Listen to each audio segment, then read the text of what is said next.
Hello everyone, I'm Thomas, and I'm here to help you unwind and drift off tonight. I know many of you use this video to fall asleep, so before you get too cozy, don't forget to like the video and subscribe to my channel, Stories for Sleep. Also, let me know in the comments, where are you from, and what time is it as you're watching this. Now settle in, get comfortable, and let yourself relax. Something walks whistling past my house every night at 3:03. Every night, no matter the weather, something walks down our street whistling softly. You can only hear it if you're in the living room or the kitchen when they walk by, and it always starts at exactly 3:03. The sound starts faint, somewhere near the beginning of the lane near the Carson place. We're towards the middle of the street, so the whistling moves past us before fading away in the direction of the cul-de-sac. When I was younger, my sister and I would sneak into the kitchen some nights to listen. Mom and Dad didn't like that, and we'd catch hell if they found us out there, but they were never too hard on us since we always stuck to the one big rule.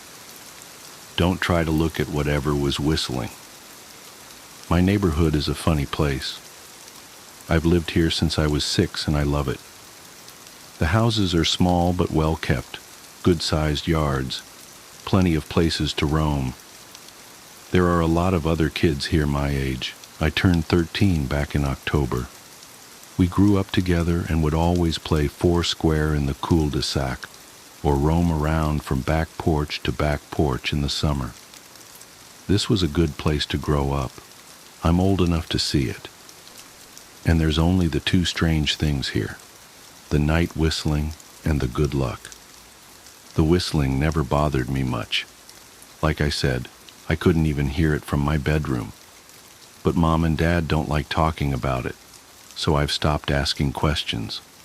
My dad is a strong guy, tall and calm. He has an accent since he moved to the U.S. as a kid. His family, my grandparents, they're from the islands. That's what they call it. My dad, the only time he isn't so calm is if the whistler comes up.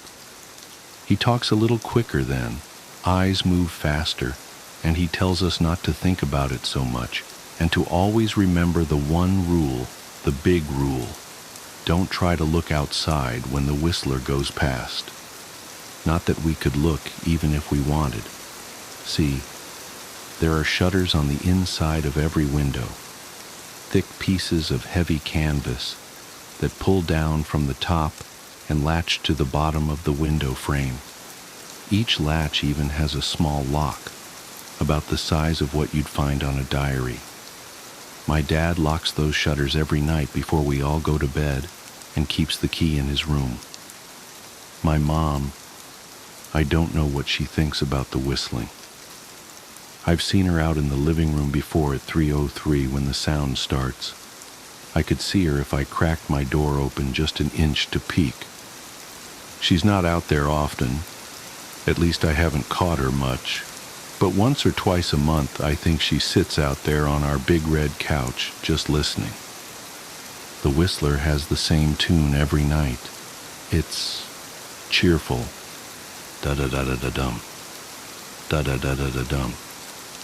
Remember how I said there are two odd things about where I live? Well, besides our night whistler, everyone in my neighborhood is really lucky. It's hard to explain, and Dad doesn't like us talking about this part much either.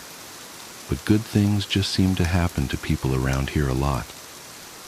Usually, it's small things, winning a radio contest, or getting an unexpected promotion at work, or finding some arrowheads buried in the yard, you know, the authentic kind. The weather is pretty good, and there's no crime, and everybody's gardens bloom extra bright in the fall. A million little blessings, I've heard my mom say about living here. But the main reason we stay here, why we moved here in the first place, is my sister Nola. She was born very sick, something with her lungs. We couldn't even bring her home when she was born, only visit her in the hospital. She was so small, I remember. Small even compared to the other babies. A machine had to breathe for her. We moved into our house here to be closer to the hospital. As soon as we moved here, Nola started getting better. The doctors couldn't figure it out. They chalked it up to whatever they were doing, but we all could tell they were confused. But my parents knew, even I knew, Nola getting better was just another of the million little blessings we got for living in our neighborhood. So that's why we stayed even after we found out that for every small miracle that happens here every day now and then, some bad things happen. But they only happen if you look for the whistler. See, our neighborhood has a welcoming committee. They show up with macaroni casserole and a gift basket and a manila folder whenever someone new moves in. They're very friendly. 4 people showed up when we moved in 7 years ago. The committee made small talk, gave me a Snickers bar, and took turns holding Nola. It was her first week out of the hospital, so they were extra careful. Then the committee asked to speak to my parents in private, so I was sent to my room where I still managed to hear nearly every word. The welcoming committee told my parents about how nice the neighborhood was, really exceptionally. Hard to explain, kind of nice. And then they told my parents about the even harder to explain whistling that happened every morning at 3:03 and ended at the tick of 3:05. The group, our new neighbors, warned my parents that the whistling was quiet, would never harm or hurt us, as long as we didn't look for what was making the sound. This part they stressed, and I pushed my ear into the door, straining to hear them. People who went looking for the whistler had their luck change, sometimes tragically. A black cloud would hang over anyone that looked. Anything that could go wrong would. The manila envelope the committee brought over contained newspaper clippings, stories about car crashes and ruined lives, public deaths and freak accidents. Not everyone dies, I heard the head of the committee tell my dad, but the life goes out of them. Even if they live, there's no light in them ever again. No presence. My mom, I could tell she wasn't taking it seriously. She kept asking if this was some prank they play on new neighbors. At one point, my mom got angry, accused the committee of trying to scare us out of our new home, asked them if they were racist on account of my dad being from the islands. My dad calmed her down, told her he could tell our new neighbors were sincere, and they were just trying to help us. He explained that he grew up hearing these kinds of stories from his mom, and that he knew there were strange things that walked among us. Some of those strange things were good, and some were bad, but most were just different. After the committee left, Dad went out to the hardware store, bought the canvas blinds, the latches and the locks, and installed them on every window in the house after dinner. That first night in our new house, I crept out of my room at 3 a.m., only to find my dad awake sitting on the living room couch, holding my baby sister.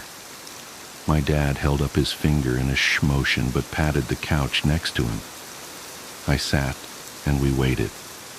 At exactly 3:03, we heard the whistling. Da-da-da-da-da-dum, da-da-da-da-da-dum. It came and it went, just like our neighbors said. The whistling returns each night, and we never look, and we enjoy our million little blessings every day.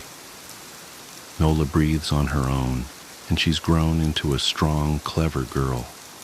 My dad even joined the welcoming committee. We don't get new neighbors often. Why would anyone want to leave? But when a new family moves in, my dad and the committee bring them macaroni casserole, a gift basket, and the manila folder. I can always tell by the look on my dad's face when he comes back if the family took the committee seriously or if we'd be getting new neighbors again very soon. Not long ago, a family moved in directly next to us. The previous owner, Ms. Maddie, passed away at age 105. She'd lived a good, long life. Our new neighbors seemed like they'd fit in just fine. They believed the welcoming committee, took my dad's advice about the locking shutters since they had a young child of their own. Whatever newspaper clippings were in that manila envelope, whatever evidence, my dad never let us see. But I imagine it must have been awfully convincing since our neighbors got along with no issues for the first month. One night, when our new neighbors had to leave town, they sent their son, Holden, to stay with us. He was 12, a year under me in school. I didn't know him well before that night, but as soon as his parents dropped him off after dinner, I could tell it was going to be a bad time. "Do you know who is always out there whistling every night?" Holden asked the moment the adults left the room. The three of us were sitting in the den, some Disney movie playing idly on the television. My sister and I exchanged a glance. "We don't talk about that," I said. "I think it's that weirdo that lives in the big yellow house on the corner," Holden said. "Mr. Tolles?" my sister asked. "No way, he's really nice." Holden shrugged. "Must be a psycho killer then." Nola tensed. "We don't talk about it," I repeated. "Let's go in my room and play Nintendo." We spent the next few hours playing games, eating popcorn and then watching movies. A typical sleepover, but I could see Holden was getting antsy. After my parents had wished us a good night, locked the blinds and gone to bed, Holden stood up from his beanbag and walked over to where Nola and I were sitting on my bed. "Have you ever even tried looking?" he asked. "It's nearly time." Like most sleepovers, we'd conveniently ignored any suggestion of a bedtime. I was shocked to see he was right. It was almost 3 a.m. I sighed. "We don't..." "See, I can't. I can't even try to look because my dad locks the blinds every night and hides the key," he continued, ignoring me. "So does our dad," said Nola.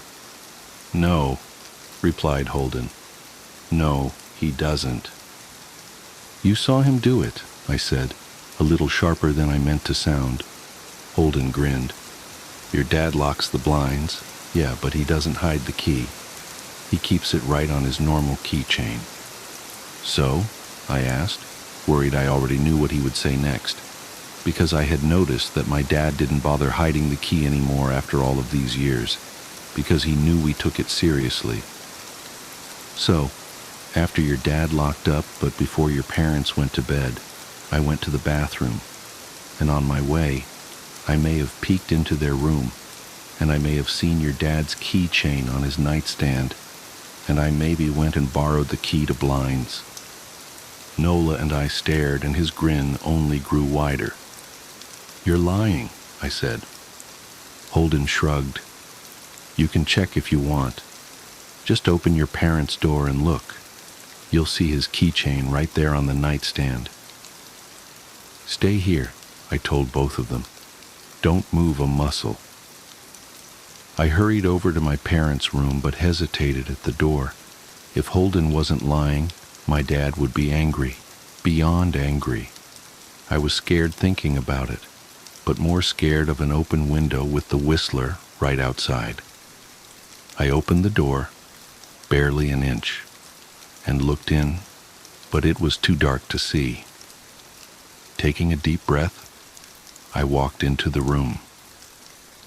2 steps into the dark, I froze. The whistling started, and I could hear it clearly from my parents' room. I never realized, but they must have heard the sound every night since we moved into the house. They never told us. I don't think I could have slept through it.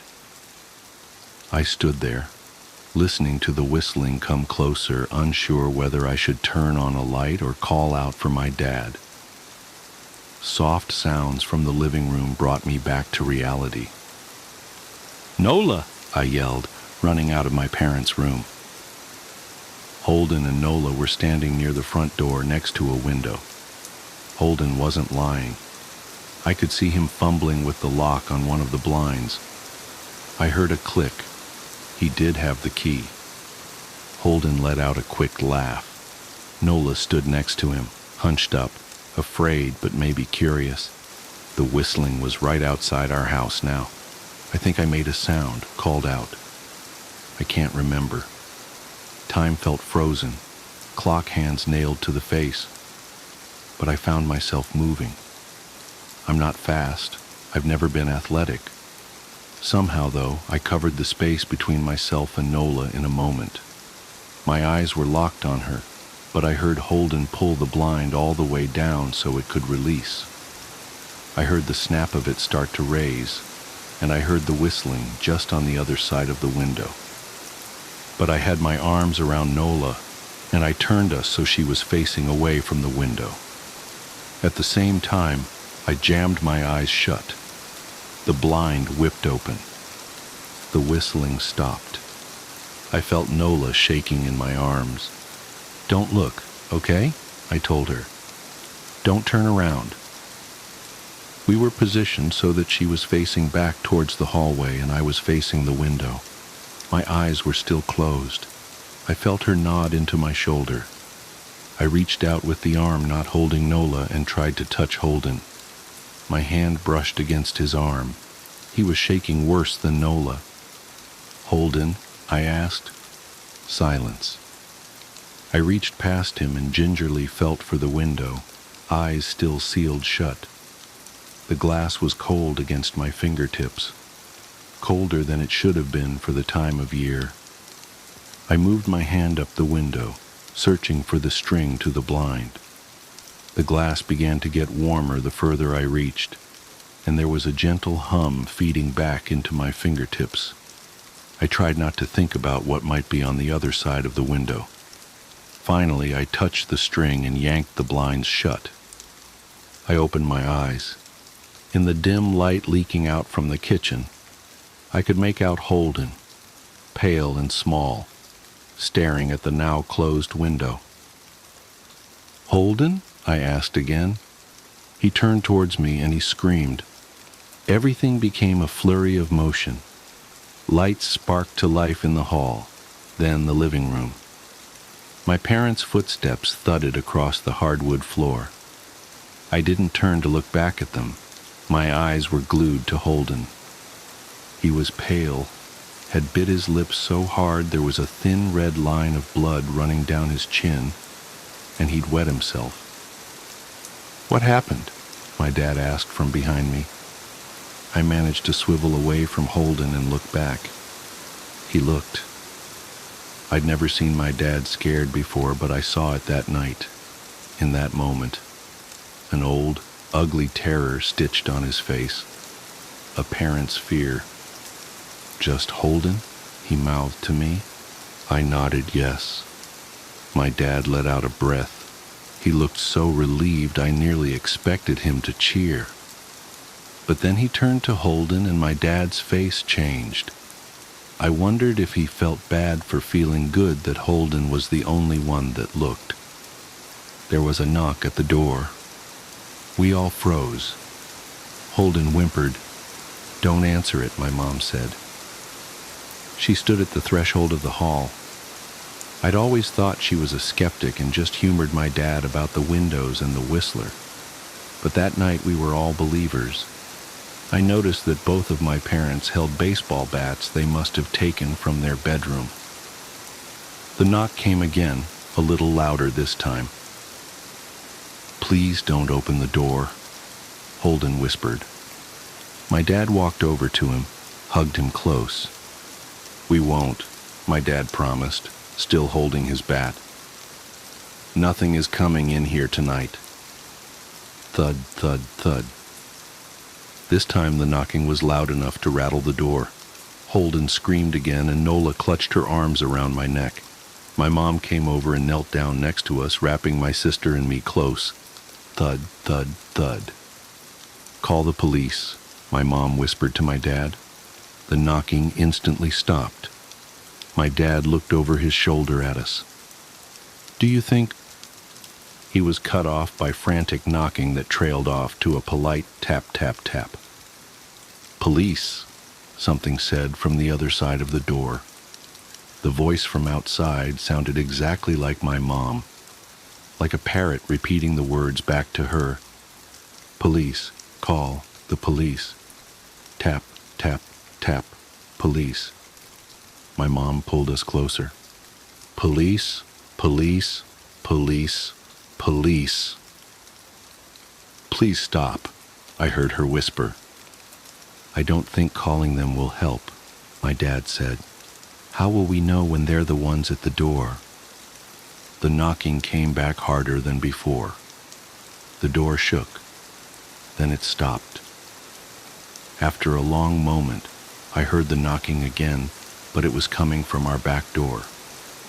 We all turned together towards the back door, but the knocking immediately returned to the front door. Front to back to front. Loud, then quiet, then loud again. Suddenly, the sound was coming from both doors at once. Big, heavy blows like a sledgehammer. Then something started rapping against all of the windows in the house. Then the walls. It was like we were living inside a drum with a dozen people trying to play at once.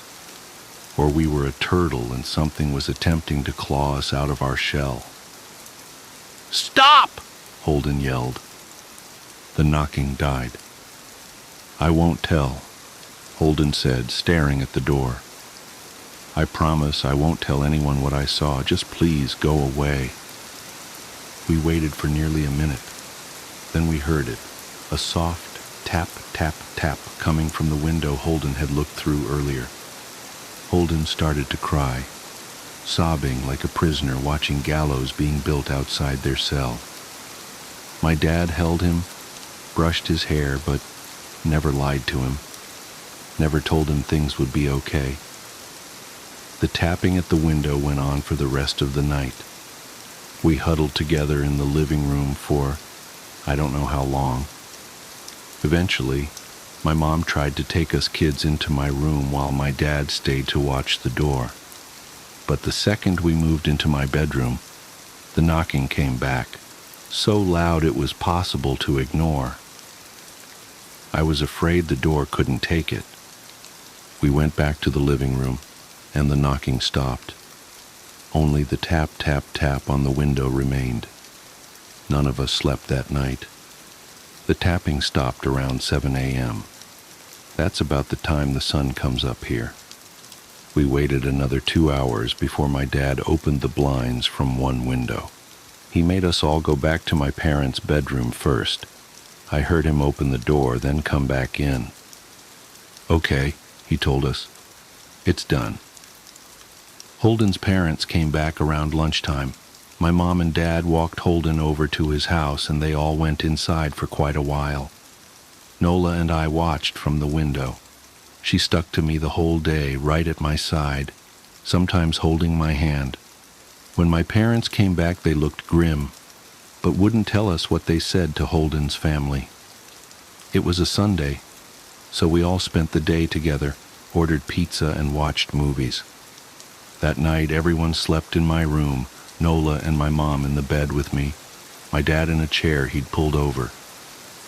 There was no knocking that night or any night since. We didn't see much of Holden or his parents for the rest of that week, but by Thursday, there was a moving truck in their driveway. Nola and I watched them packing up the whole afternoon after school. What sticks with me most is how tired Holden and his parents looked. All three had the same pallor, grim mouths, and lightless eyes. Even from across the street, I could tell something was very wrong. Holden and his family were gone before sunset.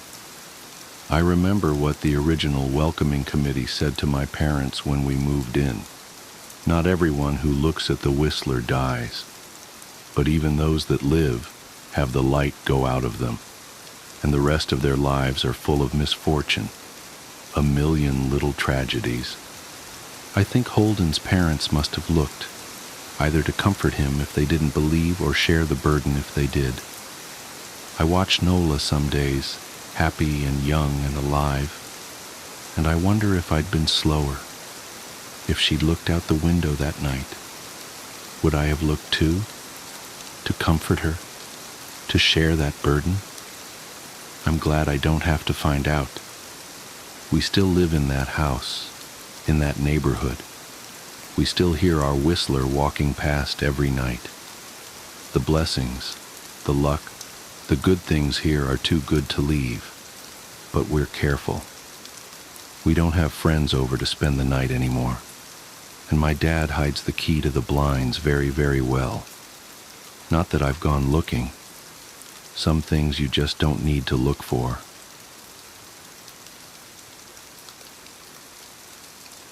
Working as a search and rescue officer for the U.S. Forest Service, Part 5.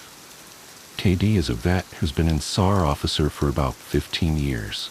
She specializes in high-elevation mountain rescues and is widely considered one of the best in her field.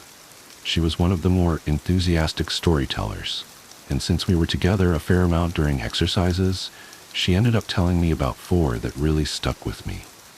The first she told me in response to my asking about her most traumatic calls. She shook her head and told me that really bad calls happen more frequently on the mountain since the potential for nasty accidents is higher. About 5 years ago, one of the parks she worked at had a string of disappearances. It was a bad year, she said, one of the worst on record as far as weather went.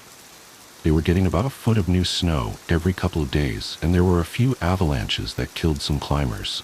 They'd warned people about staying on the mapped areas, but of course there's always those who don't listen.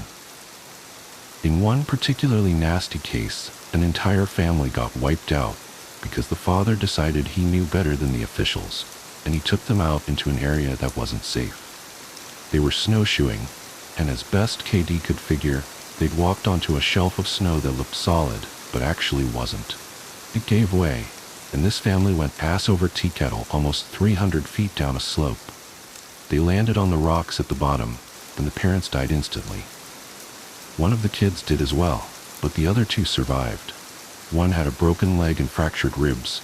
The other was almost unharmed, save for some bruising and a sprained ankle. The uninjured child left his sibling behind and set out to find help. KD said the kid didn't make it more than half a mile before a storm overtook him. Kids stopped to try and get warm, or maybe just to rest, and ended up freezing to death. They ended up finding the family with the help of some witnesses who saw them heading out into the wilderness, and she was the one to find the kid who'd frozen to death looking for help. She said it had started to snow just enough to obscure long-distance vision, but not enough to make searching impossible. She saw a figure sitting in the snow up ahead, and she got to it as quickly as possible. She described in detail how, as she got closer, she realized first that it was a child, second that they were deceased, and third that they had frozen in one of the most pitiful positions she's ever found a corpse in. The kid was sitting upright, with his knees tucked up against his chest. His arms were curled around them, and his head was tucked up in his coat. When she moved the coat to look at his face, she saw that he died crying. His face was twisted, and the tears were frozen on his cheeks. She said it was painfully obvious that the kid was terrified when he succumbed to hypothermia, and as a mother, it broke her heart. She told me, repeatedly, that she hopes the father is burning in hell as we speak. The other traumatic story she told me that stood out, in my mind, was one that happened when she was a rookie. Her team got a report of an experienced climber who hadn't come home the previous day.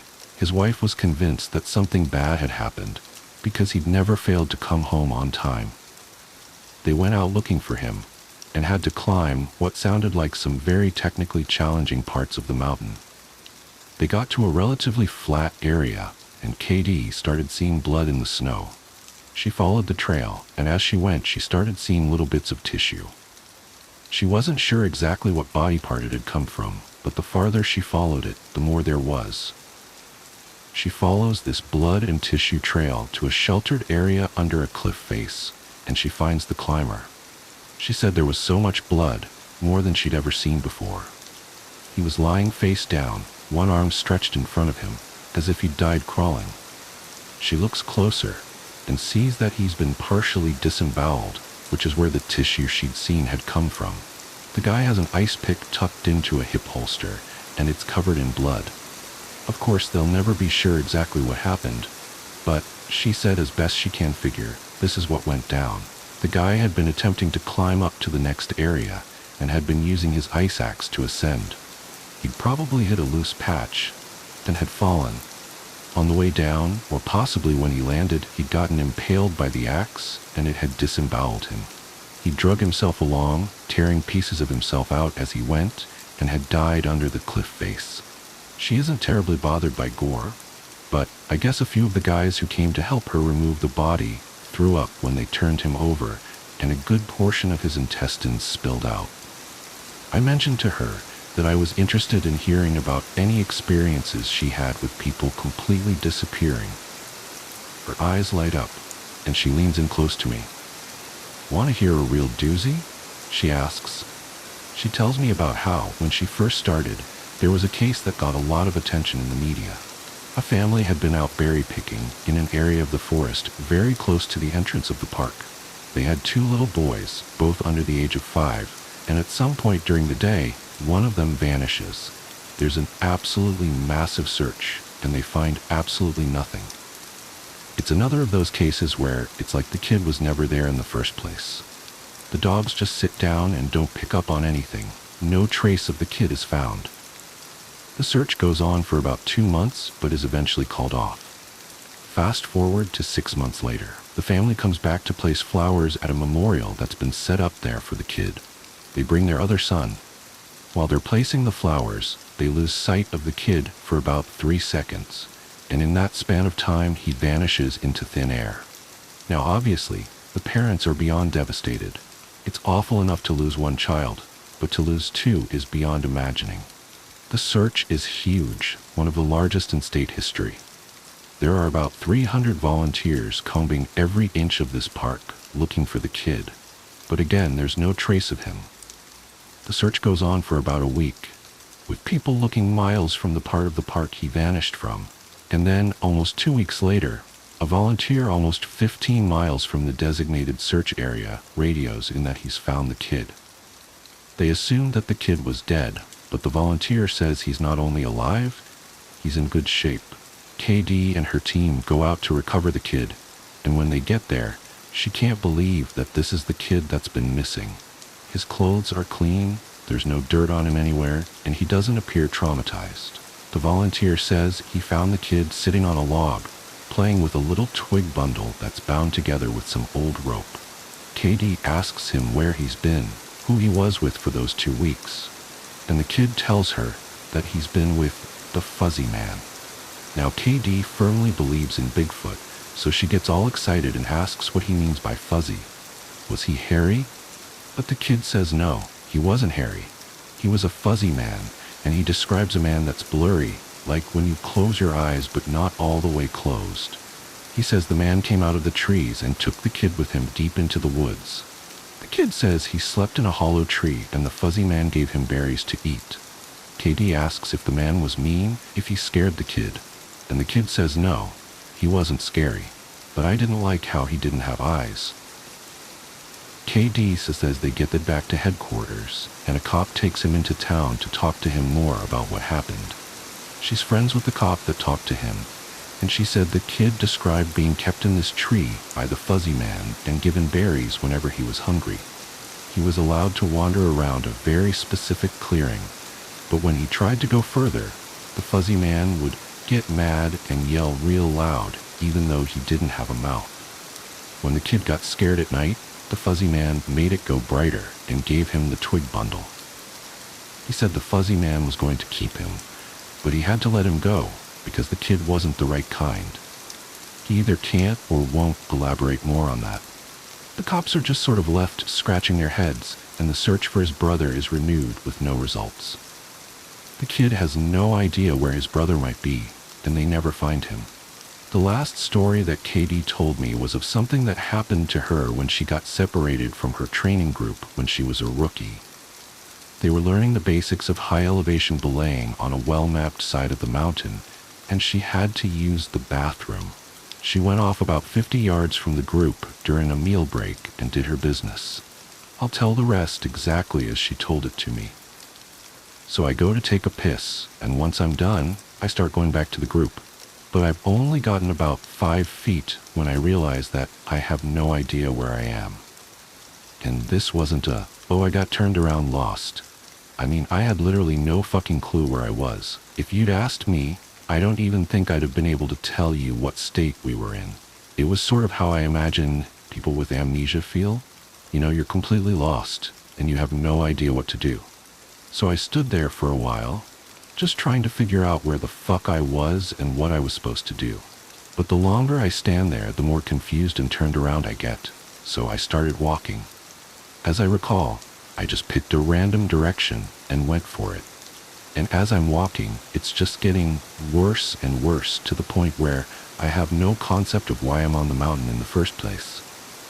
I'm just trudging through the snow, and then I start hearing this voice. It's kind of inside my head, almost like if a frog could talk, all low and croaky.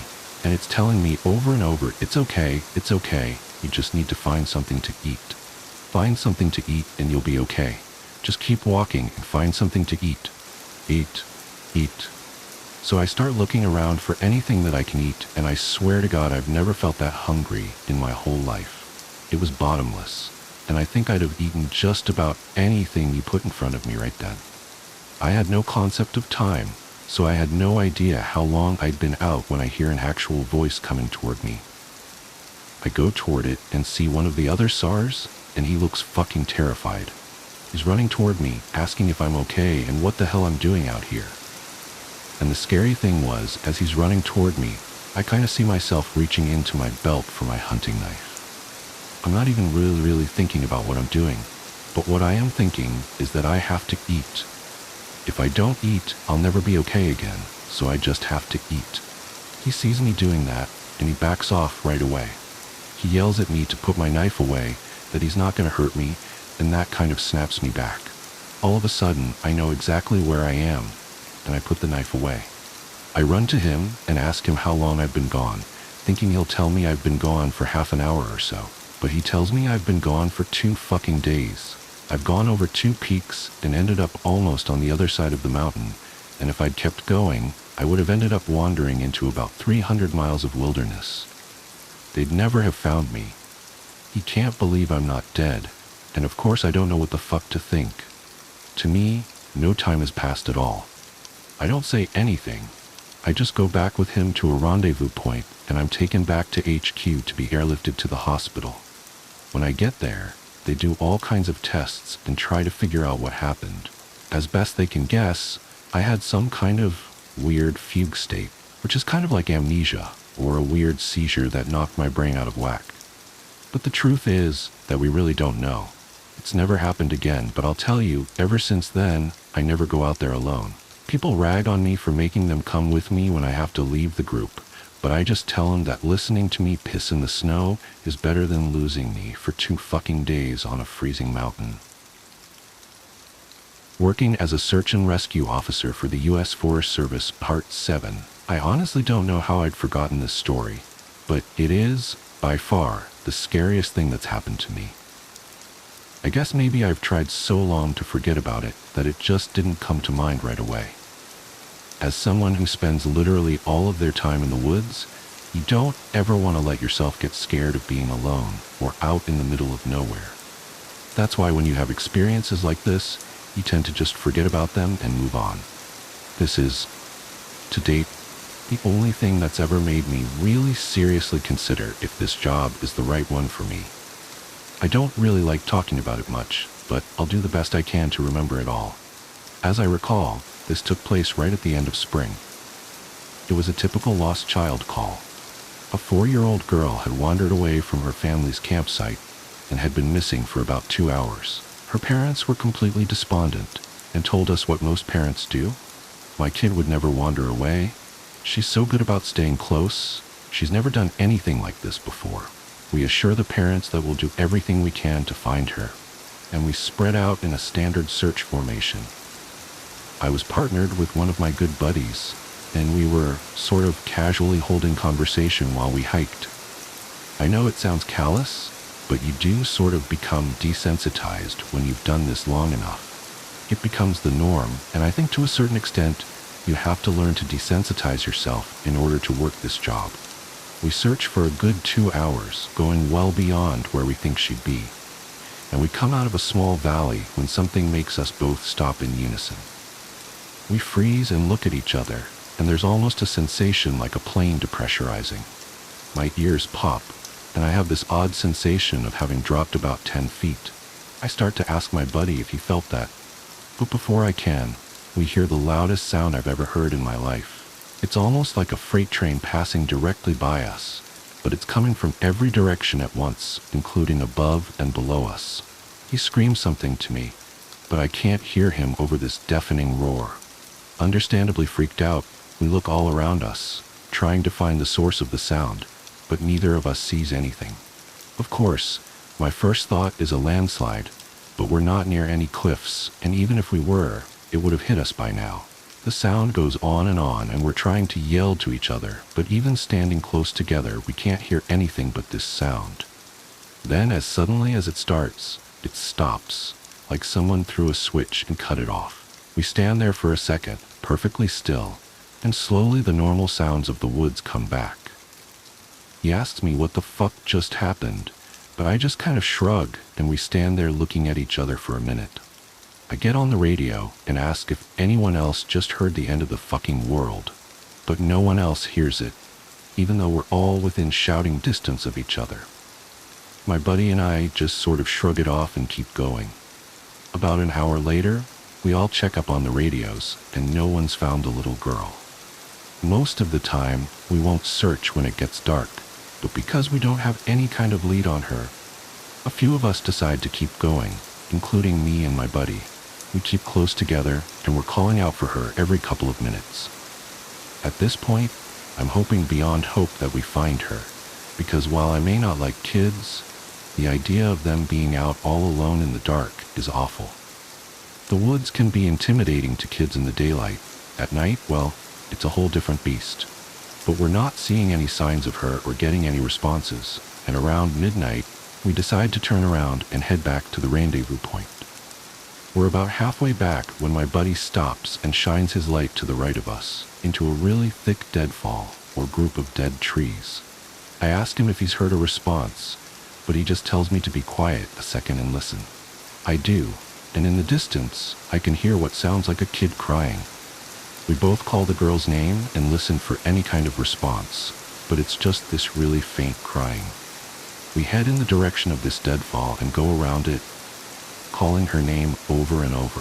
As we get closer to the crying, I start getting this weird feeling in my gut, and I tell my buddy that something isn't right. He tells me he feels the same way, but we can't figure out what it is. We stop where we are and call the girl's name again, and at the same time, we both figure it out. The crying is on a loop. It's the same little hitching sob, then wail, then quiet hiccup, repeated over and over. It's exactly the same every time, and without saying another word, we both take off running. It's the only time I've ever lost my composure like that, but something about it was so incredibly wrong, and neither of us wanted to stay out there anymore. When we got back to the rendezvous, we asked if anyone else had heard anything strange, but no one else knew what we were talking about. I know it sounds sort of anticlimactic, but that call fucked me up for a long time. As for the little girl, we never found a trace of her. We keep an eye out for her, and all the other people who we've never found, but frankly, I doubt we'll ever find anything. My buddy has been an SAR officer for about 7 years. He started when he was a junior in college, and he had a very similar experience when he first encountered the stairs. His trainer told him almost the same thing mine did, which was to never go near, touch, or ascend them. For the first year, he did just that. But apparently his curiosity got the better of him, and on one call, he broke away from the line and went to go check a set of them out. He said they were about 10 miles from the path where a teenage girl had vanished, and the dogs were following a scent. He was on his own, lagging behind the main group when he saw a set of stairs off to his left. They looked like they were from a new house because the carpeting was pristine and white. He said that as he got closer, he didn't feel any different or hear any weird noises. He was expecting something to happen, like bleeding from his ears or collapsing, but he got right up next to them and didn't feel anything. The only thing, he said, that was odd was that there was absolutely no debris on the steps. No dirt, leaves, dust, anything. And there didn't appear to be any signs of animal or insect activity in the immediate area, which he found strange. It was less like things were avoiding them, and more like they just happened to be in a relatively barren part of the forest. He touched the stairs and didn't feel anything except that sort of sticky feeling you get from new carpet. Making sure his radio was on, he slowly climbed the stairs. He said it was terrifying because the way they'd been stigmatized, he wasn't really sure what was going to happen to him. He joked that half of him expected to be teleported to some other dimension and the other half was watching for a UFO to come swooping down. But he got to the top with little event, and he stood there looking around. But, he said, the longer he stood on the top step, the more he felt like he was doing something very, very wrong. He described it as the feeling you'd get if you were in a part of a government building you have no business being in. As if someone was going to come and arrest you or shoot you in the back of the head at any second. He tried to brush it off, but the feeling got stronger and stronger, and that's when he realized that he couldn't hear anything anymore. The sounds of the forest were gone, and he couldn't hear his own breathing. It was like some kind of weird, awful tinnitus, but more oppressive. He climbed back down and rejoined the search, and didn't mention what he'd done. But he said, the weirdest part came after. His trainer was waiting back at the welcome center after the search ended for the day, and he cornered my buddy before he could leave. He said his trainer had this look of intense anger, and he asked what was wrong. You went up them, didn't you? My buddy said it wasn't phrased as a question. He asked how his trainer knew. The trainer just shook his head. Because we didn't find her. The dogs lost her scent. My buddy asked what that had to do with anything. The trainer asked how long he'd been on the stairs, and my buddy said no more than a minute. The trainer gave him this really awful, almost dead-eyed look, and told him that if he ever went up another set of stairs again, he'd be fired. Immediately. The trainer walked away, and I guess he's never answered any of the questions my buddy has asked him about it since. My buddy has been involved in a lot of missing persons cases where there's never been a trace of them found. I mentioned David Paulides, and my buddy said he can confirm that those stories are, for the most part, accurate. He said that most of the time, if the person is found right away, they're either never found, or they're found weeks, months, or years later, in places they can't possibly have gotten to. One story he told me really stood out that involved a 5-year-old boy with a severe mental disability. The little boy vanished from a picnic area in the lake fall. In addition to the mental disability, he was also physically handicapped, and his parents explained over and over that he simply could not have vanished. It was impossible. Someone had to have taken him. My buddy said they searched for this kid for weeks, going miles out of the accepted range, but it was like he'd never been there. The dogs couldn't pick up his scent anywhere, not even in the picnic area where he'd apparently vanished from. Suspicion fell on the parents, but it was pretty clear that they were devastated and hadn't done anything sinister to their kid. The search was concluded about a month later, and my buddy said everyone had pretty much forgotten it by later in the winter. He was out on a training op in the snow, on one of the higher peaks, when he came across something in the snow. He said he saw it from far away at first, and when he got closer, he realized it was a shirt, frozen and sticking part way out of the powder. He recognized it as belonging to the kid because it had a distinctive pattern.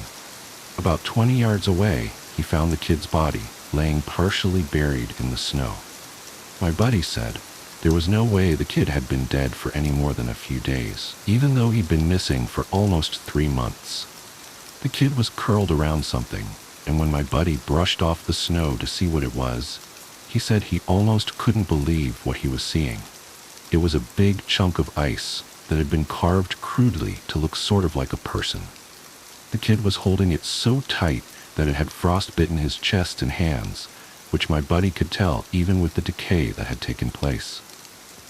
He radioed the rest of the crew, and they took the body off the mountain. Now he recapped all of this for me, and to put it simply, There was no way this kid could have both survived for almost 3 months on his own or have gotten to this peak. There was no physical way this child could have walked almost 50 miles and ended up on the top of a goddamn mountain. To top it off, there was nothing in the kid's stomach or colon. Nothing. Not even water. It was like my buddy said, the kid had been taken off the face of the earth, put in suspended animation, and dropped on this mountain months later, only to die of exposure. He's never really gotten over that one. The last story I'll share from him was one that took place relatively recently, only a few months ago. They were out doing a recon for mountain lions, because there had been several reports of sightings in the last couple of days. One of our jobs is to scout out the areas where these animals are seen, to ensure that if they are in the area, we can warn people and close off those trails. He was out on his own in a very heavily forested part of the park toward dusk, when he heard what sounded like a woman screaming in the distance. Now, as most of you know, when a mountain lion screams, it sounds almost exactly like a woman being brutally murdered. It's unsettling, but far from abnormal. My buddy radioed back and let ops know that he'd heard one, and that he was going to keep going to see if he could figure out where its territory started. He heard the mountain lion scream a couple more times, always from the same spot, and determined the approximate area of the mountain lion's territory. He was about to head back when he heard another scream, this time within only a few yards of him. Of course, he freaks out and starts heading back at a much faster pace, because the last thing he wants is to run into a goddamn mountain lion and get mauled to death. As he got back on the path and started heading back, the screaming followed him, and he broke into a jog. When he was about a mile from ops, the screaming stopped, and he turned around to see if it was following him. It was almost night by this point, but he said in the distance, just before the path rounded a corner, he could see what looked like a male figure. He called out to them, warning them that the paths were closed and that he needed to come back to the welcome center. The figure just stood there, and my buddy started to walk over. When he was about 10 yards away, the figure took, as he described, an impossibly long step toward him and let out the same scream my buddy had been hearing. My buddy didn't even say anything. He just turned and sprinted back to ops, never looking behind him. By the time he got back, the screaming had moved back into the woods. He didn't mention it to anyone else, just said that there was a mountain lion in the area and that they would need to close those paths until the animal could be located and moved. The night shift at Evergreen Memorial. The fluorescent lights in Evergreen Memorial's morgue had a peculiar way of humming. Not the steady drone you'd expect, but something more erratic, like Morse code transmitted by dying insects. I'd grown used to it over my 3 years working the night shift, just as I'd grown used to the other quirks of the job. The way the metal drawers contracted in the cold, making soft pinging sounds in the darkness. The faint chemical smell that never quite left my clothes. The knowledge that I spent my nights in the company of the dead. That night started like any other.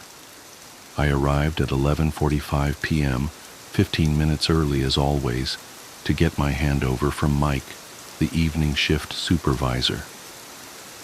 The familiar routine helped keep the creeping unease at bay. Check the security system, sign the logbook, count the occupants. 3 tonight, Mike said, flipping through his clipboard. 2 from the hospital, natural causes. 1 from the county morgue, waiting on autopsy tomorrow morning. Nothing special. He yawned, already shrugging into his jacket. Everything's logged and tagged. Have a quiet one, James. I nodded, settling into my chair at the security desk. 3 bodies, an easy night. I'd had worse, like the time we had 14 after that bus crash, or the night of the apartment fire. Those nights the air felt thick with death, heavy with the weight of so many lives suddenly ended. But 3 was manageable, almost peaceful. The first few hours passed as they always did. I made my rounds every hour on the hour, checking the seals on the cold storage units, monitoring the temperature gauges, making sure everything was secure. The morgue was located in the basement of the hospital's east wing, accessible only by a single elevator and a rarely used stairwell. Most people didn't even know it existed. They preferred to imagine their loved ones simply disappeared after death, whisked away to some unseen place where the messy business of mortality was handled discreetly. It was during my 3 a.m. round that I first noticed something was off.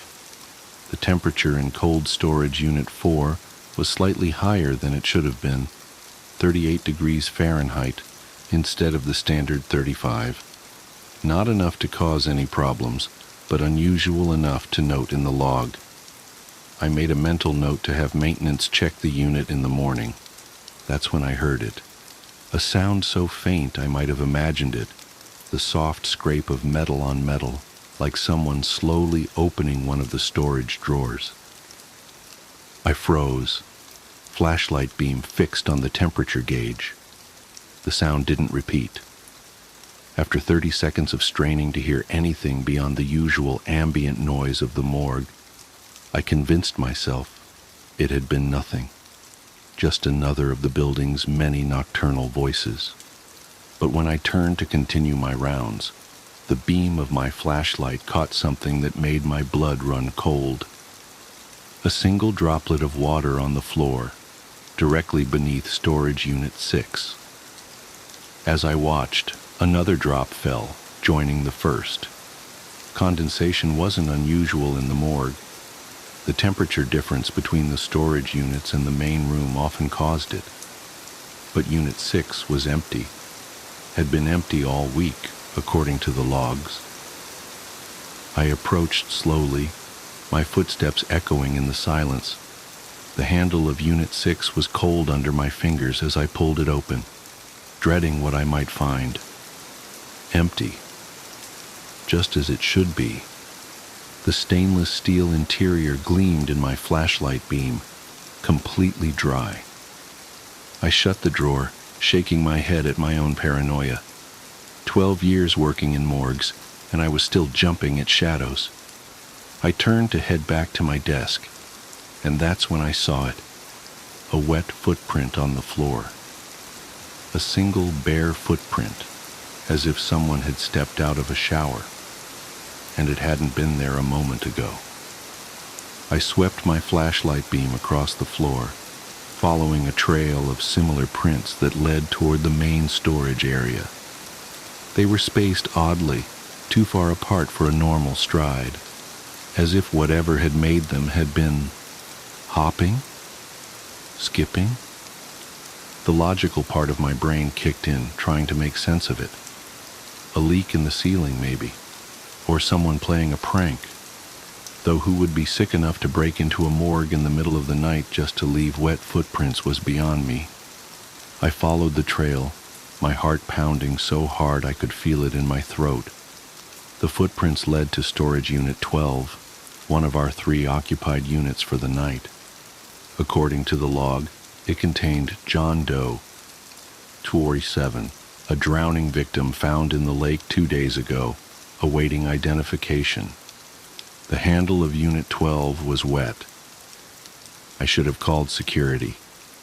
Should have backed away, returned to my desk, and called for backup. That's what protocol demanded.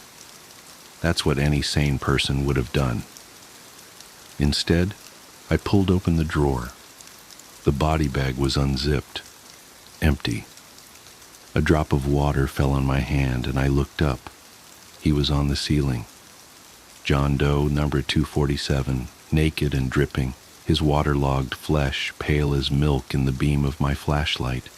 He was crouched like a spider, hands and feet somehow adhering to the ceiling tiles, head twisted at an impossible angle to stare down at me with milky eyes. His mouth opened, far wider than any human mouth should be able to open, revealing rows of needle-sharp teeth that hadn't been there during his intake examination. A sound emerged, like water rushing through pipes, forming words that no dead throat should have been able to produce. I brought friends. That's when I heard the other storage units beginning to open, one by one. The sound of metal on metal no longer soft but sharp and deliberate. And other sounds, wet sounds, slithering sounds, the pop and crack of rigor mortis giving way to impossible movement. I ran. God help me, I ran as fast as I could, abandoning my flashlight, abandoning everything except my desperate need to escape. I could hear them behind me, the splash of wet feet on concrete, the rustle of body bags, and that awful rushing water voice calling out, "Count them, James. Count your friends."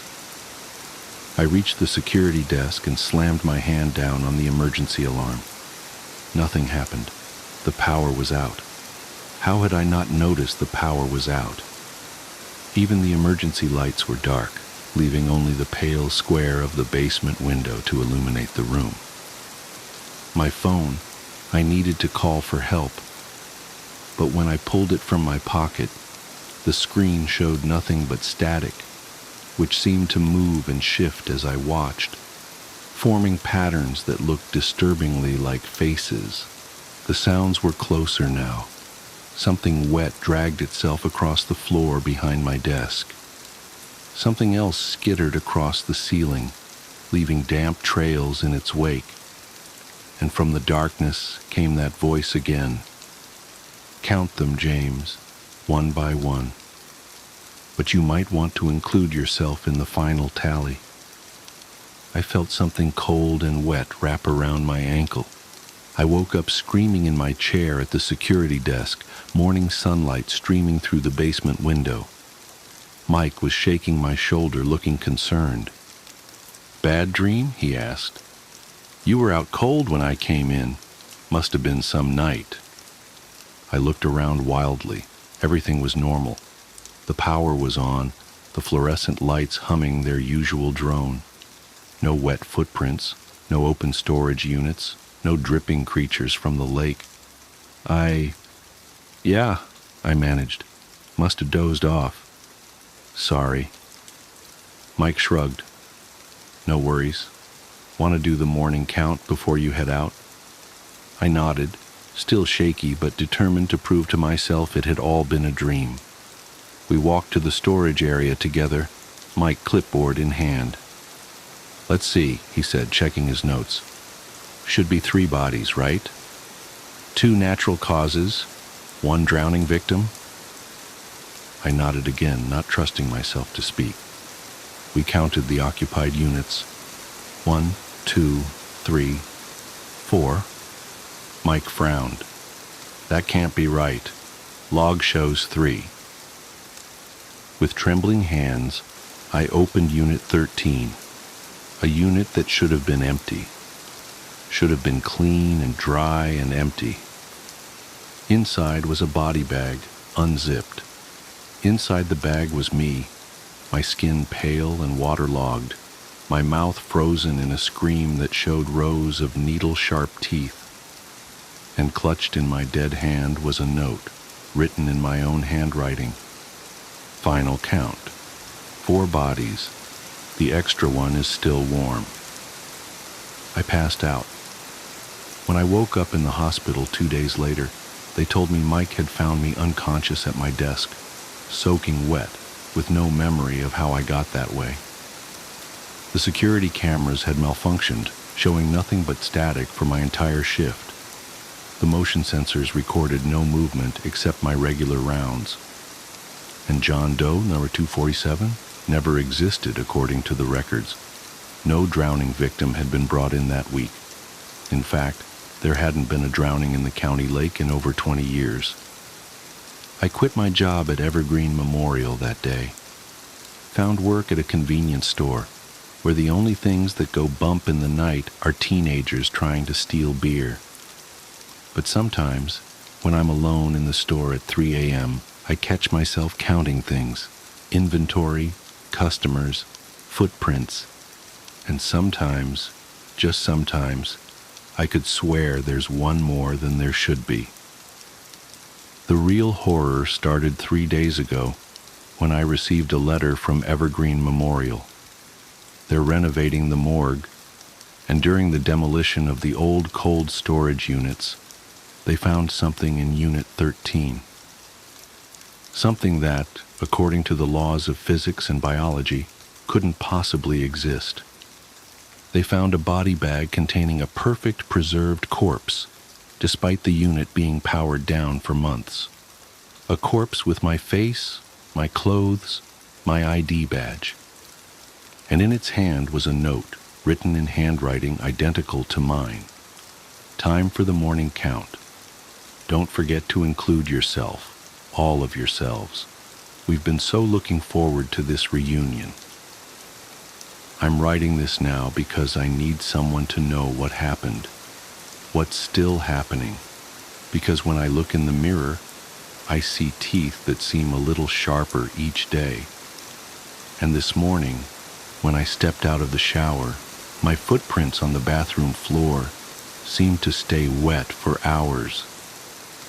I've started hearing that sound again, like water rushing through pipes, forming words that no human throat should be able to produce. And every time I count my reflections in mirrors or windows, there seems to be one more than there should be. One more that smiles back at me with needle-sharp teeth. One more that blinks a moment too late. One more that whispers, "Don't forget to count yourself in the final tally." The worst part? I'm starting to think it was never about the morgue at all. The morgue was just where it found me, where it found us. And now it's spreading, one reflection at a time, one count at a time. So if you're reading this, do me a favor. Count the shadows in your room right now. Count them carefully. Then count them again. I bet there's one more than there should be. And it's probably smiling. The yellow fog. The first thing I noticed when I arrived at St. Augustine's Artists' Commune wasn't the converted church's imposing Gothic spires, or the way its weather-darkened stone seemed to absorb the weak autumn light. It was the smell, an earthy, almost sweet decay that reminded me of compost and something else I couldn't quite place. I would later learn that the surrounding woods were famous for their mushrooms, but at that moment, standing in the perpetual drizzle with my suitcase and art supplies, the scent only made me wonder if I'd made a mistake accepting the residency. Marion Blackwood? A tall woman with silver-streaked hair emerged from behind the heavy wooden doors. I'm Diana Winthrop, the director. We spoke on the phone. Her smile didn't quite reach her eyes as she gestured for me to follow her inside. You're just in time for evening meditation. We ring the bells at sunset. The interior was darker than I expected, despite the rows of tall windows. Maybe it was the weather, that strange yellow-tinted fog that had followed me for the last few miles of my drive, or maybe it was the way the old church seemed to swallow light rather than reflect it. My boots echoed on the stone floor as Diana led me past what must have been the nave, now subdivided into individual studio spaces by hanging canvas partitions. Your studio is in the north transept, Diana said, her voice carrying that particular New England crispness that made everything sound like a gentle criticism. You'll find all the basic supplies, though I see you've brought your own. She glanced at my wrapped canvases with what might have been disapproval. I clutched my favorite brushes closer to my chest. Handmade sable that had cost 3 months' rent but were worth every penny for the way they seemed to anticipate my movements, extending my intent directly onto the canvas. I prefer to use my own tools, I said, trying to keep my voice steady. There was something about Diana that made me feel like I was back in art school, defending my thesis to a particularly unimpressed committee. Of course, she replied, though her tone suggested otherwise. We find that true artists can create with anything, but comfort is important for beginners. Before I could protest that I was hardly a beginner, I had a moderately successful gallery show just last year. A sound cut through the air that made my spine stiffen. It wasn't quite a bell, though that's what Diana had called it. It was deeper, more resonant, like someone had struck a massive tuning fork. The vibration seemed to travel through the stone floor and up into my bones. "Ah, right on time," Diana said, checking her watch. 4:45. "We keep to a strict schedule here. You'll learn to appreciate the routine."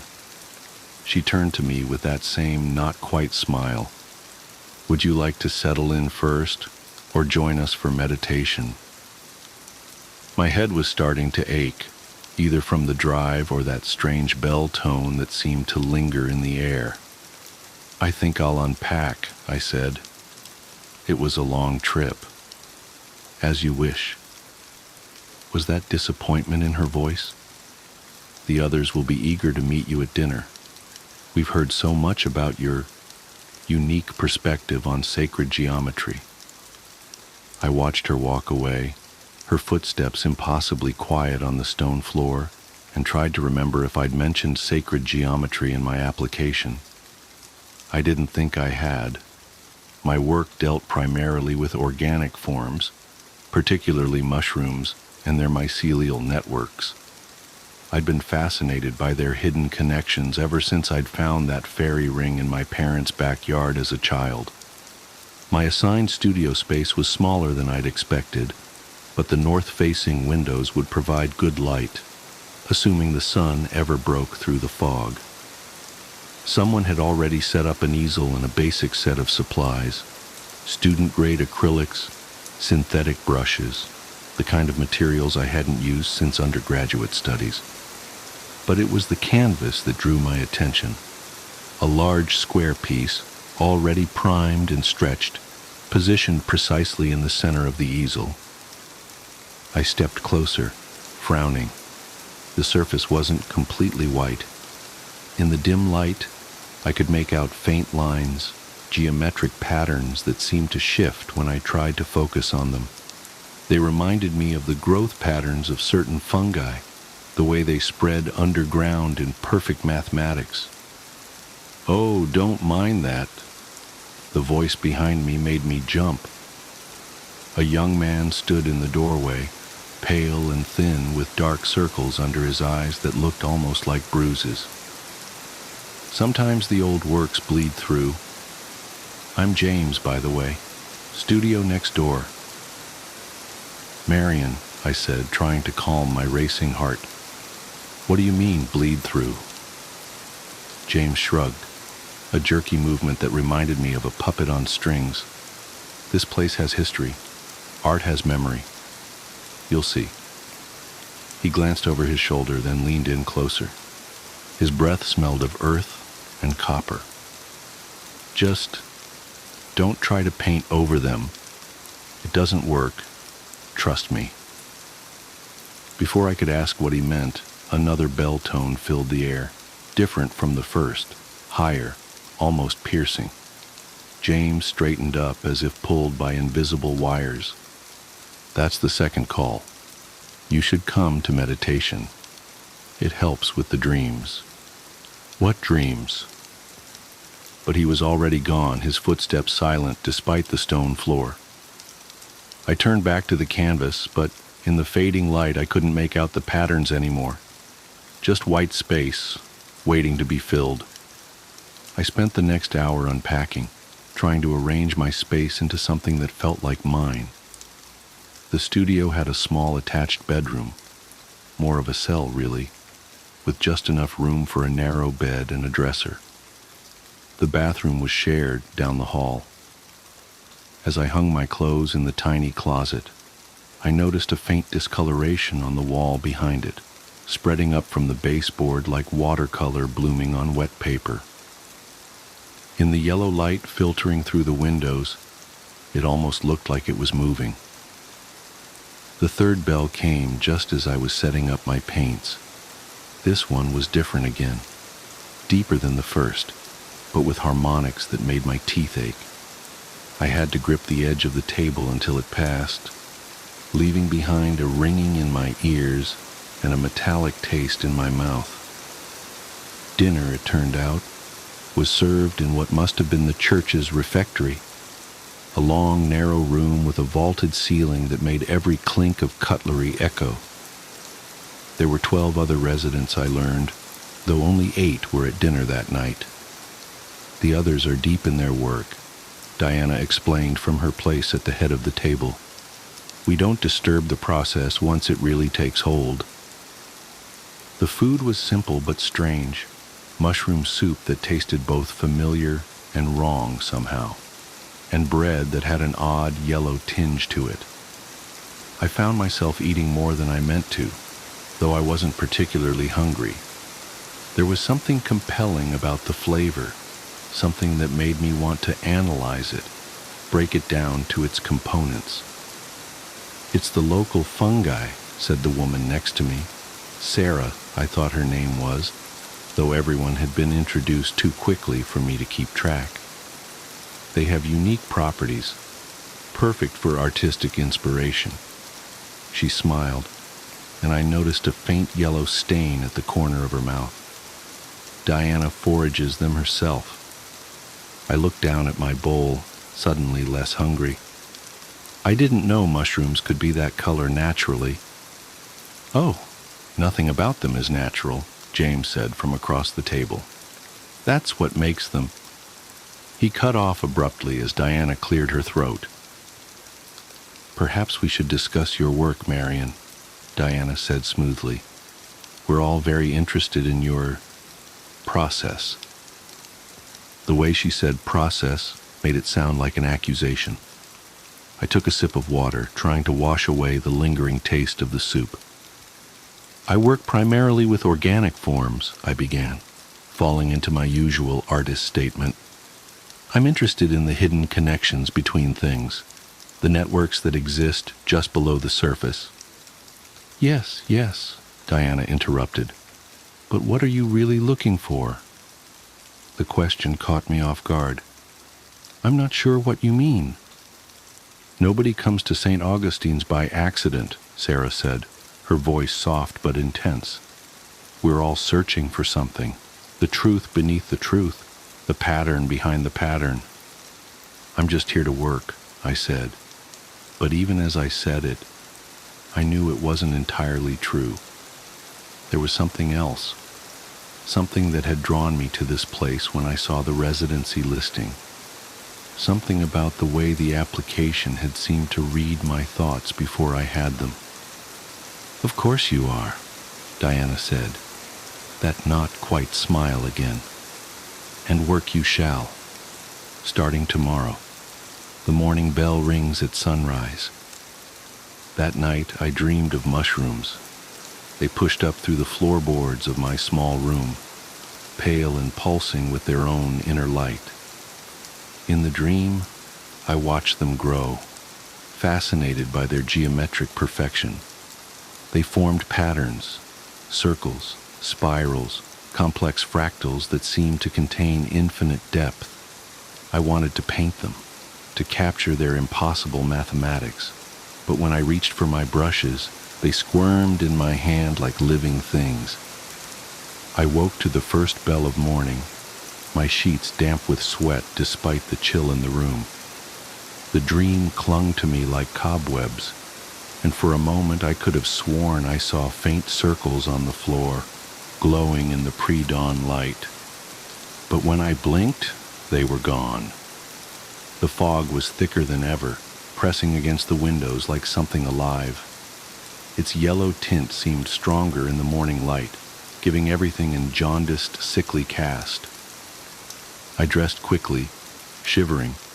The heat didn't seem to work properly in this part of the building, and made my way to the bathroom. The mirrors were all covered with cloth. When I tried to pull one down, I found it had been nailed in place. "We find reflections distracting," said a voice behind me. I turned to see an older man I didn't remember from dinner. His eyes were the same yellow as the fog. "Best to focus inward here. That's where the truth lies."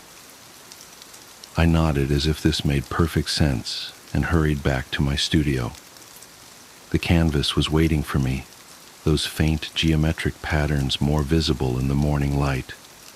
They seemed to pulse slightly, like a heartbeat, though I told myself it must be a trick of the light.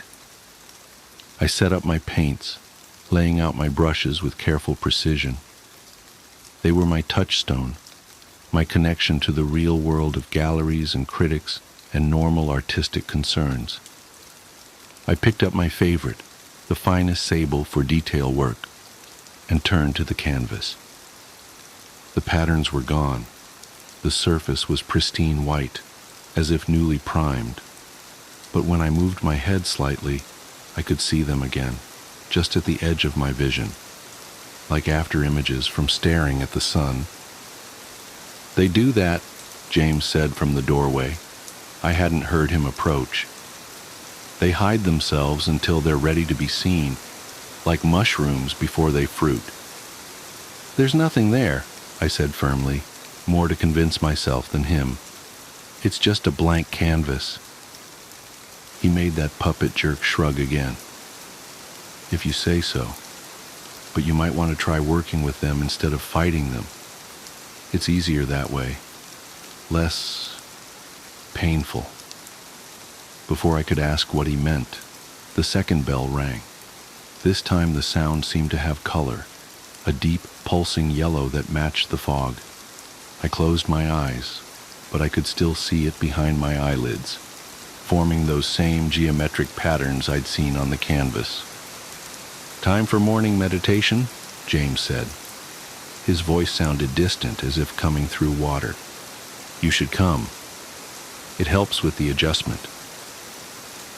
I wanted to refuse, to stay in my studio and start working on something normal, a still life maybe, or some preliminary sketches. But my feet were already moving, following James down the corridor to what had once been the church's main sanctuary.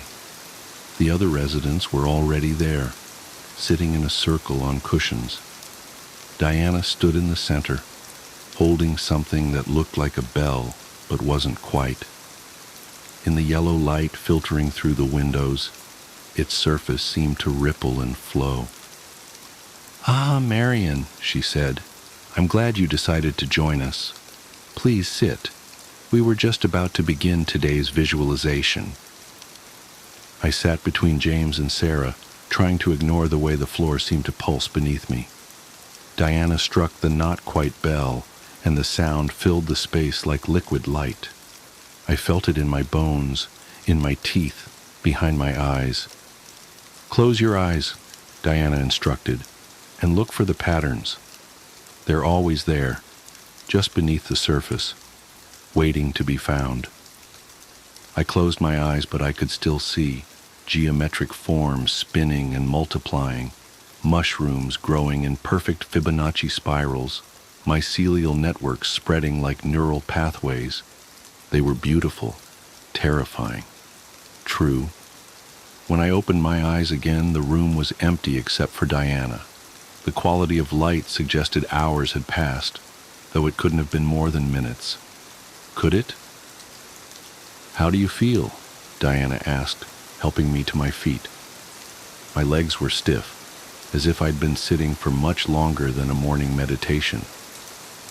I tried to find words for the images still dancing behind my eyes. "I saw." "Yes," she said. "You did. And now you're ready to begin your real work." I stumbled back to my studio, my head swimming with visions. The canvas was waiting for me, but it wasn't blank anymore. The patterns were clear now, impossible to ignore. They wanted to be painted, needed to be painted. I picked up my brush, my beautiful, expensive sable brush, and dipped it in yellow paint that I didn't remember mixing. The bristles writhed against my fingers like tiny tentacles, but that was fine. That was right. They knew what they wanted to paint, and I was just the vehicle.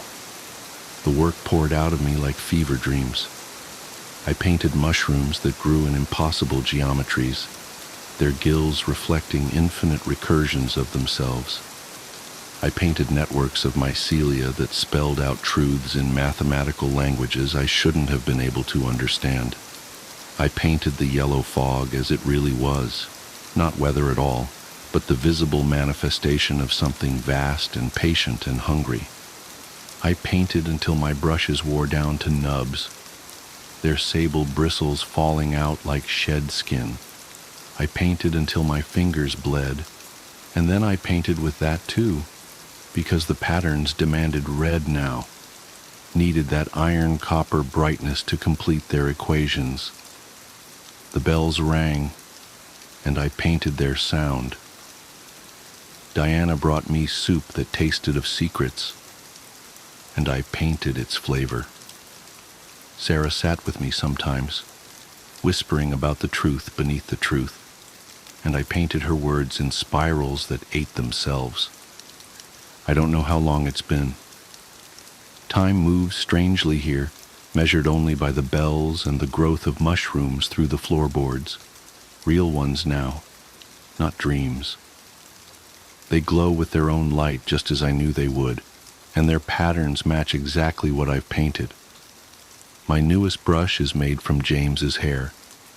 He offered it himself after his own work was complete.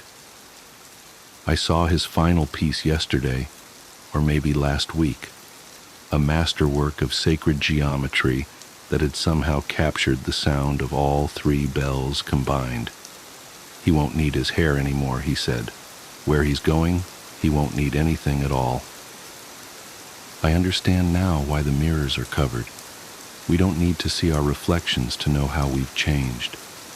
I can feel the mushrooms growing inside me, their mycelia threading through my brain in perfect, beautiful patterns.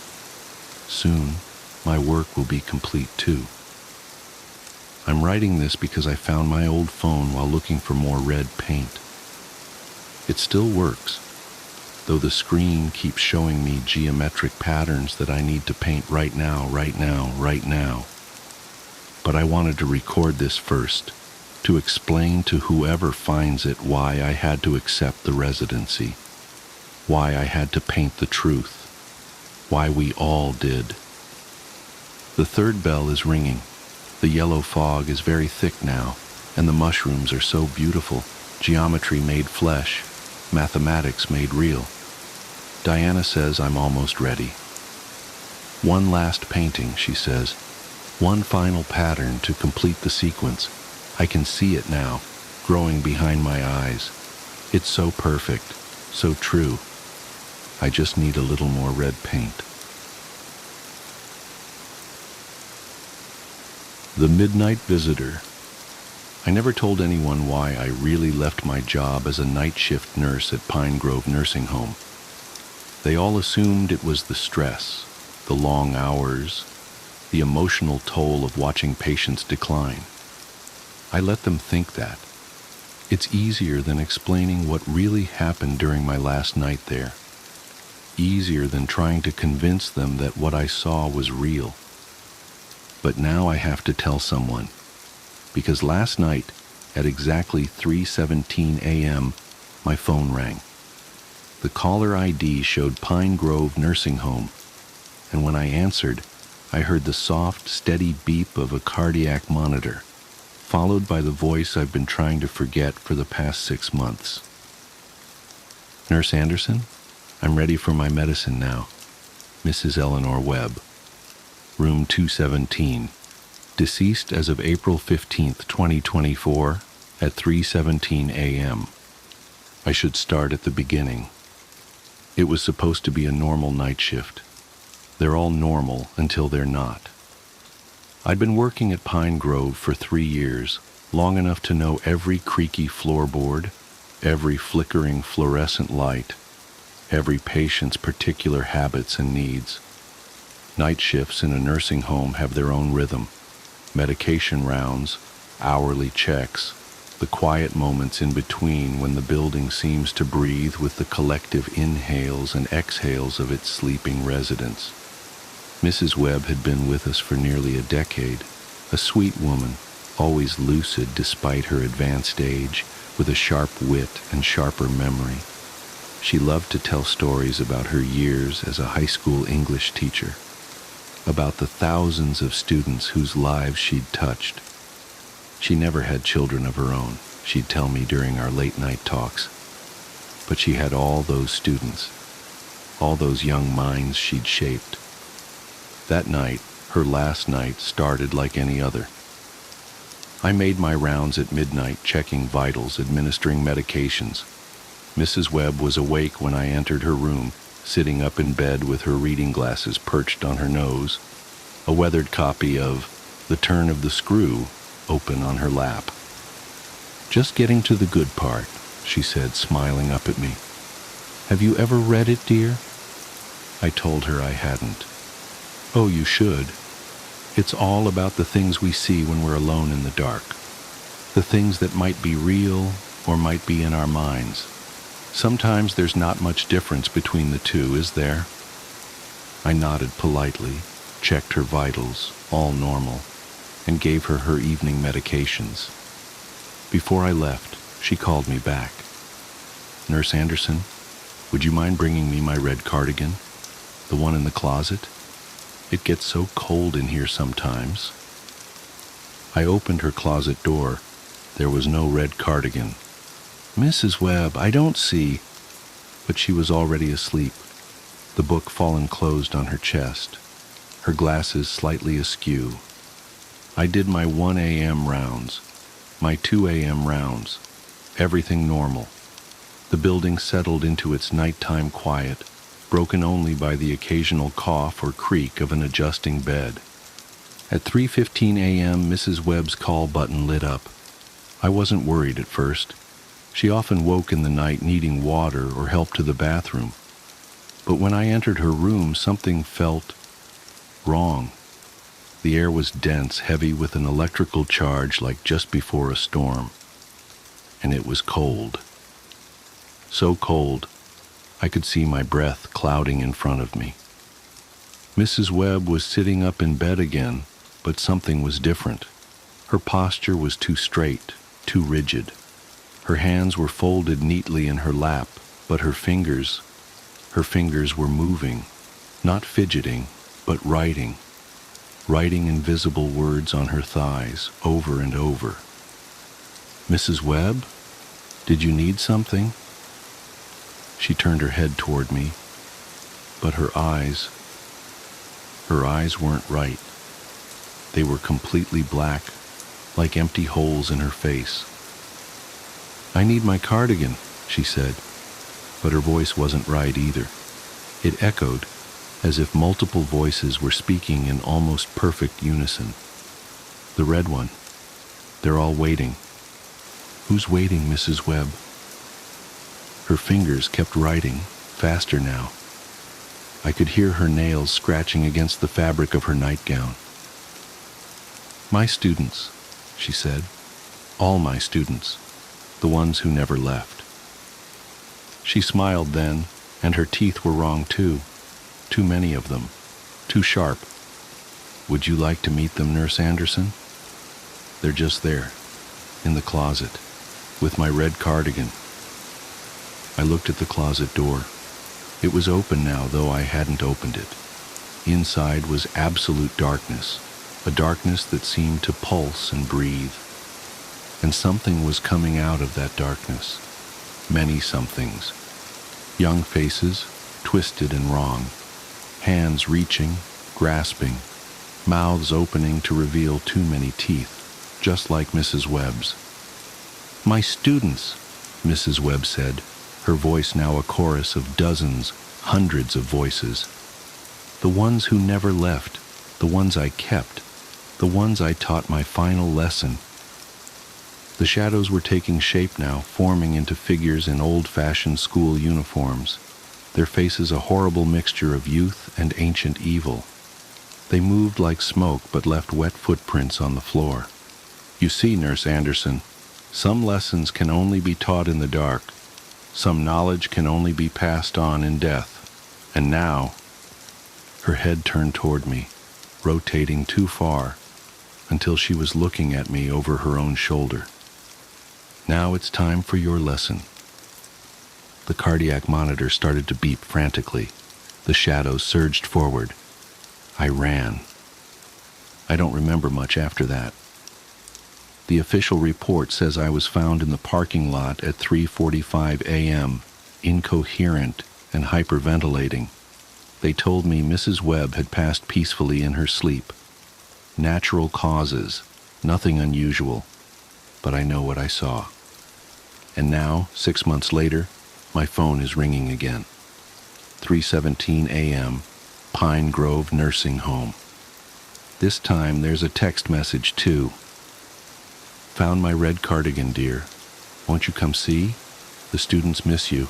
We have so much to teach you." Attached is a photo, a closet door standing open. Inside, hanging on a hook, is a red cardigan. It's dripping something dark onto the floor. And in the darkness behind it, I can see faces. Young faces, smiling faces, waiting faces. My phone rings again. "Nurse Anderson? I'm ready for my medicine now. We're all ready. Won't you come back to room 217? The lesson is about to begin." I should block the number. I should throw my phone away. I should run. But I can't stop staring at the photo, at the cardigan, at the faces in the dark, because I've just noticed something that makes my blood run cold. In the reflection of the closet mirror, I can see myself, standing there, wearing a nurse's uniform. But it's not my face anymore. I'm smiling with too many teeth, and my eyes are completely black. The lesson has already begun, and I think I'm starting to understand what Mrs. Webb meant about the things we see in the dark, about how sometimes there's not much difference between what's real and what's in our minds. Because now I can hear them too, the voices of her students, whispering, teaching, calling, and I'm learning. Oh God, I'm learning. Won't you come learn with me? Room 217 is waiting. We're all waiting, and we have so much to teach. The Dollhouse Tapes. It started last October when Jenny, my oldest friend from college, called me out of the blue. We hadn't spoken in months. Life, jobs, the usual drift. But her voice on the phone made my stomach drop. She sounded hollow, distant, like she was speaking from underwater. "Sarah, I need..." She trailed off, and I heard what might have been a shaky breath. "I need you to come look at something. Please, I can't tell if I'm losing it." "Jenny, what's wrong?" The autumn wind rattled my apartment windows, and I pulled my cardigan tighter. "Are you okay? Can you come over? Tonight? Please?" There was something raw in her voice that scared me. Jenny was always the collected one, the one who kept me grounded during finals week panic attacks and bad breakups. Hearing her like this felt wrong, like watching a parent cry. "Of course," I said, already reaching for my keys. "Text me your new address. I'll be there in an hour." The drive to Jenny's place took me through unfamiliar suburbs, rows of identical houses with manicured lawns fading to brown in the October chill. Her neighborhood was older, full of Victorian-style homes with wraparound porches and elaborate trim work. The kind of houses that look charming in daylight but menacing after dark. All sharp angles and deep shadows. Jenny's house sat at the end of a dead-end street, partially hidden behind overgrown hedges. The porch light was out, and I had to use my phone's flashlight to find the front steps. The wood creaked under my feet, that distinct elderly house sound that always makes you wonder about structural integrity. She opened the door before I could knock. Jenny looked wrong. Her normally sleek, dark hair was unwashed and tangled. her eyes ringed with shadows that spoke of sleepless nights. She wore what looked like the same Northwestern sweatshirt from our college days, now threadbare and stained. "Thank God you're here," she whispered, pulling me inside. The house was freezing, and I could see her breath in the dim entryway. "I need you to tell me I'm not crazy. I need someone else to see it." "See what?" I asked, following her up a narrow staircase. Family photos lined the walls. Jenny and her husband Mark's wedding, vacation snapshots, her parents. Normal things that somehow felt off, like props arranged to create the illusion of a happy home. "Jenny, you're scaring me. Where's Mark?" "Conference in Seattle. He's been gone 2 weeks." She laughed, a sharp sound with no humor in it. "He thinks I'm having some kind of breakdown. Keeps talking about postpartum depression, about seeing someone. But this isn't. This is real. You'll see." The mention of postpartum made my chest tight. Jenny had lost the baby 6 months ago, late in the second trimester. I should have been there more, should have called more often. Some friend I was. We reached the second floor, and Jenny led me to what must have been meant as a nursery. The walls were a soft yellow, but the room was empty except for a large dollhouse in the center of the floor. It was beautiful in an antique way, Victorian style, matching Jenny's actual house, with intricate gingerbread trim and tiny, perfect shutters. "Mark's mother gave it to us when we told her I was pregnant," Jenny said, kneeling beside it. "Family heirloom, supposedly.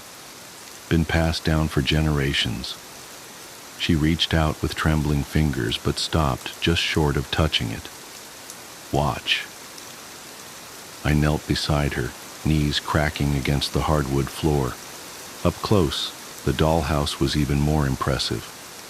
Every detail was perfect, from the miniature door knocker to the tiny books visible through the windows.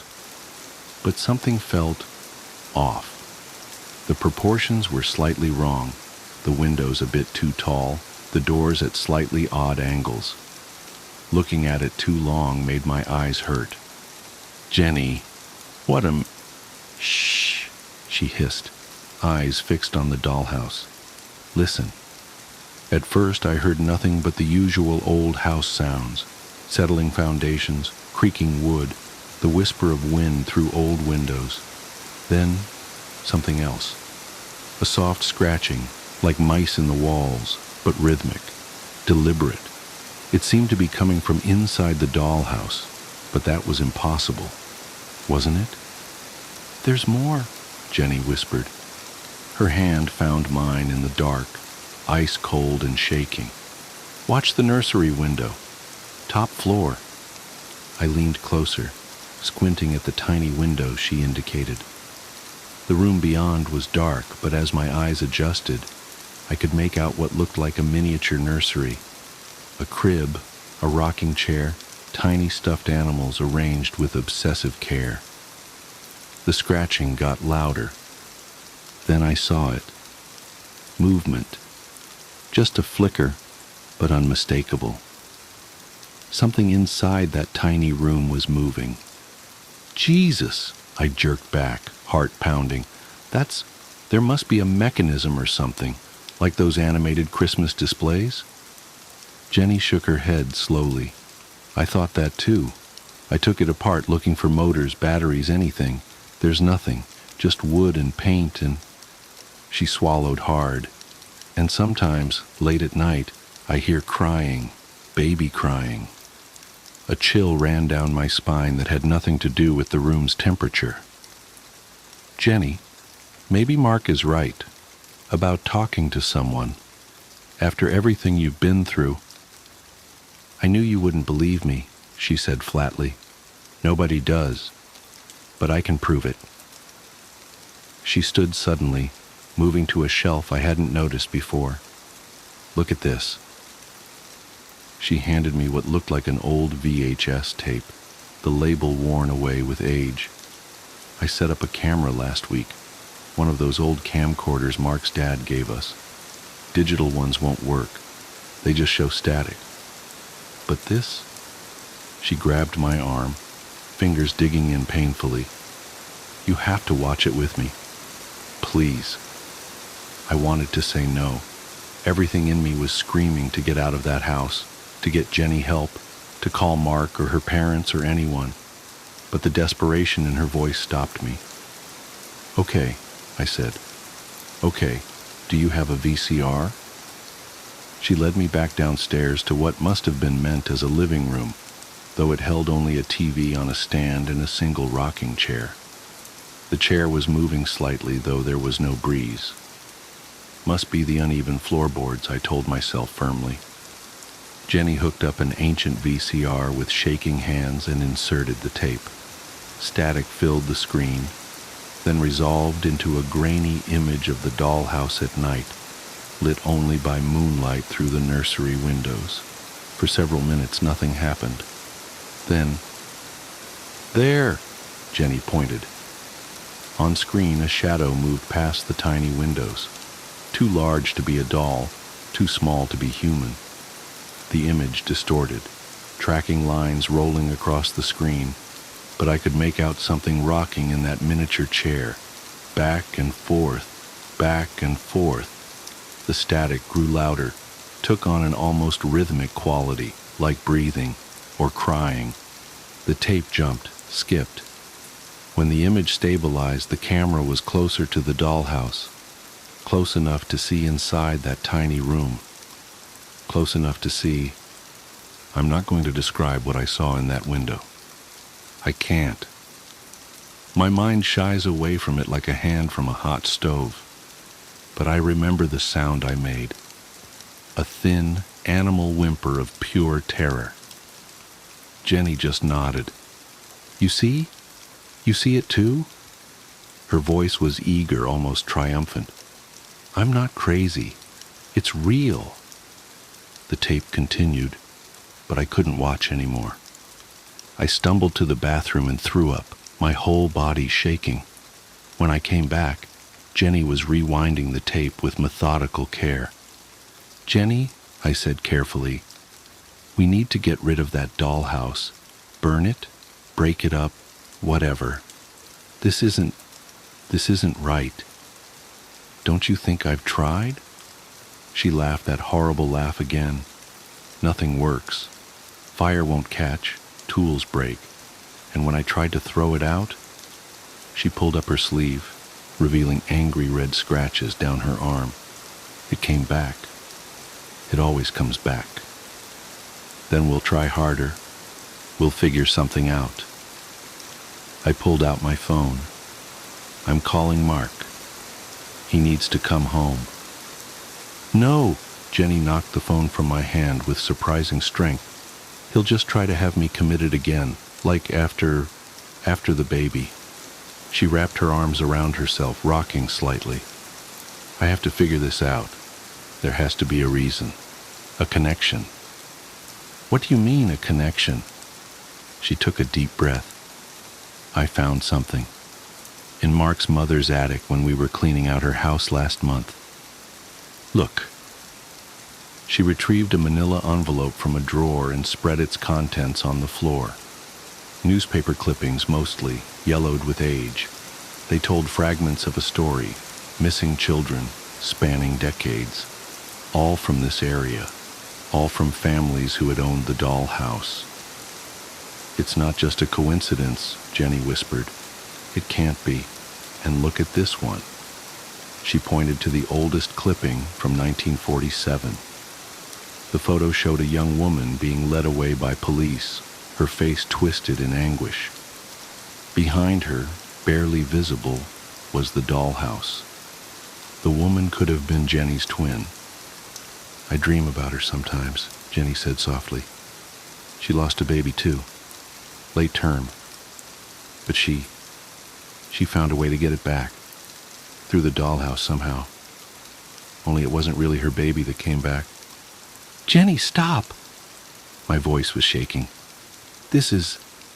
We need to get you help. Real help. She wasn't listening. I hear it at night, crying, coming from the nursery, the real nursery. But when I go look, there's nothing there, just the empty room and that damn rocking chair moving by itself. Her voice dropped to a whisper. Sometimes I think if I just went in the dollhouse, if I could make myself small enough. Stop it! I grabbed her shoulders. Listen to yourself. This isn't the answer. Whatever this thing is, it's feeding on your grief. You can't let it. For a moment, I thought I'd gotten through. Then her face hardened. You don't understand. You can't. Just go. I shouldn't have called you. I'm not leaving you alone with that thing. Get out! She screamed, shoving me toward the door. Get out! Get out! Get out! I stumbled backward, caught off guard by her strength. As I fell, my elbow knocked against something, the VCR. The tape ejected with a mechanical shriek, and I grabbed it without thinking. Jenny lunged for it, but I was faster. I ran, taking the porch steps 2 at a time, her screams following me into the night. I drove home in a daze, the tape burning a hole in my passenger seat. I tried calling Jenny the next morning. No answer. Same the next day, and the next. I called Mark, but it went straight to voicemail. Finally, I drove back to the house, heart pounding the whole way. The police were already there. They found Jenny in the nursery. The official report says she died of exposure, hypothermia, despite all the windows being closed and the heat being on. The temperature in that room was 30 degrees below the rest of the house, and they never figured out why. The dollhouse was gone, no sign of it anywhere. But they found something else, something that didn't make it into the official report. My friend on the force told me later, voice shaking. In the corner of the nursery, they found tiny footprints in the dust, baby-sized, leading to the wall, then stopping. Like something very small had been walking there. And on the rocking chair, the real one, life-sized, they found a single perfect scratch mark. Too big for a doll, too small for a human hand. I still have the tape. I know I should destroy it, but I can't bring myself to. Sometimes late at night, I swear I can hear it calling to me from the drawer where I keep it. A soft scratching sound, like tiny fingers on wood. And sometimes, in my dreams, I see Jenny. She's in a beautiful Victorian nursery, rocking a baby that isn't quite right. She looks up at me through the window and smiles, but her face isn't quite right either, like a doll's face, painted on. She's still rocking. Always rocking. I guess I should mention I'm pregnant. Just found out last week. And yesterday I got a package. No return address. Inside was a beautiful antique dollhouse. I haven't opened it yet. But sometimes, late at night, I hear crying. The traffic stop. Officer David James had worked the graveyard shift along Route 43 for nearly 7 years. The stretch of highway cutting through dense pine forest was notorious for drunk drivers, especially after midnight. But in all his years of service, he'd never encountered anything quite like what happened on that moonless October night. The first peculiarity was the silence. Usually the night hummed with crickets and the occasional hoot of a barred owl. But as James's cruiser idled at the turnout near mile marker 217, an unnatural stillness pressed against his eardrums. Even the wind seemed to have abandoned the pines. His radar gun registered a black sedan doing 62 in a 55. As the car passed, James noticed the passenger side taillight was out. A routine stop, the kind he'd done thousands of times before. He flicked on his lights and pulled out behind the vehicle. The sedan took longer than usual to respond, continuing for almost half a mile before finally pulling onto the shoulder. James approached with his flashlight beam cutting through the darkness, noting how the black paint seemed to absorb the light rather than reflect it. The windows were tinted, but within legal limits. "License and registration," James said, keeping his voice steady despite an inexplicable urge to turn and run. The driver's window descended with painful slowness, releasing a blast of cold air that made James's eyes water.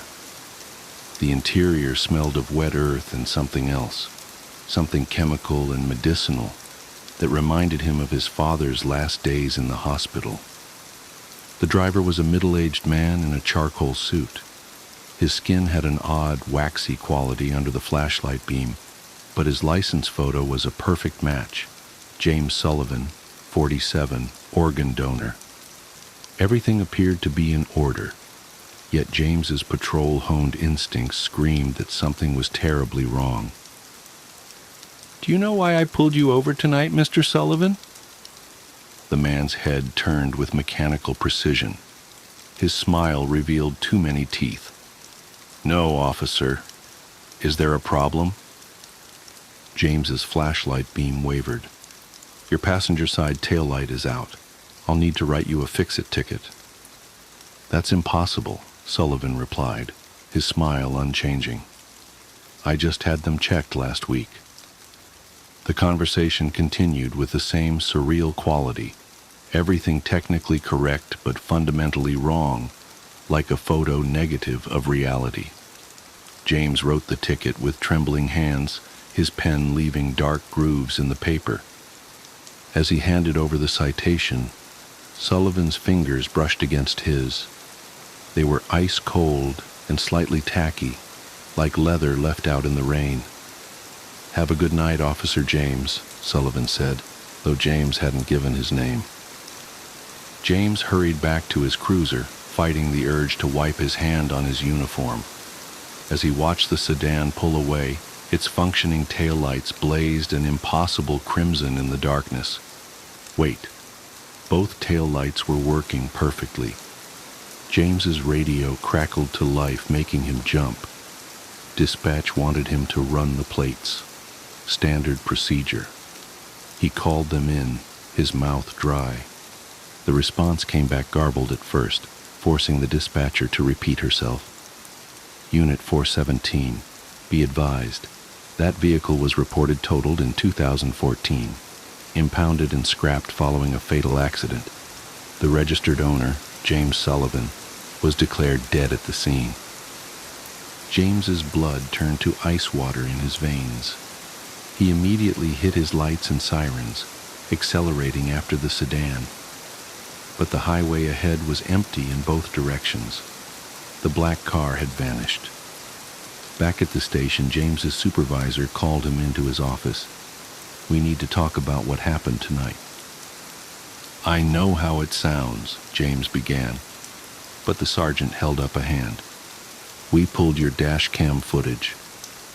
The older man's face was grave. "David, there was no car." James watched in horror as the video played on the sergeant's computer. It showed his cruiser pulling over on the empty highway.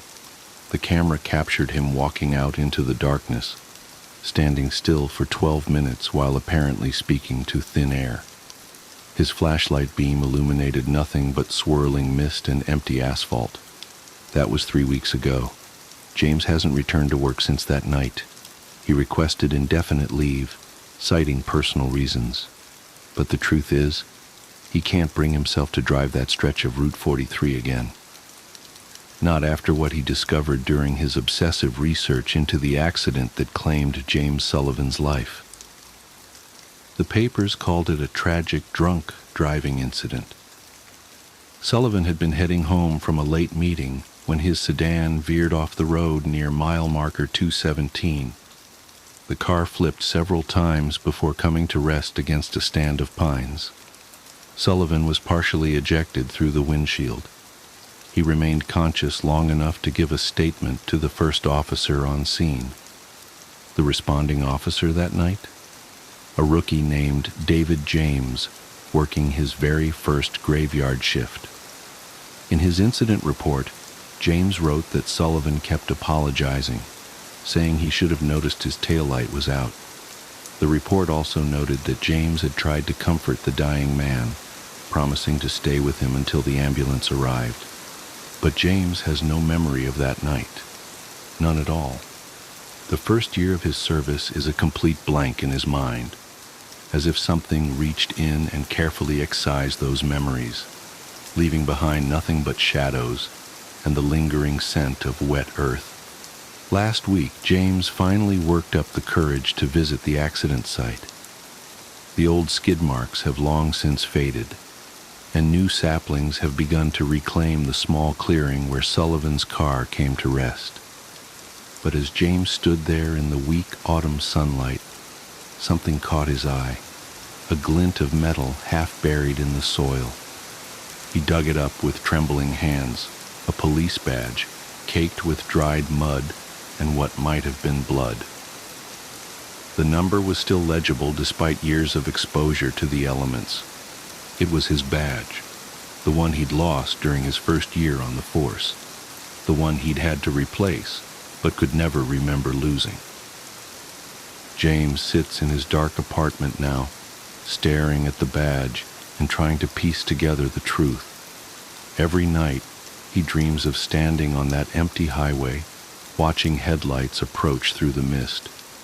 In the dreams, he's the one behind the wheel of a black sedan, and a young officer named David James is walking toward his window with a flashlight beam that illuminates nothing at all.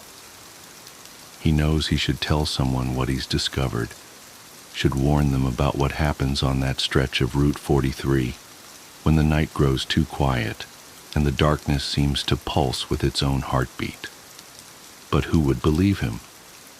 Besides, he's beginning to understand now, beginning to remember fragments of that lost year, like shards of a broken mirror slowly being pieced back together.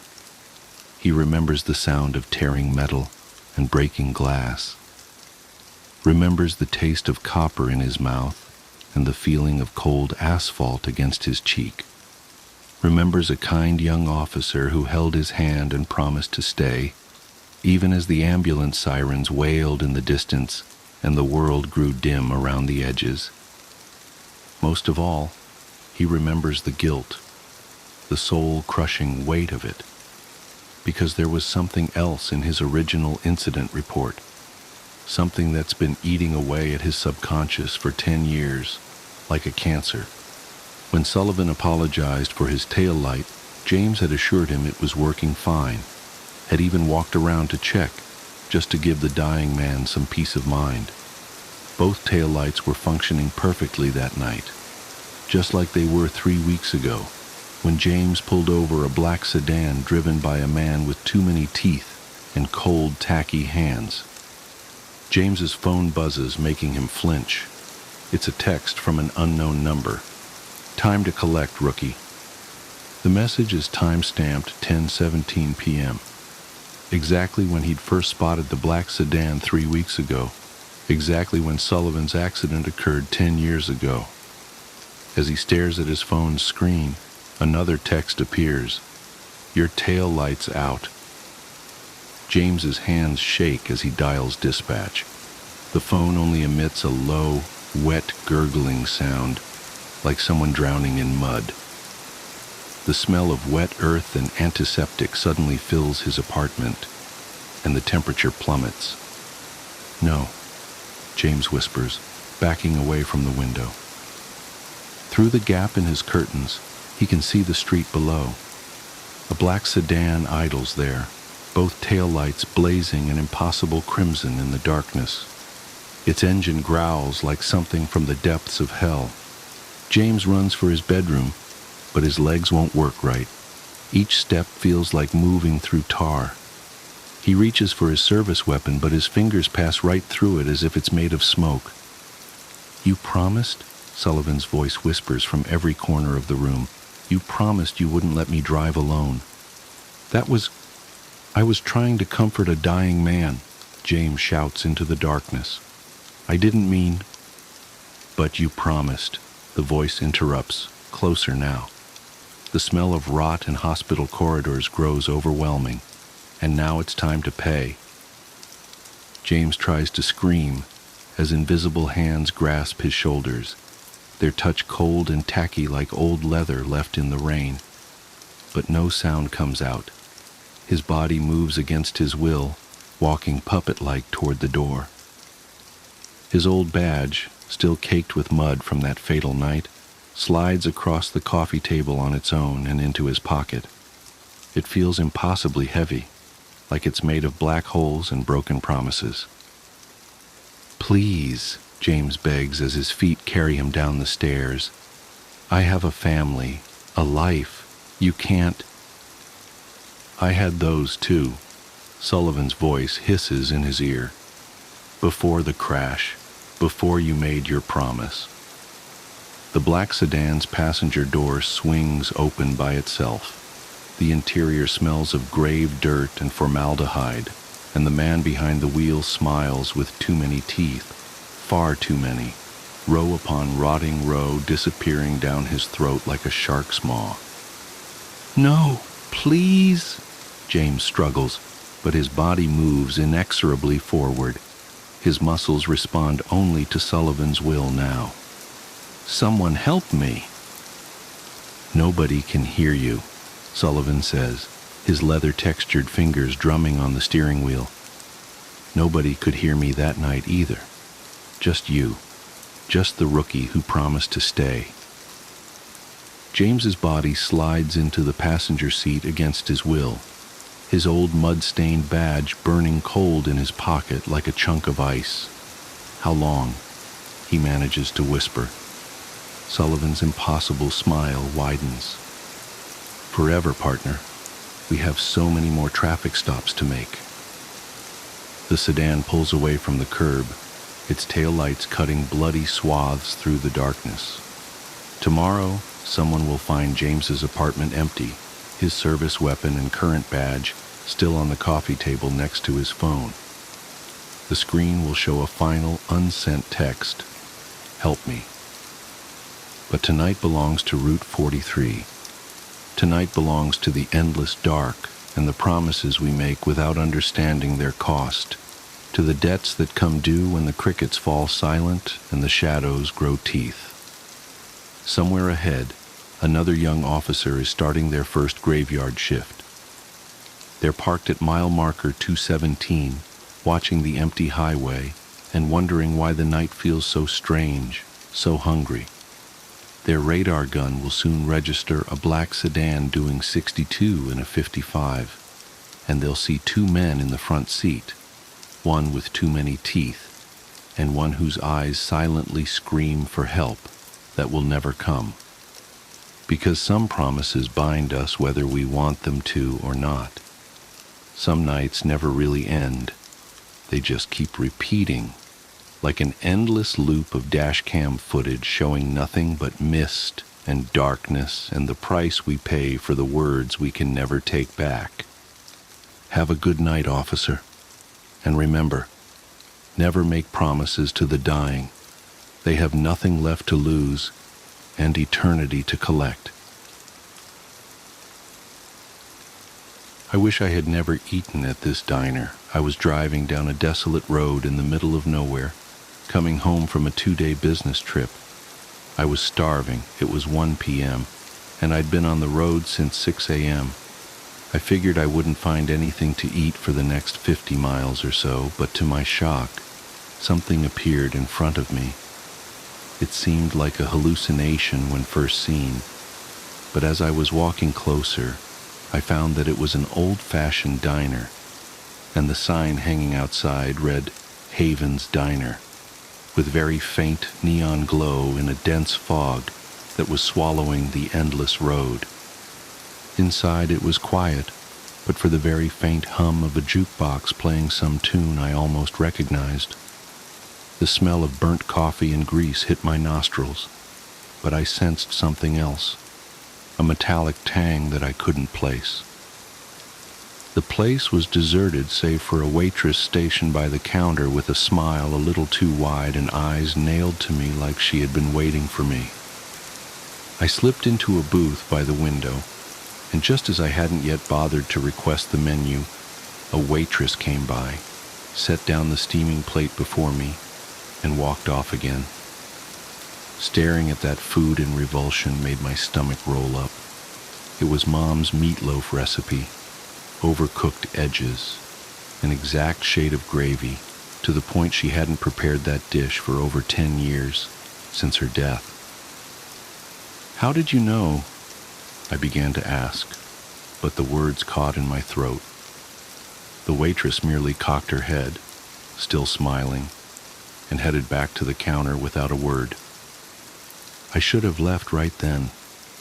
I was too hungry, too tired, and something about the smell of that meatloaf drew me, filling me with a bittersweet nostalgia I couldn't fight. I picked up the fork and took a bite. It was perfect, just like I remembered it from when I was a kid. But as I chewed, a strange sensation crept over me, like I was being watched by someone I couldn't see. The hair on the back of my neck stood up, and I glanced around the diner. It was still empty, except for the waitress, who now stood completely still, her back turned to me. That's when I noticed the clock above the counter. It was stuck at 3:33, the second hand twitching but never moving forward. My appetite vanished, replaced by a cold knot of unease in my stomach. I stood up, leaving the half-eaten plate on the table, and headed for the door. "Leaving so soon?" a voice said behind me. It wasn't the waitress. It was a man's voice, low and raspy, like he'd smoked a pack a day for years. I turned around, but no one was there. The booth where I had been sitting was empty, the plate of meatloaf gone. I ran for the door, my heart pounding in my chest, and flung it open.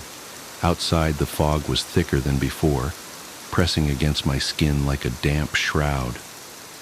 My car was gone. In its place stood another sign, smaller than the one out front. It read, "You're always welcome at Haven's Diner. See you soon." I started walking, hoping to find the road, another car, anything. But no matter how far I went, I ended up back in front of that damn diner.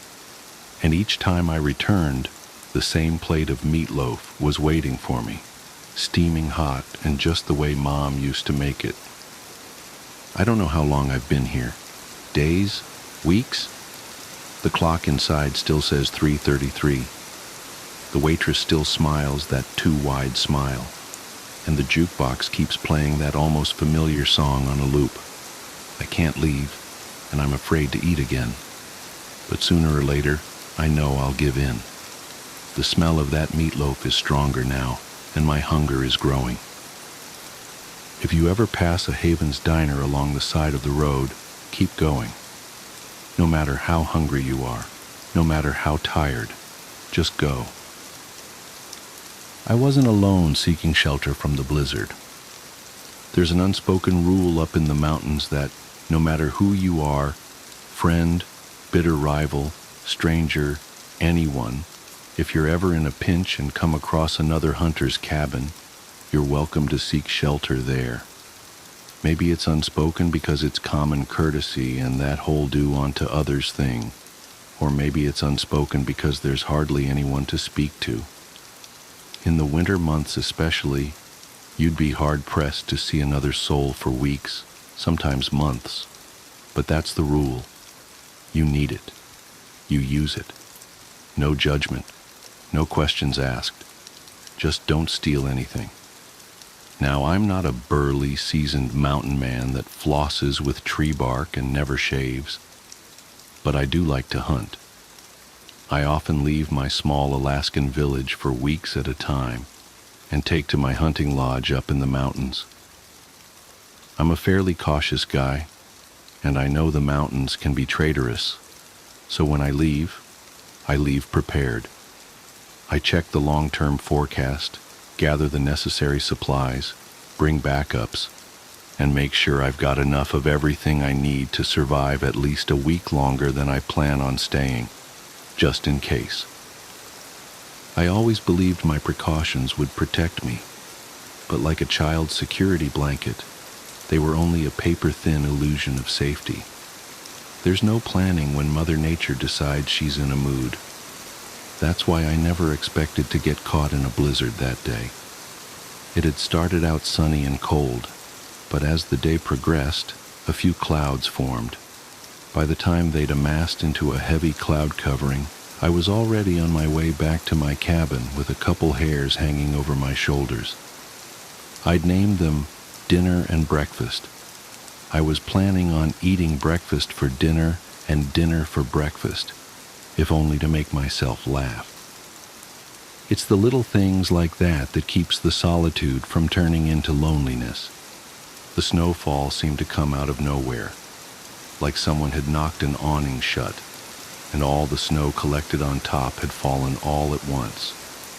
Except it wasn't a single tidal wave of snow. It was a relentless, unending assault. Last I checked, the weather reports hadn't mentioned a blizzard, and yet a blizzard was what I found myself walking through. It got very dark, very fast, and I kicked myself for leaving my flashlight back at my lodge.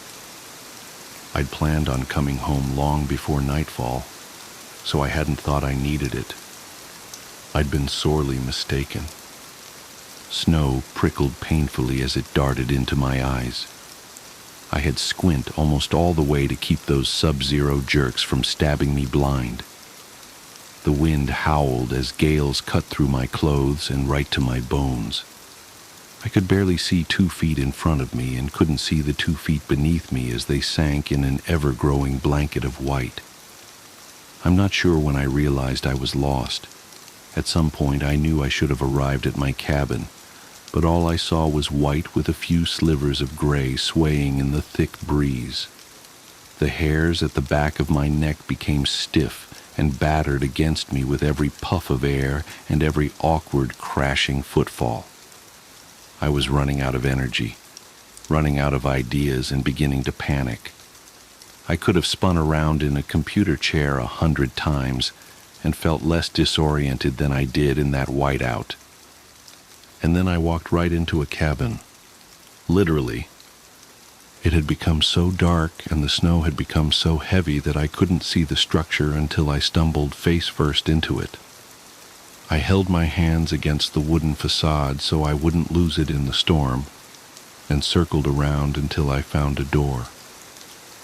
I wasn't just in a pinch. This was life or death.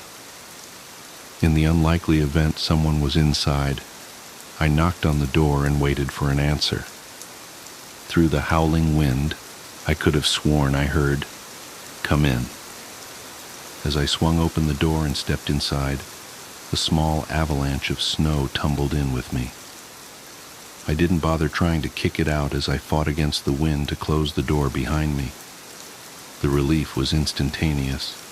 Without the air whipping at me, I'd put a stop to the timer ticking down to my freezing death. "Thanks," I whispered. I turned towards the inside of the cabin and tried to get my bearings, but all I saw was blackness, which meant I had no real way of gauging the size of the cabin. Yeah, I'd circled around it, but I'd been stumbling around, half blind, focused on trying to find a doorknob, so I had no idea what length of the cabin I'd covered. I could have walked half of it. I could have circled around 3 times without realizing it. Through the darkness, all I could see was the vague outline of someone sitting in the corner. "You're a real lifesaver," I said. He didn't answer. I pawed around for a lighter, a lantern, a matchbook, anything that might emit light, but all my fingertips touched were chains and the barrels of hunting rifles. I stopped poking around when I felt an open bear trap. Wouldn't want to get my arm caught in one of those. It was safer to sit still and wait for daybreak. It occurred to me the stranger might have been seeking refuge as well. "So," I started, keeping my tone light and innocent, "you the owner of this cabin?" The answer was more of a hiss than a word, but in that hiss, I heard a faint, "Yes." I sat on the floor, let my hairs down beside me, and reached into my pack. Why I'd taken a sleeping bag with me and not a flashlight was beyond me. I removed my wet clothes and quietly slipped into the sleeping bag to warm up, making conversation as I did. "Thanks again. That blizzard really came out of nowhere," he replied with the slow, labored, wheezy breaths of an elderly man on his deathbed. "Dangerous." "Yeah," I chuckled. "That's an understatement." "Hungry," he exhaled. "You got a fireplace?" "I've got a couple hairs. I'll cook them up. It's the least I can do," I offered. His reply was drawn out, like a wolf howling, but without the majestic hum. "No." "Okay, as soon as the blizzard dies down, I'll go gather wood and make us a fire. Can you wait until then?" I saw his silhouette shift slightly. There was a rattle of chains. "No," again. The O stretched out in a long, bloated groan. "No. No. Yes." The final no morphed strangely into a yes, like someone drastically changing to a much higher note on a flute halfway through a breath. I craned my neck to look at the single window in the cabin. It was pitch black, pitch white. It was like an afterglow, visible against the black backdrop of the wood, yet still inherently dark. I focused on it rather than the rest of the cabin, because it was the only hint of light I could see. "If you don't mind, I'm going to try and catch some shut-eye," I said tiredly. He didn't respond, but that didn't surprise me. Mountain folk don't talk much, even when they come down to town for what few supplies they can't make themselves. I shrugged it off and settled in for the night, but I felt something hard against my side. Sighing, I tossed my hairs back a bit farther and got comfortable. I was exhausted, so it wasn't all that hard for me to drift off, despite the wind's song playing outside the walls. I hugged myself in my sleeping bag and drifted off. I was awoken by a different sound, a weird snapping crunch that made me shoot up in bed, believing the ceiling was about to collapse under the weight of the snow. I braced myself, but as the sound came again, I realized it wasn't above me, but rather next to me, near my belongings. The silhouette was gone from the corner, and I could hear his deep, raspy breaths accompanying the crunch. "What the hell are you doing?" I snapped. He retreated back to his corner with a rattling of chains. My adrenaline was pumping, and I wasn't even sure why. Something about the stranger put me in a state of near panic. My instincts were telling me to leave, but I couldn't afford it. Whatever this guy was up to, I was safer with him than I was out there in the blizzard. I grabbed my backpack and propped myself against the wall in a seated position, staring at the silhouette, expecting him to make a move. I kept myself awake and alert, never looking away even as the howling wind slowly diminished in strength. Once or twice I felt my head begin to dip, and my eyes begin to shut. But every time I slipped, the faint rattle of chains snapped me back into consciousness. As the blizzard cleared and the sun slowly rose, light began to trickle into the cabin. The scene filtered through in tiny increments with each layer uncovered by the sun, like a printer slowly spitting out the full picture one line at a time. I wasn't in a cabin. I was a large supply shed that was maybe 10, 11 feet long, 7, 8 feet wide. There was no fireplace, which makes sense for a supply shed. There were tools, traps, and riffles lining every wall. The silhouette in the corner slowly stopped being a silhouette and started being a distinct person. Skinny, no, gaunt, pale, no, ghost white, man, no, corpse. I was gutted. He was dead. Not, "Oh shoot, I died overnight. Sorry about that. Dead, long dead." long dead. His body was all shriveled and mummified. Is that even the right word for it? He wasn't wrapped up in bandages or anything like that. But his skin was completely dehydrated and stiff like an unwrapped mummy. His hair was hanging from his head in unkempt strings. His teeth were poking out of his shrunken lips, with a wide gap where the top right canine should have been. There was a stain of age-old blood soaked into the wood beneath him. I followed it by gaze to its origin, his left foot, and the bear trap in which it had gotten caught. There was an empty hook on the wall above him with a chain leading to the trap. It was long enough for him to move around, but not enough for him to reach the front door, or the saw hanging above it. My best guess was the trap had fallen on its own while he was out, and at some point he'd done a supply run in the dark and had gotten caught in his own trap. He'd probably died of thirst or something. Look, I'm telling you, he wasn't breathing. He wasn't moving. He was dead as a doornail, and had been for quite some time. I sat there, reasoning I'd been delirious the night before. The fatigue, the dehydration, the disorientation caused by the blizzard. It made me imagine his voice. Those slow, hissing sounds I thought were replies were just the wind outside. I'd interpreted them wrong because the loneliness had finally gotten to me. The elements had conspired against me to create a living person out of someone who definitely wasn't living. It was a good, logical explanation, and I wish I could say it was true. Except I'm not the one who bit the head off of breakfast. It's not my canine tooth I found on the floor next to me. My dry, dirty, wood-like fingernails aren't the ones sticking out of the outside of my sleeping bag. I'm not the one who caked the corpse's dry, cracking lips with white fur. I didn't stick around for dinner. Mr. Moogie was imaginary. He had to be. My daughter started talking about Mr. Moogie on her 4th birthday.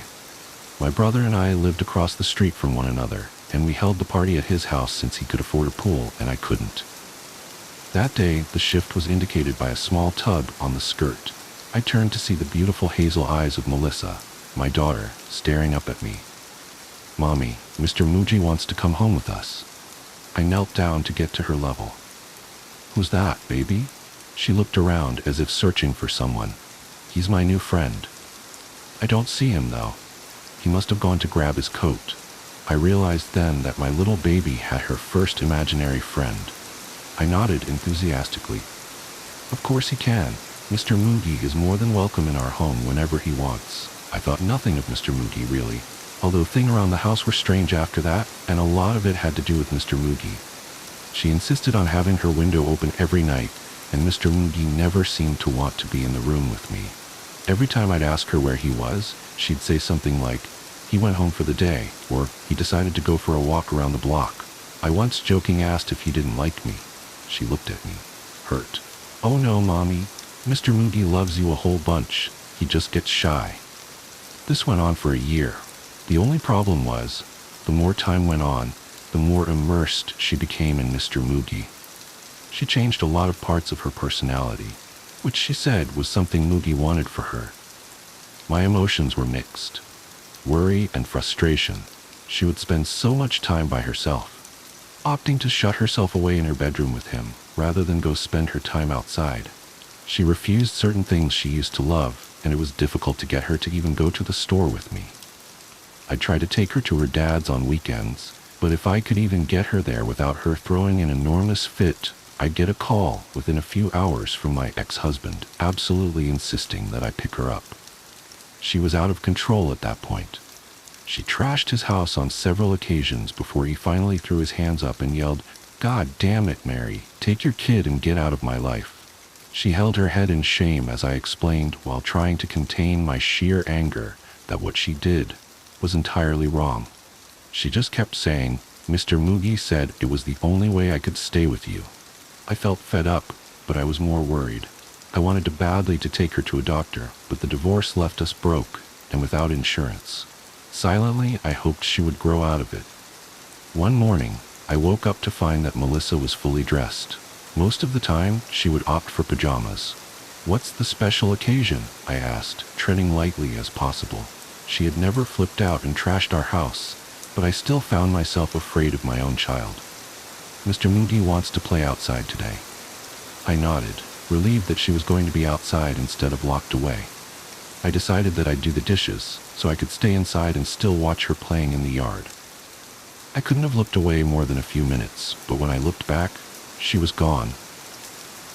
Running outside, I screamed her name, but got no reply. I called the police immediately, and a search was started. Every hour that passed, I prayed to a God that I didn't fully believe in. I prayed for my daughter's safety. I prayed that this was just one of many odd but harmless occurrences. Hours turned into days, then weeks, months. Half a year had gone by, and there was no sign of Melissa. At 2:37 a.m. on an abnormally warm October night, a call came into the station from a man claiming to have seen someone carrying a body through his backyard. The police caught him in the act. Older man, probably in his 40s. Thick glasses, lanky body. Nothing at all special about him, other than the fact that the body he was trying to bury was that of my little Melissa. I'm sure you don't want the gory details, and I'm not willing to relive them. She had been abused in disgusting, inhuman ways for the entirety of the 6 months she had been gone. She was so thin and bruised, she was barely recognizable. I was asked down to the station and had my brother accompany me. They wanted to see if I could recognize the guy. My brother grasped my hand tightly, likely fighting back tears himself, as we stared at this strange man from behind weird mirror glass. It all felt like a bad episode of SVU. Detective Lorenzo stared with sympathy in his eyes. "Do you know this man?" I shook my head. "No, I've never seen him in my life." My brother looked at me with confusion. "What are you talking about? Don't lie to them, Mary." My head was so foggy, it took a few moments for me to realize what was said and reply. No, I've never seen him." He looked a bit angry with me then. "Are you shitting me? He was in and out of your house for that past what year?" That was the tipping point. Later, I sat at a metal table across from Detective Lorenzo. His tone had changed from sympathetic to accusatory. "How do you know Thomas Mooney?" He pushed a photo of the man that killed my daughter across the table. I shook my head, almost too bewildered to speak. "I don't know that man." He stood quickly, slamming his hands on the table. "Yeah, this definitely seemed like a bad episode of SVU. He was in your house. People saw him walking everywhere with you and your daughter. Your own brother saw the man come in and out of the house." I think that's when I made the connection. Mooney. There was no way. Mr. Moody was imaginary. It was not possible that a man could have avoided me, been in my home with my child for a year. Yet, the evidence was there. The neighborhood watch had surveillance cameras installed a few years before we moved in. The footage showed Thomas Mooney, a man I never met until I saw him in that interrogation room, crawling through the windows of my home, mostly Melissa's bedroom window. Hell, he even came and went through the front door several times. They asked a few people around the community if they ever saw him. Most of them nodded solemnly. They all assumed that he was a relative or a family friend. He'd always follow at a distance, and I never thought to look over my shoulder. I never saw him. Not once. The sound of spinning. I've been trying to write this down for weeks now. My therapist says it might help to get it all out, but every time I start, my hands shake so badly I can barely type. Even now, sitting in my well-lit home office at 2:47 p.m. on a sunny Tuesday, I keep glancing over my shoulder. The rational part of my brain knows there's nothing there, but rationality doesn't count for much anymore. Not since that night at Riverside Park. I should probably mention that I'm a photojournalist for the local paper. Nothing glamorous, mostly community events, high school sports, that sort of thing. The assignment that brought me to the park that night was supposed to be a simple puff piece about the holiday carnival. You know the type. Happy families, cotton candy, twinkly lights. The kind of wholesome content that fills space between car dealership ads. The carnival had been in town for about a week, and my editor wanted some night shots to capture the magical atmosphere. I remember rolling my eyes when she said that. If I'd known then what I know now, I would have called in sick. I arrived around 8:30 p.m., just as dusk was settling in. The temperature had dropped significantly from the warm afternoon, and a light fog was rolling in from the river. Not unusual for October in our area, but it gave everything a sort of dreamy quality that I actually thought would make for good photos. God, I was so focused on getting the right shots that I ignored all the warning signs. The first thing that struck me as odd was the music. Carnival music is always a bit eerie, but something about it seemed off, like it was playing at the wrong speed or maybe echoing when it shouldn't have been. I kept thinking I could hear laughter mixed in with it, but not the normal shrieks and giggles of kids having fun. This was different, more like someone trying to remember how laughter should sound. I started with some wide shots of the midway, capturing the way the colored lights diffused through the fog. The place wasn't exactly crowded, but there were enough people around that I didn't feel uncomfortable. Not yet, anyway.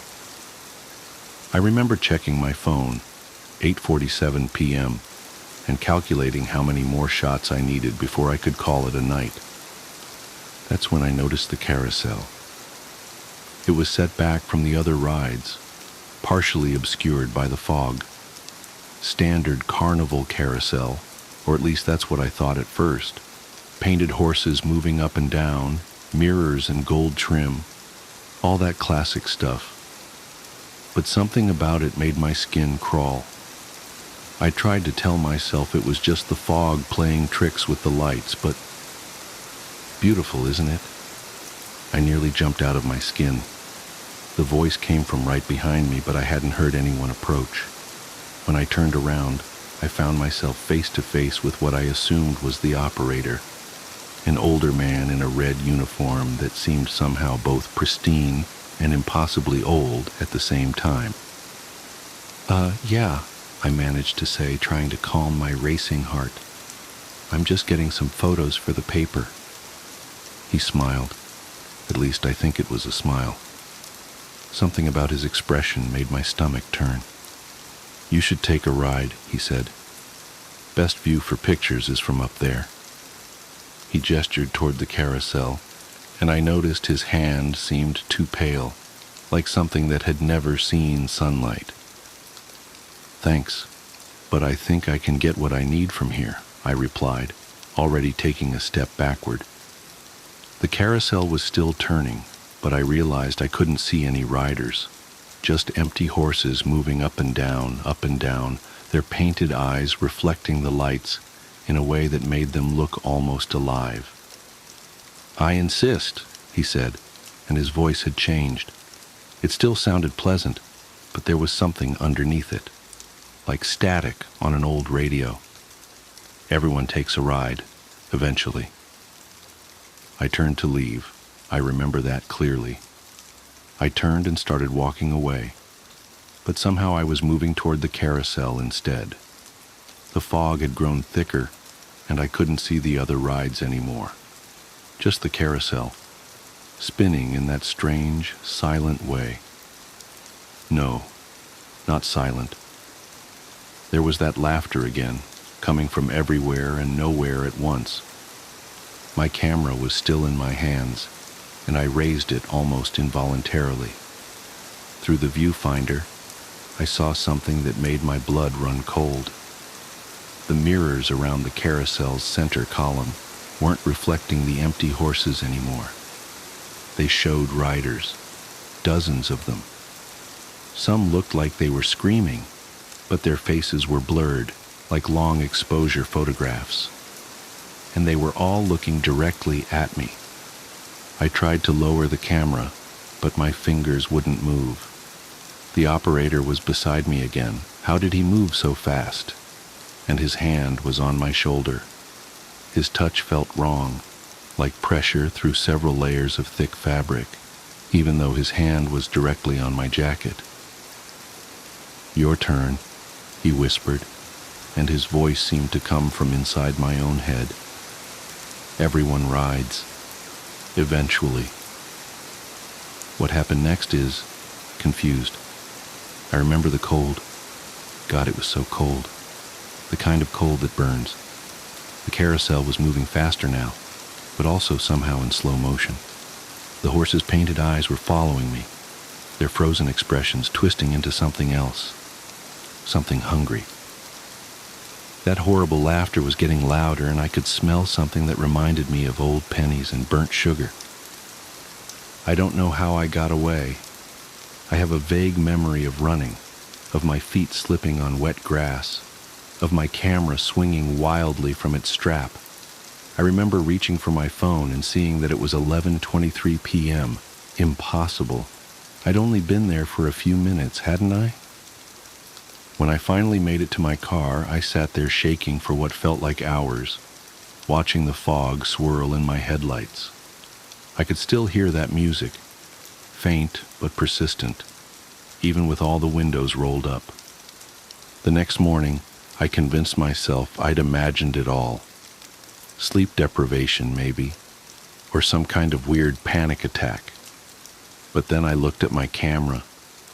Most of the photos were normal, just carnival shots, exactly what my editor wanted. But the last one showed the carousel, empty horses, fog, normal carnival stuff.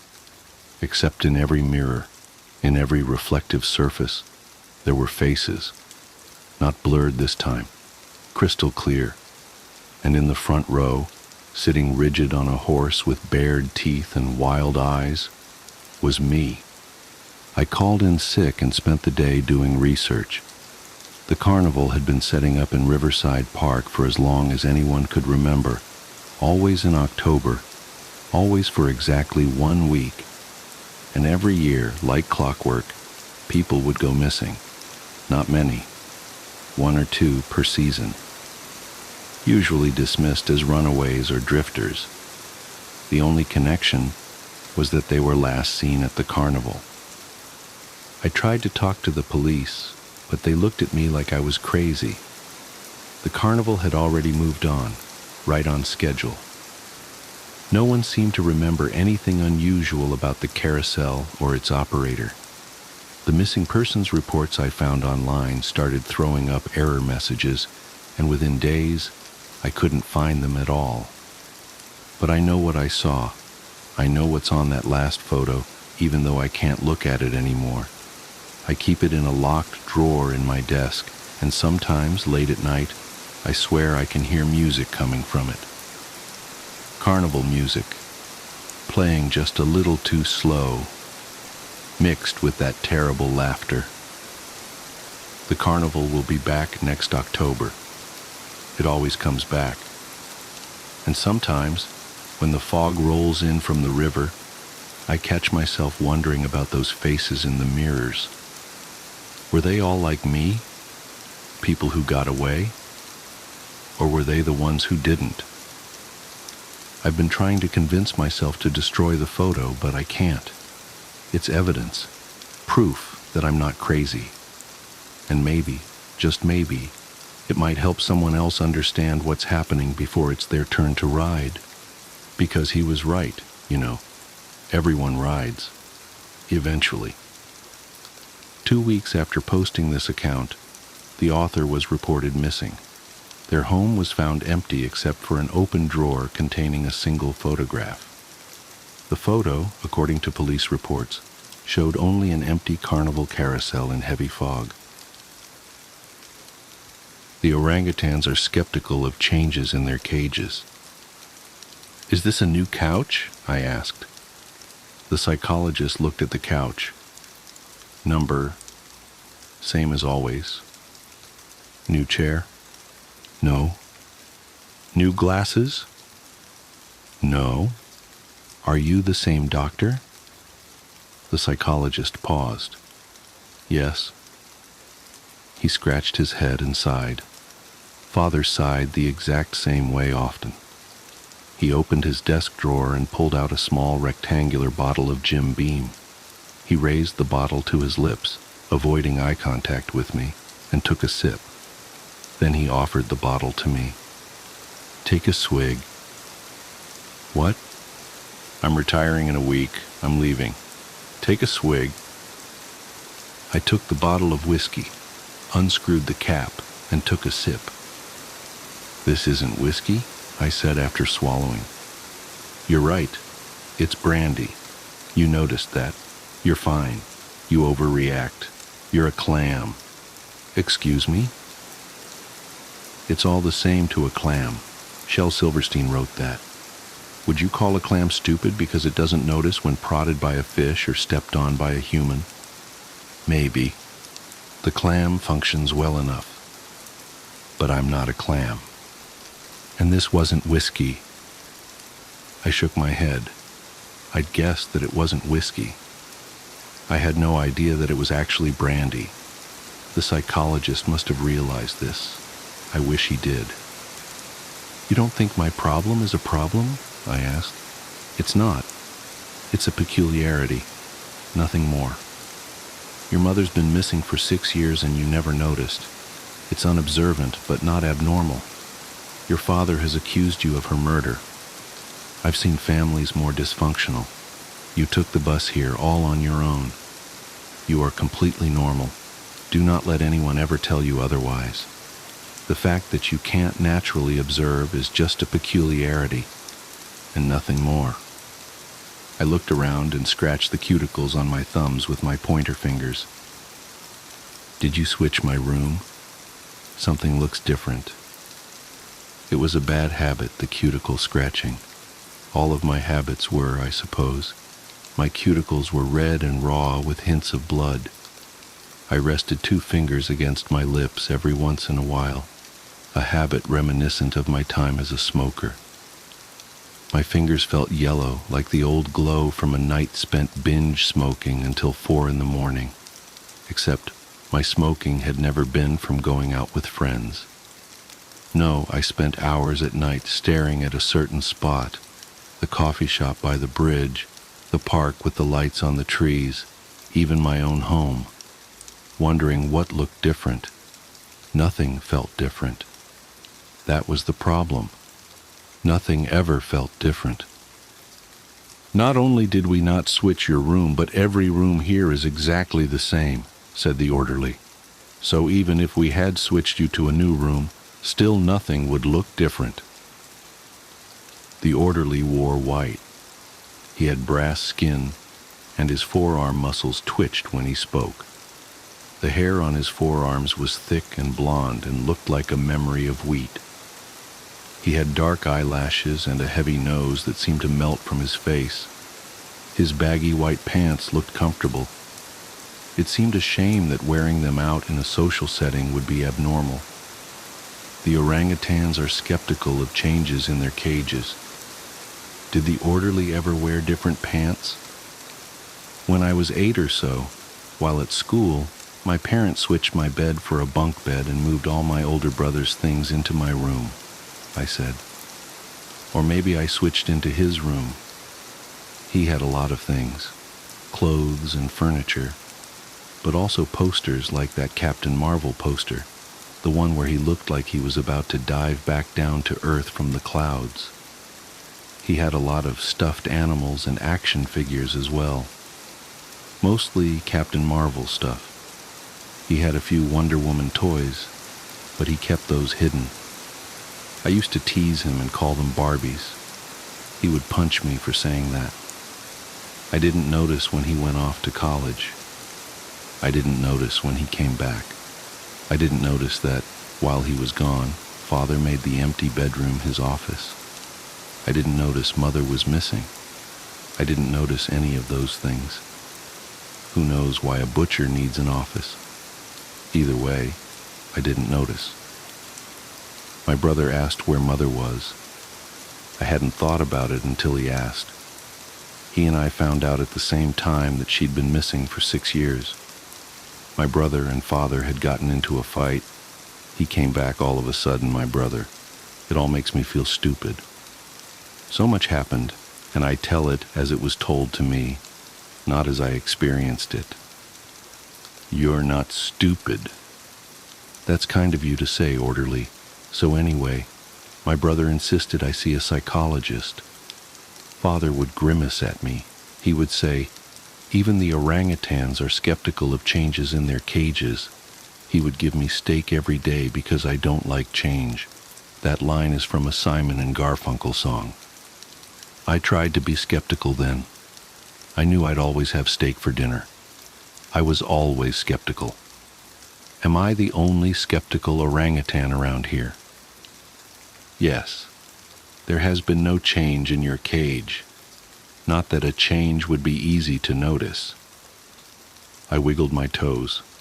I was barefoot because walking the hallways without shoes allowed me to feel the cool tile on my feet. There was something relaxing in pacing a small room barefoot. I shifted my weight and began picking at my eyebrows as I looked around the room. The walls were beige with a horizontal line of blue. The floor, tan tile, details. My psychologist thinks I don't have a problem. You guys think I do. I feel like a caged orangutan that doesn't move. The kind that if you had to describe it, you'd think it was depressed. That's how Father looked at me, like I was a depressed, confined orangutan. The orderly didn't reply. I sighed. So when can I leave here? After the trial, maybe. No, I mean, when will I be fixed? I keep having the feeling you guys are going to test me by making a change in my room and seeing if I notice. We don't do that. We're here to help you, not play tricks on you. You know that, don't you? My psychologist tests me, I said. I tapped my forehead, imagining a conversation where the orderly told me to take control. Unshakable habits beget unfavorable function. Something like that. That's what the psychologist said. I scratched my cuticles and looked at the orderly's pants. Are those Dickies? My pants? Yeah, they look comfortable. Is that an elastic waistband? You have the same pants except yours are blue. I felt my waist. I hadn't given my pants a thought. If someone had blindfolded me, I'd haven't the slightest idea what pants I was wearing. Is that normal? Yeah, everyone here wears the same pants. Sorry, not that. I was thinking that it's strange that I'd have no idea if what I'm wearing is different than normal. Isn't that odd? That's not for me to decide. I'd like to be able to notice change, I said. The orderly scratched his head. The doctor has diagnosed you with neophobia.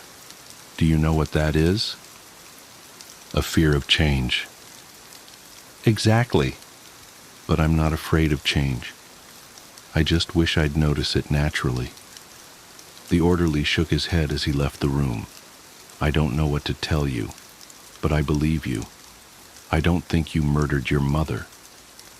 A lawyer looked at me with an eyebrow raised, but also with his nose crinkled a little. So you never noticed your mother's absence, he said. I shook my head. Number Father never mentioned it. I know this is my second day in court, but I'm not sure if you're the same lawyer I spoke to yesterday. The courtroom didn't look like a courtroom. It looked like a room. Yes, the judge sat on a raised platform, but everyone else sat on folding chairs. Yes, the jury sat behind a wooden bar, but the room was carpeted, and there were only 3 people in the audience who all looked vaguely familiar. Everyone looked vaguely familiar when out of context. The lawyer turned to the jury. Why is that something that would need mentioning if you already knew? I didn't know.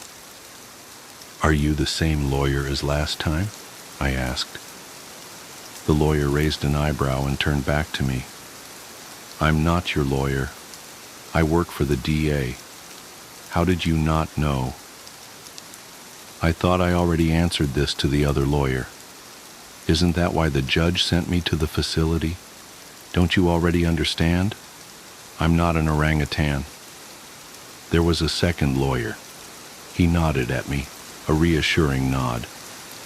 The district attorney looked confused. I'm sure I looked confused too. The orderly leaned against the frame of the doorway. Tough day in court? I'm just glad to be back, I said. It's comforting here. I like the padded floor and walls. I don't like it out there. I can never shake the feeling that everyone's playing a big trick on me, moving things around and laughing because I don't notice. I hate it when people laugh at me. The orderly had brass skin and thick blonde hair on his arms. He had a heavy nose and dark eyelashes. His forearms were thick like an ape's. He looked familiar, but you could never be too certain. Everyone looked vaguely familiar to me. Are you the... Yes, same as always. Is this the same room? The orderly looked at me curiously. You really don't remember? You even mentioned it to me yesterday. The tan walls with the blue horizontal stripe. Now today, padded walls. So this is a different room, I said, wide-eyed. I began scratching my cuticles. I don't like being surprised by change. I don't have a fear of change. No one likes surprises. Yes, this is a different room, so you don't hurt yourself. Your lawyer's request, actually, says bad news is coming. None of you understand me. Father understands me. He gives me steak every day for dinner and for breakfast. I hate change because I don't notice it. But Father understood. He'd tell me all day that we'd be having steak. Then we'd have steak, and I knew nothing had changed. The orangutans have nothing of which to be skeptical. I knew I'd be having steak. I wouldn't have noticed if one day I didn't, but it was more comforting not having to worry about not noticing a change. Steak every day? I envy you, man. I love steak. Well, after a while he would switch to hamburgers, probably because it was too expensive to give me steak every day. But then we'd go back to steak. We alternated. I didn't like the burgers as much, though. That's understandable. The burgers made me sick sometimes. I wouldn't notice that he'd switched to burgers. They made me sick sometimes with their crunch. That's why I started seeing the psychologist. Why would you see a psychologist for a crunchy hamburger? Oh, not about that. Sorry. I mean, Mother missing for 6 years and I never noticed. That's what I was thinking. That's crazy. I love her. That's why I began seeing the psychologist. When I found out she'd been missing for 6 years and I never noticed. But now I'm here, in this psychiatric facility. Perhaps this is where I belong. I scratched my cuticles with my pointer fingers. Wherever I was, I'd always been there. Whomever I met, I'd always known. Whatever I ate, I'd always eaten. Whatever I'd think, I'd always thought. Not noticing change meant never getting excited, never pleasantly surprised, never owning, never having, just seeing, never observing. I recognized this, but unless I made a conscious effort to observe, everything passed by me unnoticed. That's crazy, said the orderly, but I'm certain you'll be out of here soon. You'll continue seeing your psychologist, and you'll slowly get better.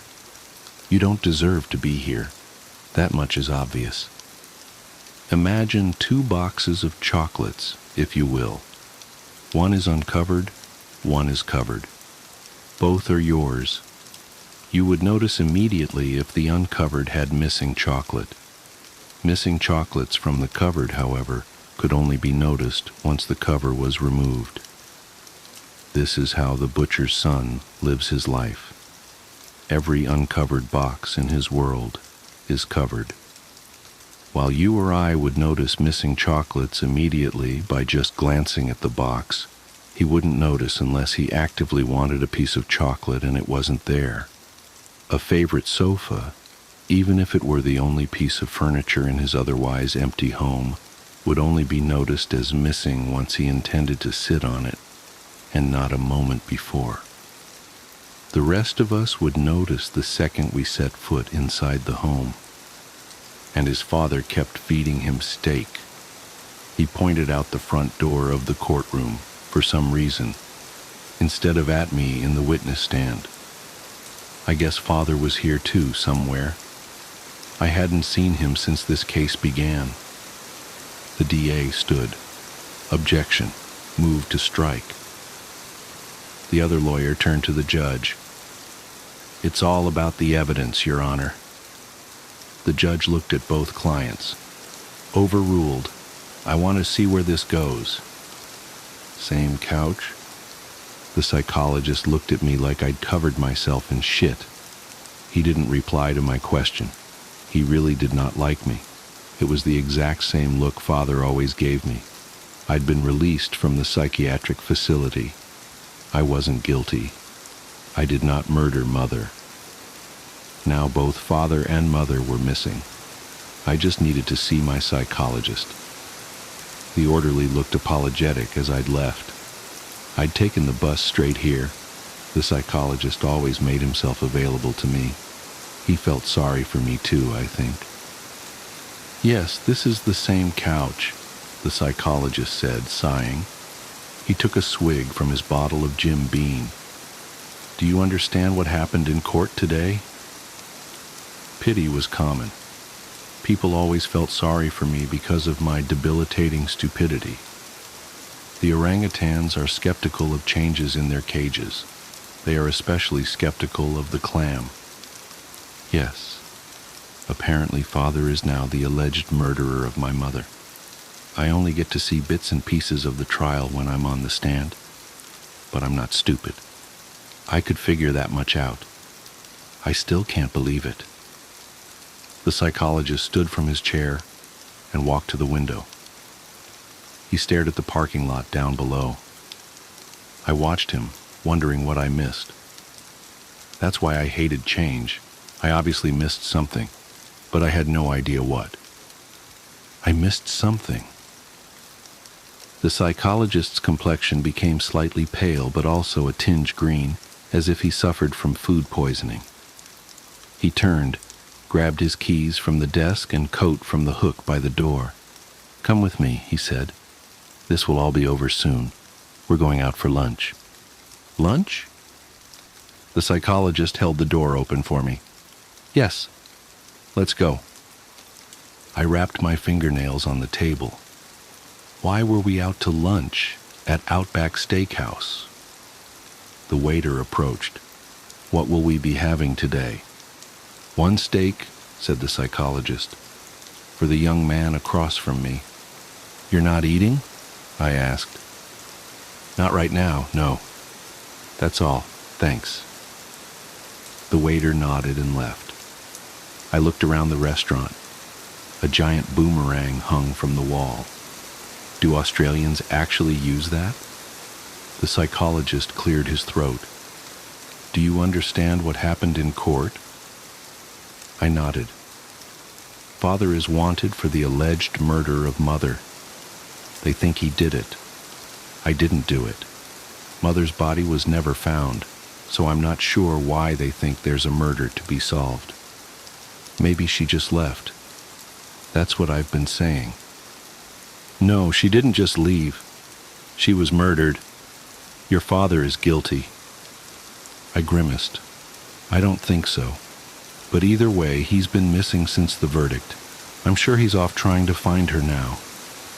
The psychologist spoke slowly. Your father, the butcher, cooked you steak every day. Yes. He understood how I didn't like change. I don't notice it, and it makes me nervous and uncomfortable. He'd tell me we'd have steak, and that I'd always be having steak, and I always did.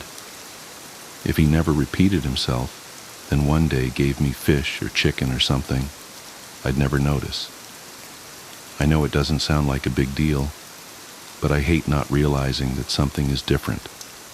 I'm smart enough to realize how brain dead this all makes me. I wish so badly I could notice change, because then I'd be completely normal. But I can't, and I hate that so much. Most messed up people like me can't imagine what they're missing. I can. I can imagine it. I see normal And no, I'll never be that. But I've accepted that, I guess. The waiter returned and placed the steak in front of me. Is this definitely steak? I asked. The waiter looked at the psychologist and then back at me with a slight grin. He thought I was joking. I wasn't. It's definitely steak. Okay. The psychologist frowned at me. Try it. A strange bubbling grew in my stomach. I began to feel nauseous. I really did not want the steak. It didn't look good at all. It looked weird. I scratched my cuticles. I'm not really hungry. Eat the steak. I really don't want it. I scratched my cuticles harder. The scabs made way for fresh blood. I'm not going to ask again. Eat the steak now. I stared at the psychologist. He glared back at me. I really did not want the steak. Now, he repeated. I begrudgingly stabbed the beef with my fork, cut off a chunk, and placed it in my mouth. Notice anything? He asked as I chewed. I felt nauseous, but forced it down. I placed the fork down and took a large sip of water. I did not want to be here, and I did not want to eat this steak. Of course not. Nothing? I shook my head. Nothing. Take another bite now. What you have there is a T-bone steak. That's an expensive cut, from the short loin and, if the butcher did it right, a tiny piece of the tenderloin.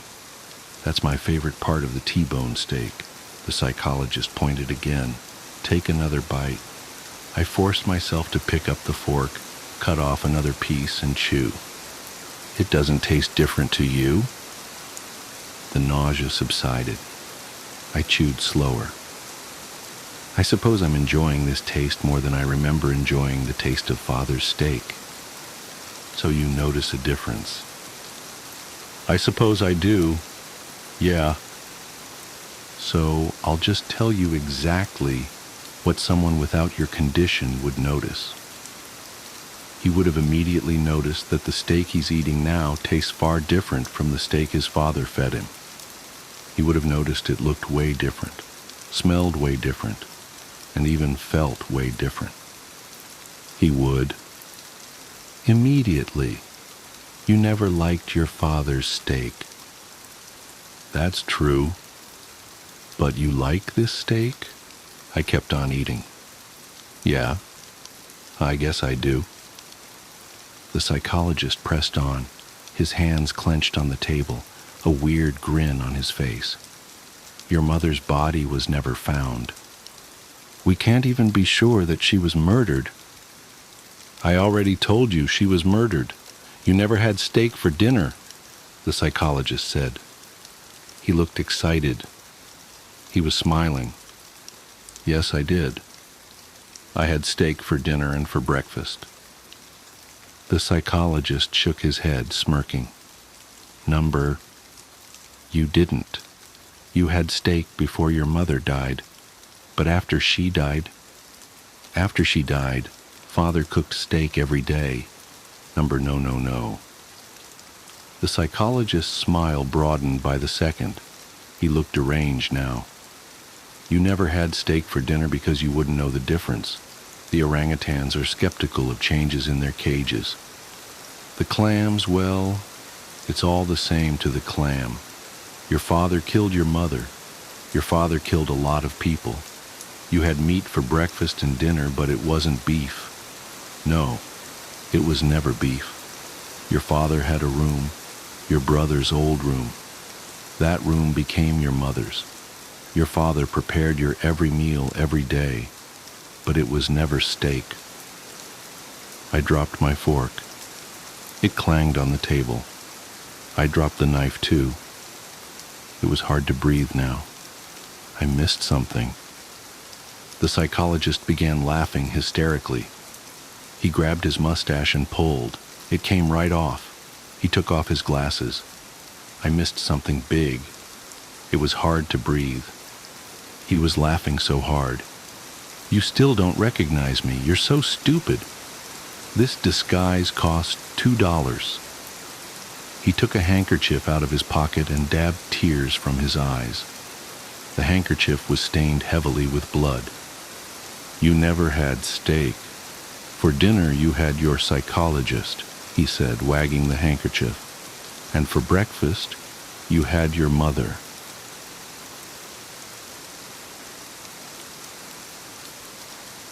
If you're armed and at the Glenmont Metro, please shoot me.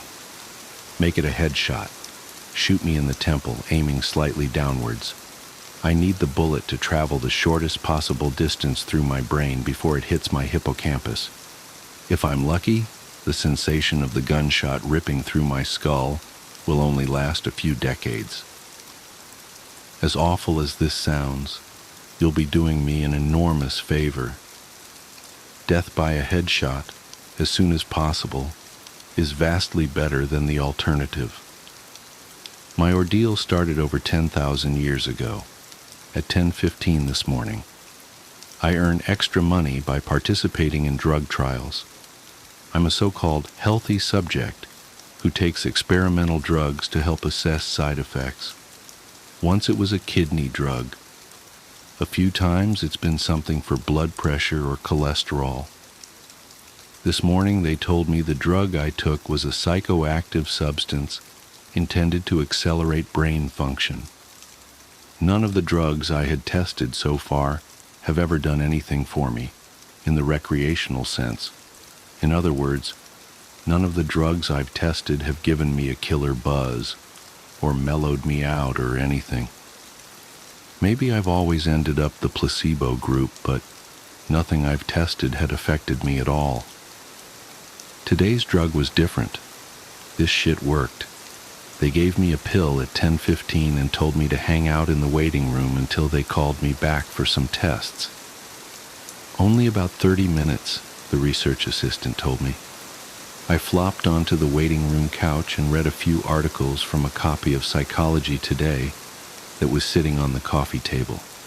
They hadn't called me back when I finished the Psychology Today, so I picked up a U.S. News and read it cover to cover. Then I read an old Scientific American. What was taking them so damn long? I sluggishly turned my head to look at the wall clock. It was only 10:23 a.m. I had read all 3 magazines in 8 minutes. I remember thinking this was going to be a long day. I was right. The waiting room had a little bookshelf with some used hardcovers on it. When I stood up to walk to the bookshelf, it felt like my legs barely worked. It's not that they were weak. They were just slow. It took a full minute just to stand up off the couch, and another minute to take 2 steps to the bookcase. I scanned the old books on the shelf and picked out a copy of Moby Dick. My arms had the same problems as my legs. Just reaching 1 foot in front of me to grab the book took a long time. I actually got bored, just waiting for my hand to reach the spine of the book.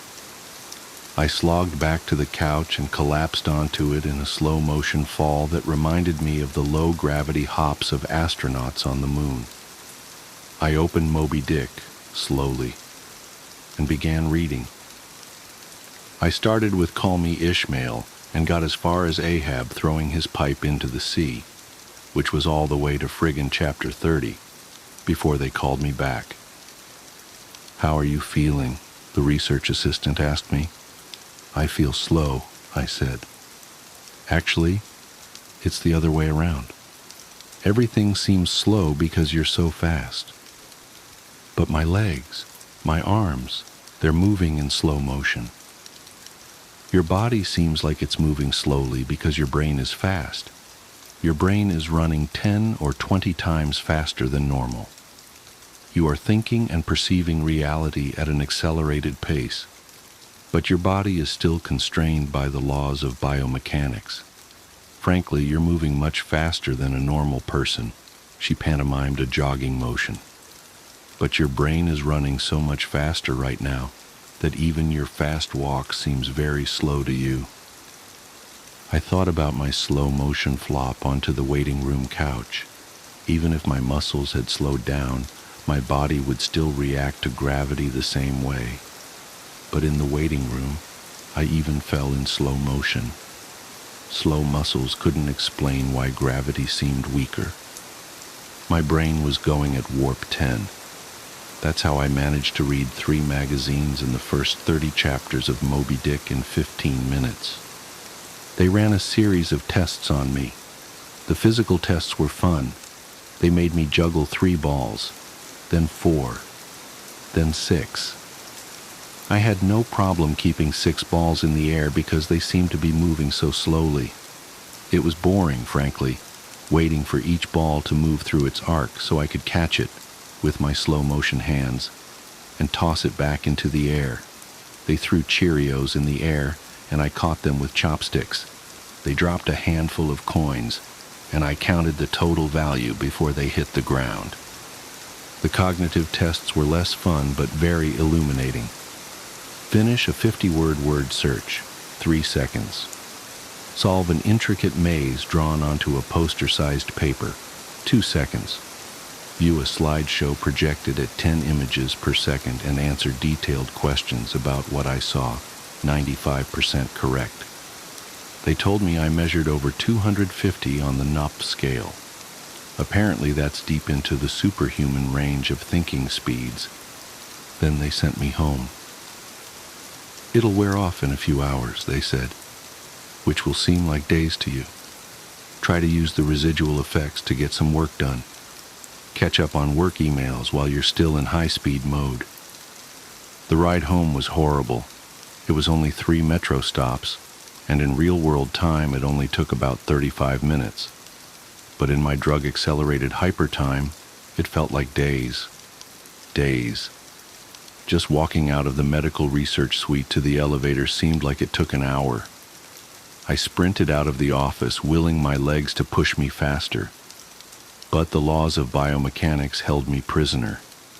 As accelerated as my brain was, I couldn't do anything to make my legs work faster. The huge disconnect between my body and mind made it extremely difficult to judge how and when to slow down, turn, or rotate my body. I had basically turned into giant slow-motion spaz. I misjudged my speed and rammed into the wall by the elevator button at a pretty good speed. Even though I could see the wall coming at me, I couldn't make my finger, outstretched to hit the elevator button, move away fast enough, and I jammed it against the wall. Hard. The pain was intense. If my brain had been running at regular speed, it probably only would have hurt for 30 seconds or so. But in my accelerated state, the intense pain seemed to last for half an hour, 45 minutes maybe. The elevator ride was horrible. It felt like I spent 4 or 5 hours just descending 7 floors, with nothing to look at but the interior of the elevator car. I sprinted to the metro station. I have to admit, this part was almost fun. Even though my body moved at what seemed to me super slow speed, I could still carefully choose how and where to place my feet, swing my arms, and turn my torso. It only took a block or two to getting used to having a brain that ran 24 times faster than my body. Then I basically sprint danced the rest of the way, twisting and juking between people on the sidewalk and dodging moving cars with inches, aka minutes, of clearance. I spent an hour in my time frame descending into the subway and running to the platform. Endless tedium waiting the 6 minutes for the Red Line train to arrive. Although there was more to look at on the metro platform than inside the elevator, it was still intensely boring. I should have stolen that copy of Moby Dick. The Red Line train roared into the station in slow motion. The normally high-pitched squeal of its brakes was frequency shifted by my high-speed mind to a long, low tone, like a monotone tuba solo. It wasn't just the squealing subway train that was 3 octaves lower than normal. All sound was slowed to the point of near inaudibility. Voices were gone, shifted below the threshold frequency of my hearing. I did manage to hear a screaming baby on my subway car. Her shrieks slowed to sound like whale songs. Sharp sounds like a car horns and trucks bouncing over potholes were low, muddied roars like distant thunder. Back at the research offices, I could still hear and communicate with the research staff, but now verbal communication with anyone would be impossible. The effects of the drug were still intensifying. I spent what seemed like days on that fucking Red Line train. Days. Listening to the wail song of the screaming baby and the tuba solo of the brakes. Where ordinary voices were frequency shifted out of my audio range, smells didn't seem to be affected. I never became nose blind to the body odor, the stench of the train's brakes, and melange of farts and other smells wafting through the metro car. I finally got back to my apartment. Sprinting through my open door and into the front hall at full speed was like a slow, relaxing drift down a lazy river. I was relieved to be home. At least I had stuff I could do there. I picked up the book I was reading, 100 Years of Solitude, and finished it. Despite turning the pages so quickly that I tore many of them, it seemed like most of the time I spent finishing the book was spent on page turning and not actually reading. 3 minutes had passed since I got home. I tried surfing the internet. My God. It takes a long time for computers to boot these days, but it was too frustratingly slow. Hours, seemingly, to load each new page, and a fraction of a second to read it. 100 articles in my newsfeed read, and just 3 more minutes done. I dipped into my pile of yet-to-be-read books and finished 2 more. 4 more minutes had passed. I decided to try to sleep off the remaining effects of the drug. Unfortunately, whatever part of my mind is responsible for perception, the part that's been accelerated to hyper speeds by the drug, isn't the same as the part that governs sleep. Despite being awake for what I perceived as days, my physical brain still thought it was 1:25 p.m. It was not ready for sleep. Nevertheless, I tried to sleep. I walked to my bedroom, a slow 45-minute drift through my apartment, and flung myself into bed, lazily falling like a feather onto the mattress. I closed my eyes and lay there for hours and hours, 10 minutes of reality time, before giving up. Sleep would not come. I was facing what was going to feel like days, or maybe even weeks of being trapped in a slow-motion prison. So I took an Ambien. The sensation of the pill and the splash of water I used to swallow it, sliding my throat, was sickening. A lump that blocked my breathing, moving like a slug down my esophagus. I read a book. 10 minutes had passed. I read another. 18 minutes since I took the Ambien. I threw the book across the room in disgust at my situation. The book slowly pirouetted and spun through the air like a leaf blowing in a breeze. It hit the wall with a long, faint rumble, the only sound I had had for what seemed like hours, then drifted to the floor like a flip-flop sinking in a swimming pool.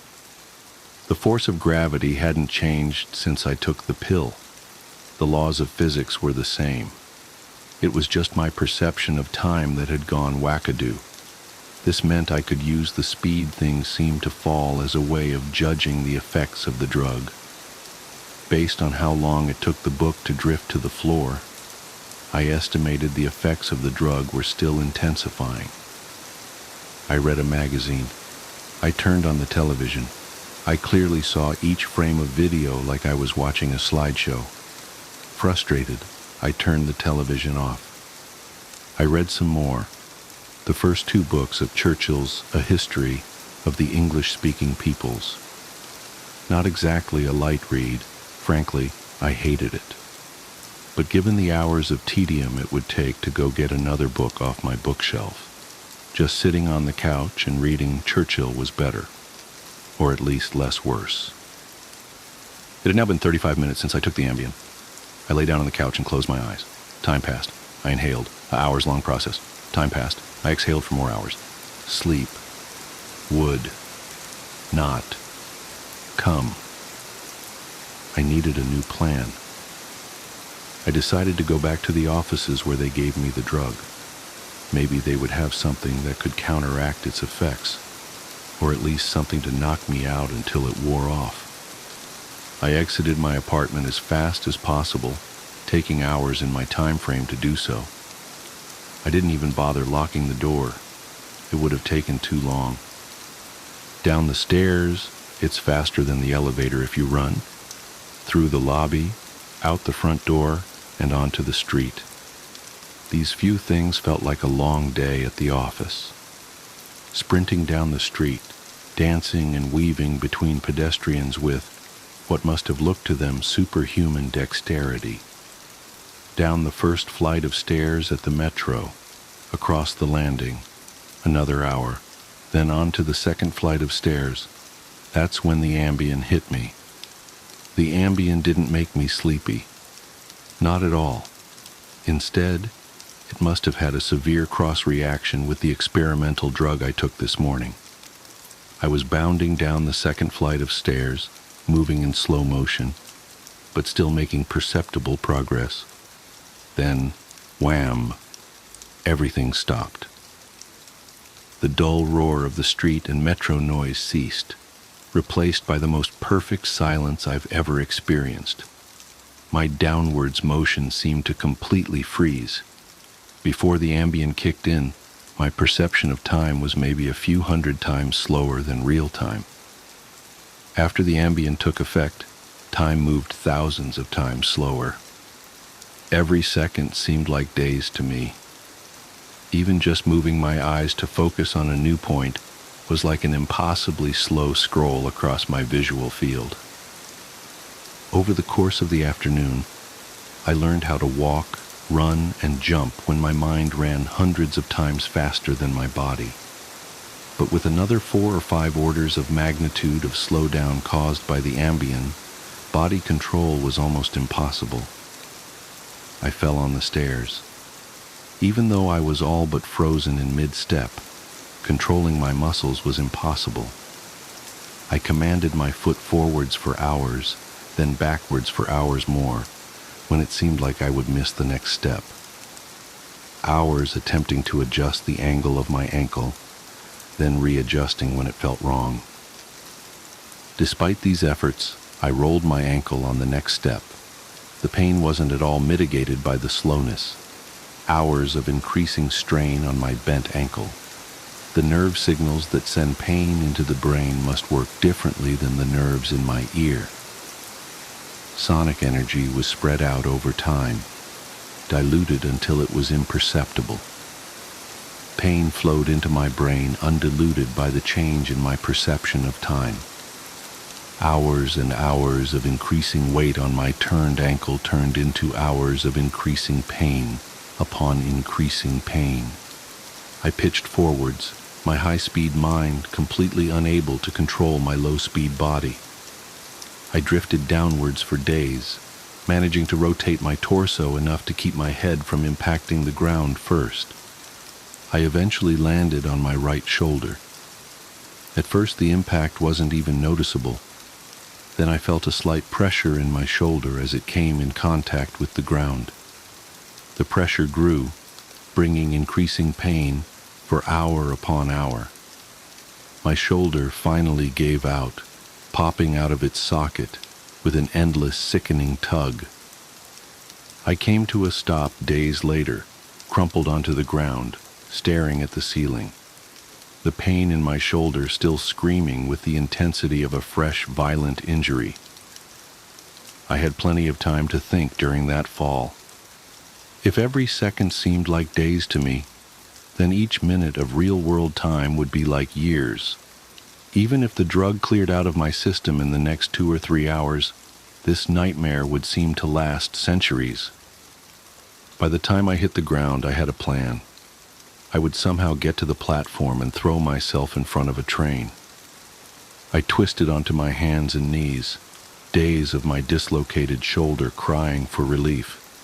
I misjudged my rotation and rolled onto my back. I tried again, collapsing onto my face as I tried to figure out how to control a body that moved slower than grass grew. Weeks of effort were finally rewarded with success. I stabilized on my hands and knees. If just getting on all fours was this difficult, I figured that walking or running was completely out of the question. So I crawled. I crawled through the metro tunnel. The dumb looks on the faces in the crowd lingered on me for weeks. I crawled under the turnstile and onto the escalator.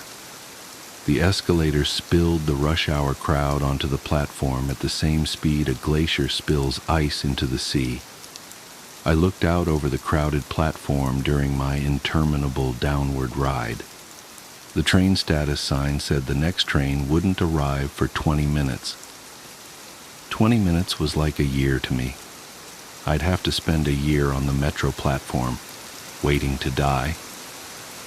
I crawled off the escalator, enduring days of stupid expressions on the commuters' faces.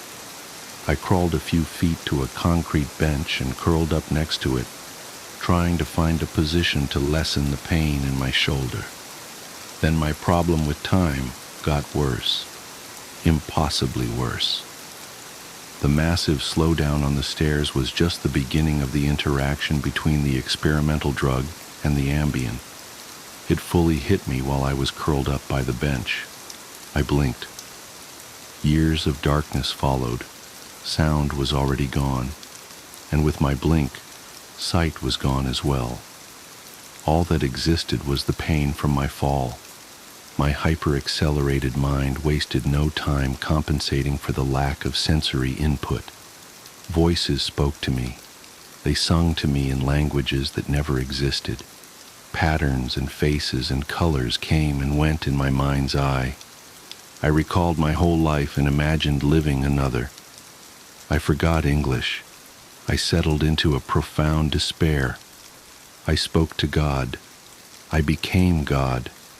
I imagined a new universe and brought it to life with my thoughts. Then I did it all again, and again. My eyes opened with geologic slowness. A faint glow. Weeks. A slit of light. Weeks. A narrow view of the metro platform, ankles of the commuters near me, and an advertisement on the opposite wall. I extracted my phone from my pocket. A project that spanned decades. How can I even explain the boredom? The pain in my shoulder is nothing compared to the boredom. Every thought I can think, I have thought hundreds of times already. The view of ankles and advertisements never changes. Never. The boredom is so intense it's tangible, like a solid object of metal and stone wedged into my skull. Inescapable. What are my options? If I crawl and fall onto the tracks without an oncoming train to crush me, I won't die. I'll experience even more pain from the 4-foot fall, but I'll most likely be rescued by some do-gooder on the platform and unable to act when the train finally does arrive. My suffering in that scenario will be endless. So I wait for the train, so I can throw myself under it.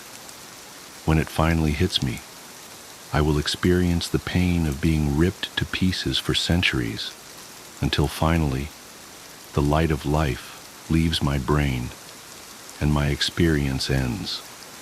I've lived hundreds of lifespans at the foot of this bench. I am far older, in spirit, than any human who has ever lived.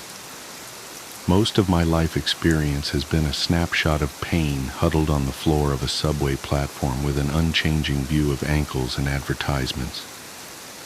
This post is my plan B, my Hail Mary, my long shot. I've spent lifetimes typing and posting this message in the hope that someone will read it and become convinced that my suffering must end. Someone on this platform right now. Someone who will find the man curled under the bench, the man who crawled down the escalator, and kill him as swiftly as possible. A bullet to the temple. If you're armed and at the Glenmont Metro, please shoot me.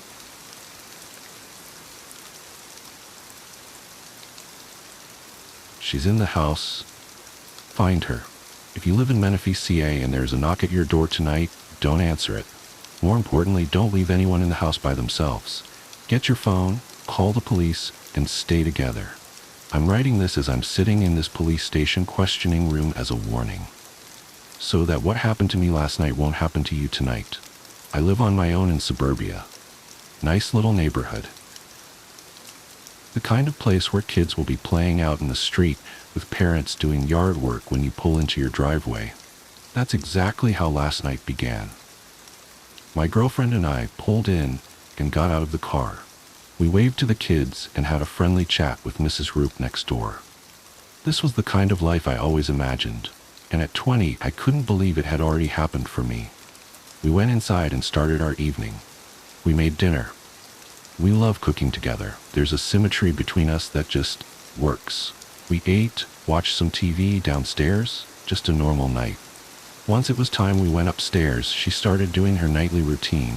Girls always do in the bathroom, and I just laid in bed, reading pen pal for the 20th time. With the fan going and the water running from the bathroom, I almost didn't hear it. I wish now that the fan was set to 3 instead of 2, because then everything would be different. But no, it was just faint enough for me to hear the sound over everything else. Knock, knock, knock. I reached over and clicked the fan off. I waited for a moment listening. Knock, knock, knock. God damn it, I thought. I put my book down on the nightstand and got up. I grabbed my zip-up off the chair and threw it on. As I walked out of the room, I could hear my girlfriend starting to say something, but I wanted to get rid of whoever was at the door first. I slumped down the stairs a little pissy, thinking that if this was another solicitor trying to sell me glass cleaner, I was going to have a fit. I zipped up the jacket as I flicked the light on next to the front door. I looked through the peephole, but it was pitch black. I flicked the outside light on. Still pitch black. I figured the light bulb had gone out again, as I have had problems with it before. Reluctantly, I twisted the deadbolt and opened the door. Nothing. No one was there. I poked my head out to look around. The yard and driveway were empty. Looking back, I made so many horrible mistakes. I stepped out onto the welcome mat. The streets were empty and silent, minus the hum from the streetlights. I scoffed and figured it was the kids just trying to play a prank. I turned and walked back inside. After relocking the door and heading back for the stairs, I started to have a feeling. Something just didn't feel right in my stomach, and I knew that only one thing was going to put it at ease. Food. I walked down the hallway into the kitchen and flicked on the light. Opening up the fridge, I started to scan the shelves for something quick and easy to eat. I settled on one of those wafer peanut butter and chocolate bars that you can get at the dollar stores. I keep them in the fridge so they don't melt in my hand when I'm eating them. I peeled back the plastic wrapper, and as I was taking my first bite, I noticed something odd out of the corner of my eye. The window above the kitchen sink was open. I'd never opened that window for the entire time I'd lived here. I thought back, trying to remember when it could have happened, and then I recalled her saying that she was feeling really hot while she was doing the dishes. She must have opened it to try and cool off. I walked over and slid it shut and finally made my way back upstairs. I walked back into the bedroom, and the water was still running. I went to the entrance to the bathroom. "Did you say something early?" I began to say but stopped. The bathroom was empty. Water continued to pour out of the faucet, steam floating up, clinging to the mirror. I stopped the water and turned around to scan the room. She wasn't there. "Amanda?" I called out. No answer. I went to the walk-in closet. Nothing. I started to leave the room, but again something catches my eye. I glanced at my nightstand, and on top of my book was a piece of paper. It was folded in half and set up, making it look like a little tent. I reached out and picked it up. The first thing I obviously saw was the blood. It was a bloody fingerprint on the corner of the paper. My heart started to race. Finally, my brain let my eyes pan over to read what it said, and even now, I wish it wouldn't have. "She's in the house. Find her." I read it, those 6 words, over and over. I looked around the room again, hoping to see Amanda just hiding in the corner, snickering like she'd pulled off an amazing prank. But the room was empty. I walked around the room, looking behind chairs, inside the shower, inside the closet. I looked at the bed and felt like a 6-year-old again as I slowly knelt down to look underneath. My hands had apparently been getting sweaty because they kept slipping slightly against the hardwood floor. I bent down and lifted the skirt of the bed. Nothing. Just a couple dust bunnies and an old pair of shoes that I keep meaning to throw out. I stood back up and started to become agitated. My mind didn't know whether this was a joke or if I needed to be terrified. "Amanda!" I yelled. "This isn't funny anymore. Now just come out." Silence. "Look, I'm really freaked out, so stop this." I walked out into the upstairs hallway and quickly went through all the rooms. The spare bedroom, empty. The exercise room, empty. Other upstairs bathroom, empty. I ran downstairs and looked everywhere there too. It was as if she just vanished, and all that was left was this note. I figured that the only thing left to do was to call the police. I ran back upstairs and into the bedroom. The bathroom faucet must have had a leak, because as I entered, I started hearing faint drips of water. I went to the dresser to grab my phone, but it wasn't there. Neither were my keys or wallet. I spun and looked at my nightstand. They weren't there. I grabbed my jeans I wore that day, I was in sweats by now, and checked the pockets. Empty. I threw the jeans on the floor in anger. I stood there for a moment without a clue of what I should do. Drip, drip, drip. I stormed into the bathroom and twisted the knob. Drip, drip. I hit the faucet getting pissed, but then I froze. There was no water in the sink, and the drips sounded further away. I slowly walked back out into the bedroom. Drip, drip. I moved around, trying to determine where it was coming from. As I moved closer to the bed, it got louder. Once again, I slowly dropped to my knees and bent over next to the bed. My hand slowly reached for the bed skirt and lifted it up. For every drip, my heart pounded 50 times. I sank my head down and looked under the bed. And then I saw it, a small pool or red about a foot in front of me, with more dripping down from above. I jumped to my feet and pulled the sheets off the bed. I slid my hands in between the mattress and the box spring, and after a moment of hesitation, I flung the mattress up with everything I had. My throat closed instantly. I couldn't comprehend what was in front of me. My mind would only let me process the image one fraction at a time. At first, I just saw my box spring, sitting inside my bed frame. Then, I saw that there was a huge tear down the middle of the box spring. And then I saw Amanda, inside the box spring, her beautiful face poking out from the tear. Then there was her neck, which was nothing but red. The final thing that my mind let me see appeared. It was right in the center, laying on her stomach. Another note. I couldn't move. Tears were streaming down my face uncontrollably, but I didn't make a sound. My hands began to violently shake and my knees collapsed onto the edge of the box spring. I reached out and pulled Amanda's body up. My girl, my life, my everything. I wrapped my arms around her and started to scream. The note slid off her, hitting the box spring. My hand slowly moved down towards the note, now barely even able to bend my fingers. I somehow managed to grasp the note and bring it up to my eyes. My vision was completely blurred from the tears. I wiped them against my jacket sleeve and looked at the note. Again, there was a bloody fingerprint, but at this point it could have been mine. Everything is hazy from those moments, but the words are forever burned into my memory. They are the reason I am sitting here now, the reason I ran out of my house screaming for help. But where am I? The price of memory. The first time I noticed something was wrong with my daughter. Emma was on a Tuesday morning in October. She was sitting at the kitchen table, methodically arranging her Cheerios into perfect concentric circles, when she looked up at me with those big brown eyes and asked, "Daddy, why do you keep calling me Emma?" I laughed, thinking it was some kind of game. "Because that's your name, silly." She shook her head slowly, her expression unnervingly serious for a 7-year-old. "No, it's not. My name is Sarah." That was the beginning. I dismissed it as a phase. Kids play pretend all the time, right? But over the next few weeks, Emma, or Sarah, or whoever she was becoming, started changing in ways that made my skin crawl. It started small. She refused to wear any of her clothes, claiming they weren't hers. She'd stare at her reflection in mirrors for hours, touching her face like she was trying to recognize herself. She stopped responding to Emma entirely. The worst part? She knew things she couldn't possibly know. One night I found her in the attic, sitting cross-legged in front of an old trunk I'd never seen before. She was holding a yellowed photograph from 1957. "That's me," she said, pointing to a little girl in a white dress standing next to a swing set. "And that's my house on Maple Street before the fire." My blood ran cold. We lived on Oak Drive, and our house had never had a swing set. But when I researched it later that night, my hands shaking as I typed, I discovered that in 1957, a house on Maple Street, just 3 blocks from ours, had burned down.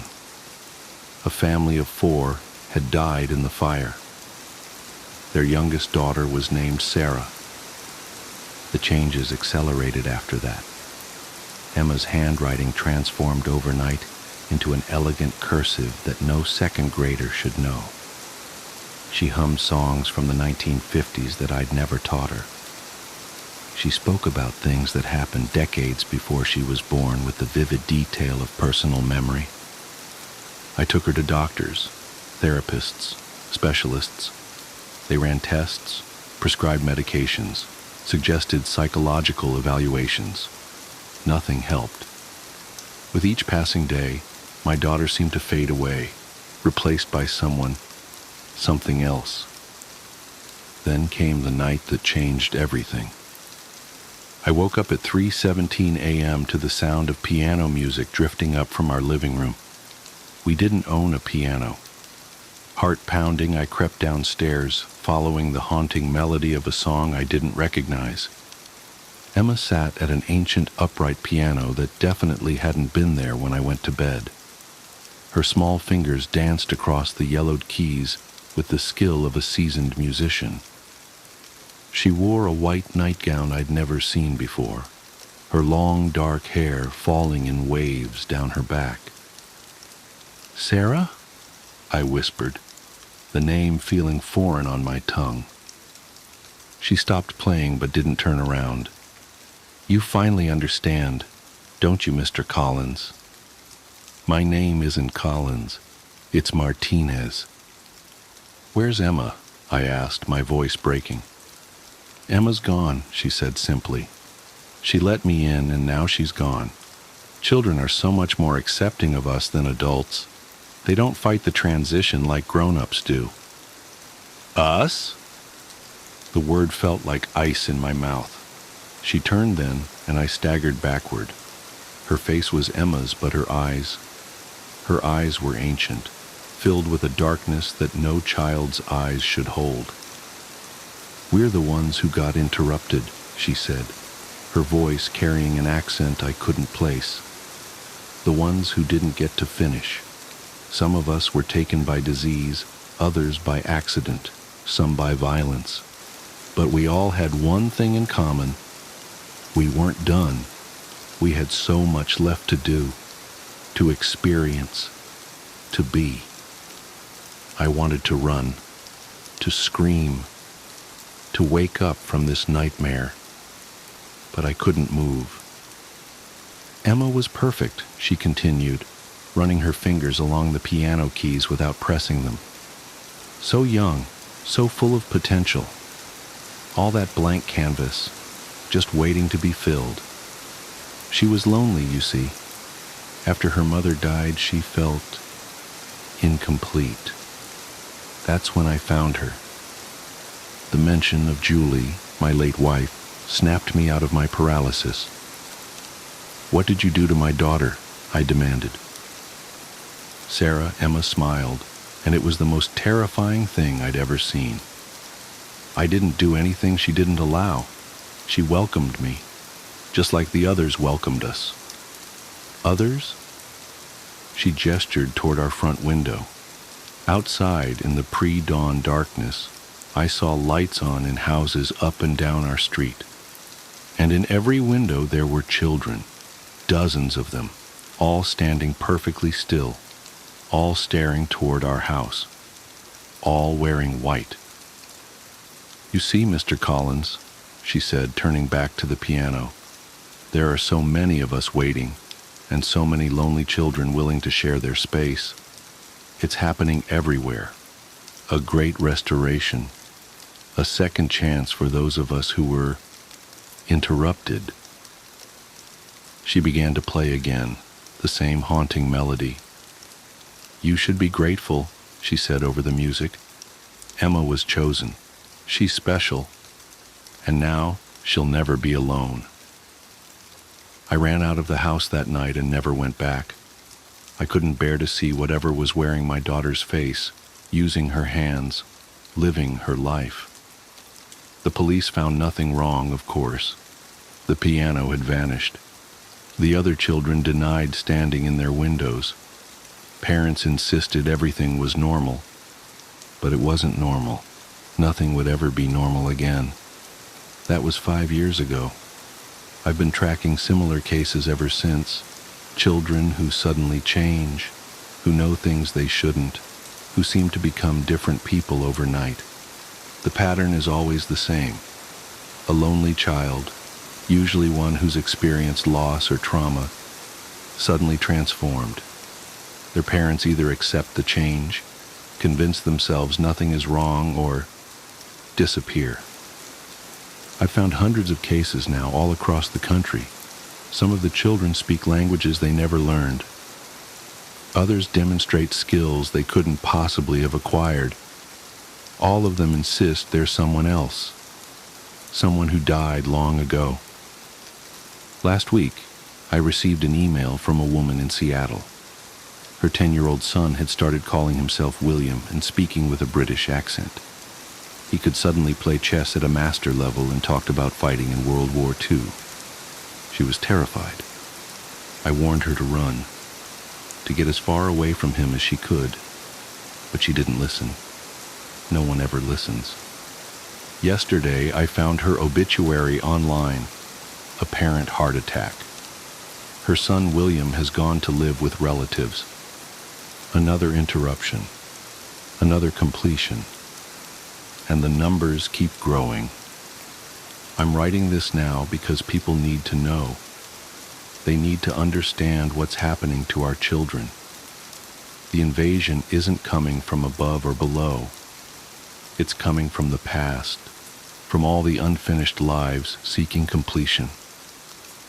And our children, our precious, vulnerable children, are opening the door. Watch your children closely. Notice how they change.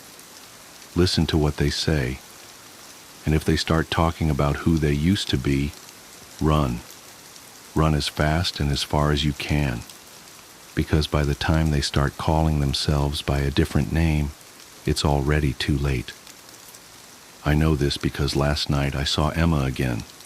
She was on the national news, a piano prodigy giving her first concert at Carnegie Hall. She still looks exactly like my daughter, but her eyes, those ancient, knowing eyes, they stared right through the camera, right at me. And she smiled. The reporter mentioned that she lives with her father, Michael Collins, a proud single dad who supported her remarkable talent from the beginning. He looks exactly like me, stands like me, even has my laugh. But his eyes are wrong too. They found me, you see. They found me because I knew too much, asked too many questions. And now, someone else is living my life, raising my daughter who isn't my daughter, while I'm here, in this new body, writing this warning. I don't know how much longer I'll be able to remember who I really am. The old memories are fading, replaced by new ones that don't belong to me. Soon, I'll probably forget I ever had a daughter named Emma. I'll forget I was ever anyone else. But before that happens, I need you to understand something. This isn't a story. This isn't fiction. This is a warning. Look at your children. Really look at them. Are they still yours? Are you still you? And if you're reading this, Emma, Sarah, Whoever you are now, I want you to know that I remember. I remember the way you used to laugh. I remember how you loved strawberry ice cream and hated green peppers. I remember how you used to crawl into my bed during thunderstorms. I remember you, Emma, the real you. I remember. Who am I again? The following was found scrawled on the back of the last page. Hello, Mr. Martinez. Or should I say, Mr. Thompson? Don't worry about Emma. She's happy now. We're all happy now. And soon, everyone will be exactly who they were meant to be. Won't that be wonderful? Note from the editor. This manuscript was found in a rented room in Boston, Massachusetts. The tenant, who identified himself as James Thompson, had paid for 6 months in advance, but disappeared after just 3 weeks. The landlord reported that in the days before his disappearance, Thompson had covered the walls with hundreds of photographs of children, each labeled with 2 names and 2 dates of death. The police investigation found no evidence of foul play, and the case was closed. Thompson's current whereabouts are unknown. Interestingly, during the investigation, detectives discovered that Thompson's fingerprints matched those of a David Martinez, a man who had gone missing 5 years earlier after claiming his daughter had been replaced. Martinez's body was never found. The daughter in question, Emma Martinez, now performs internationally as a classical pianist under the name Sarah Collins. When asked about this manuscript, she smiled and said she had no comment.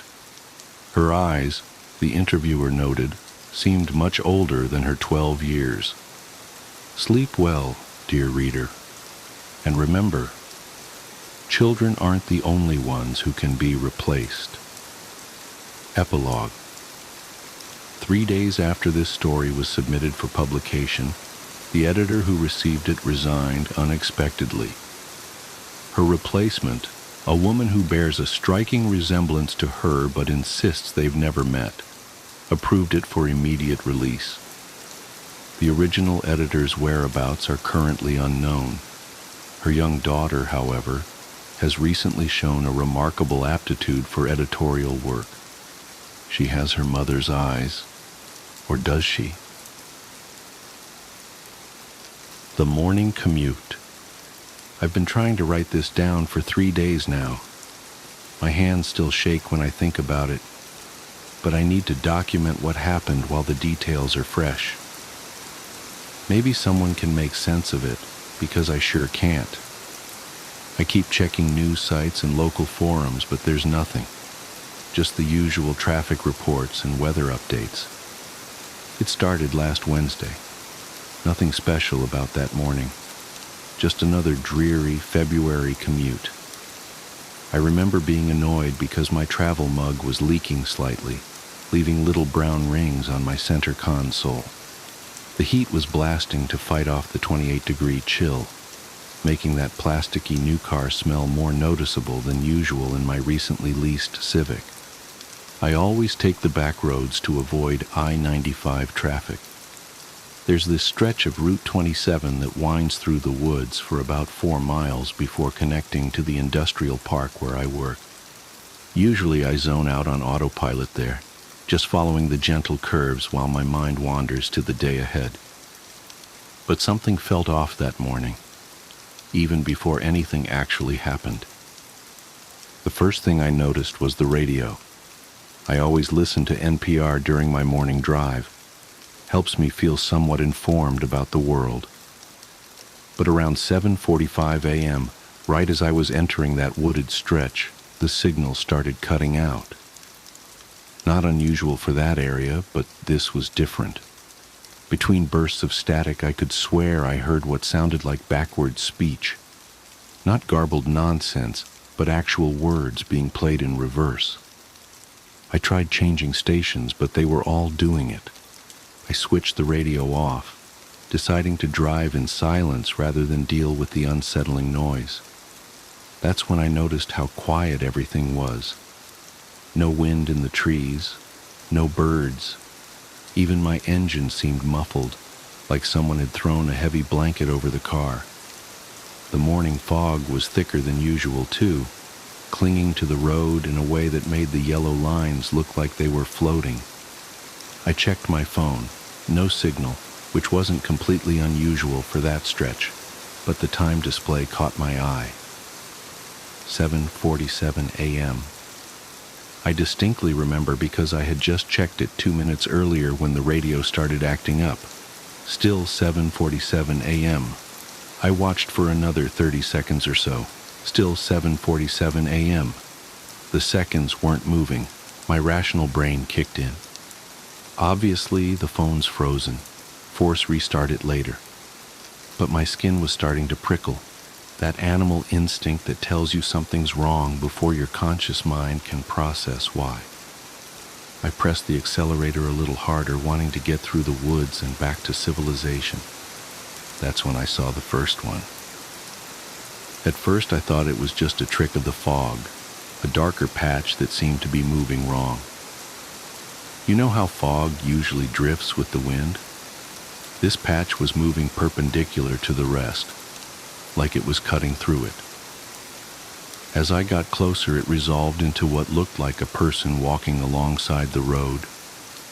Nothing inherently scary about that, except they were walking backwards, perfect fluid backward steps, like a video being rewound.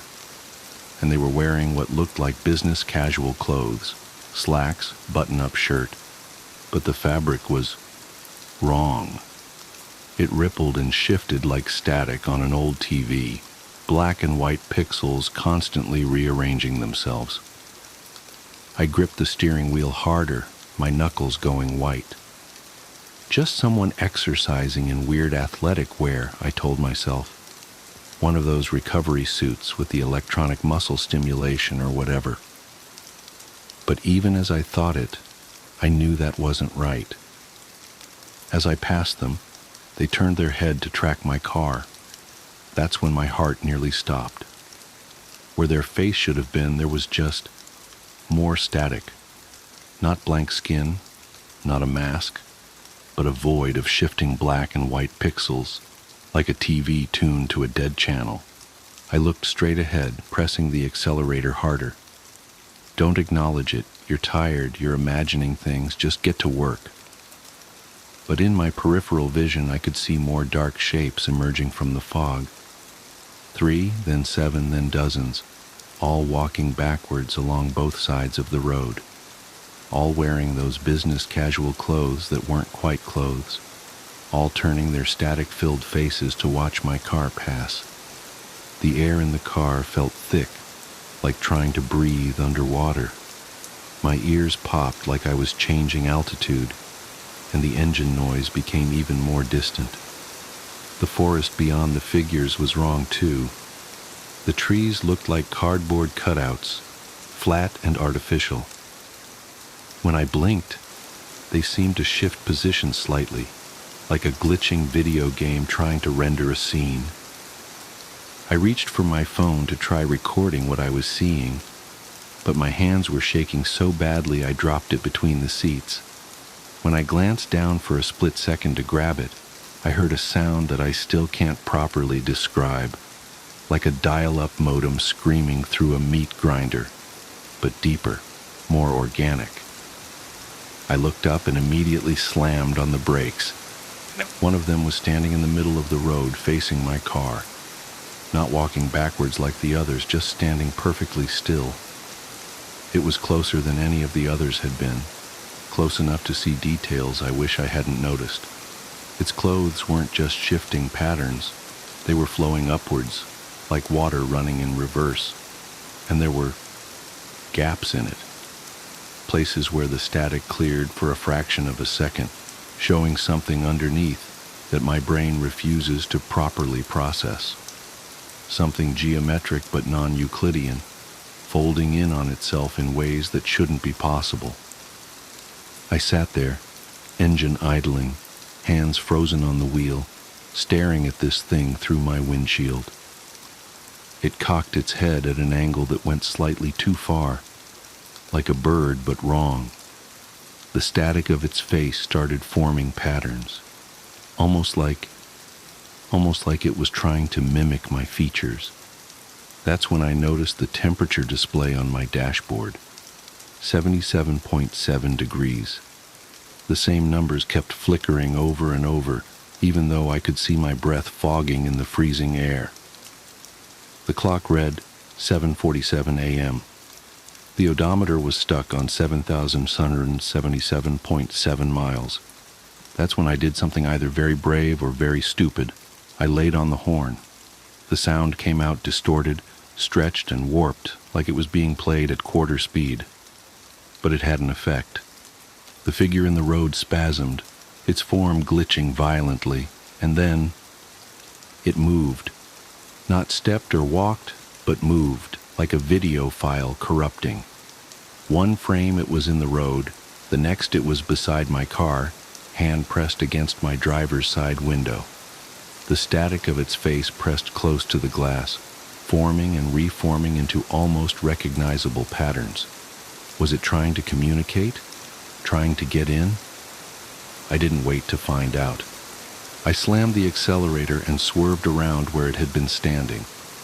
My tires found purchase on the wet asphalt and I shot forward, engine finally roaring at its proper volume. In my rearview mirror, I could see all of them turning to watch me go. Their movements jerky and wrong, like stop-motion animation at too few frames per second. The fog began to thin. My phone suddenly chimed with a dozen delayed notifications. The radio burst back to life mid-sentence, some story about local council elections. The clock jumped to 8:15 a.m. The temperature reading settled back to a realistic 29 degrees. Everything was normal again. I pulled into the first gas station I saw, hands trembling so badly I could barely put the car in park. The morning commuters filling their tanks and buying coffee gave me odd looks. I must have seemed crazy, sitting there hyperventilating in my car. When I finally got my breathing under control, I checked my phone. The photos I tried to take were corrupted, just blocky digital artifacts and strange patterns. But I did find something else. In my podcast app's recently played history, there was an entry from 7:47 a.m. It's just 30 seconds of what sounds like white noise, but if you play it backwards and adjust the speed, it almost sounds like words. I uploaded it to my computer and ran it through some audio software, but I still can't make out what it's saying. I called out sick that day, drove home taking the interstate, even though it added 40 minutes to my journey. I've been taking that route ever since, even though it means leaving an hour earlier and sitting in traffic. Better than the alternative. But here's the thing that really keeps me up at night. I decided to do some research into that stretch of Route 27. Found some old forum posts and local news articles.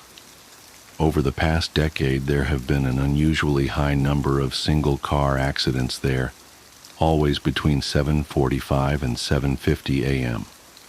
The police reports all read similarly. Driver lost control of vehicle.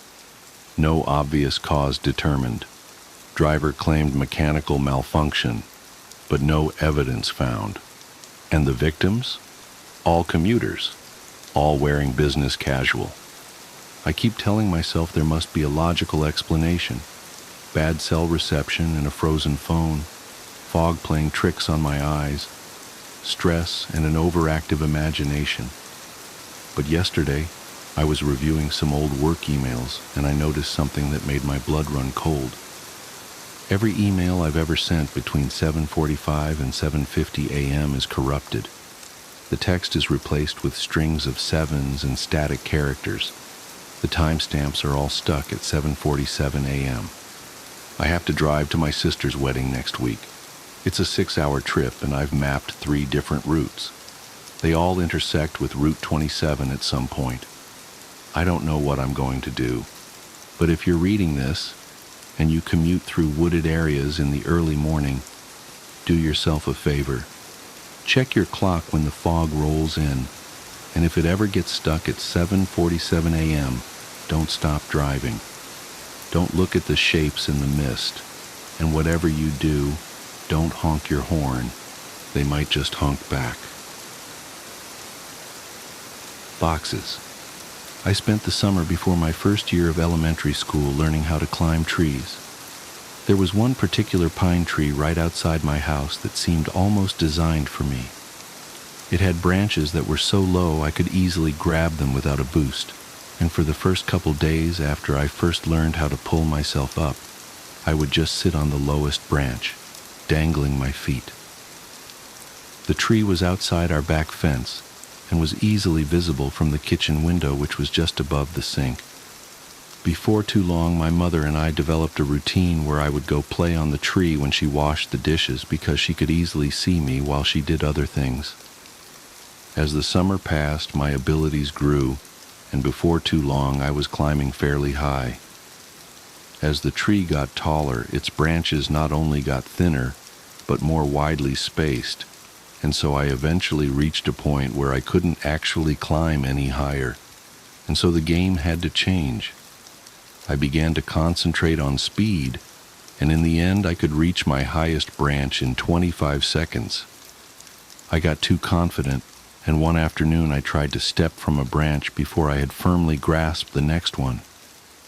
I fell about 20 feet and broke my arm really badly in 2 places.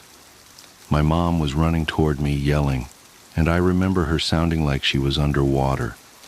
I don't remember what she said, but I do remember being surprised by just how white my bone was.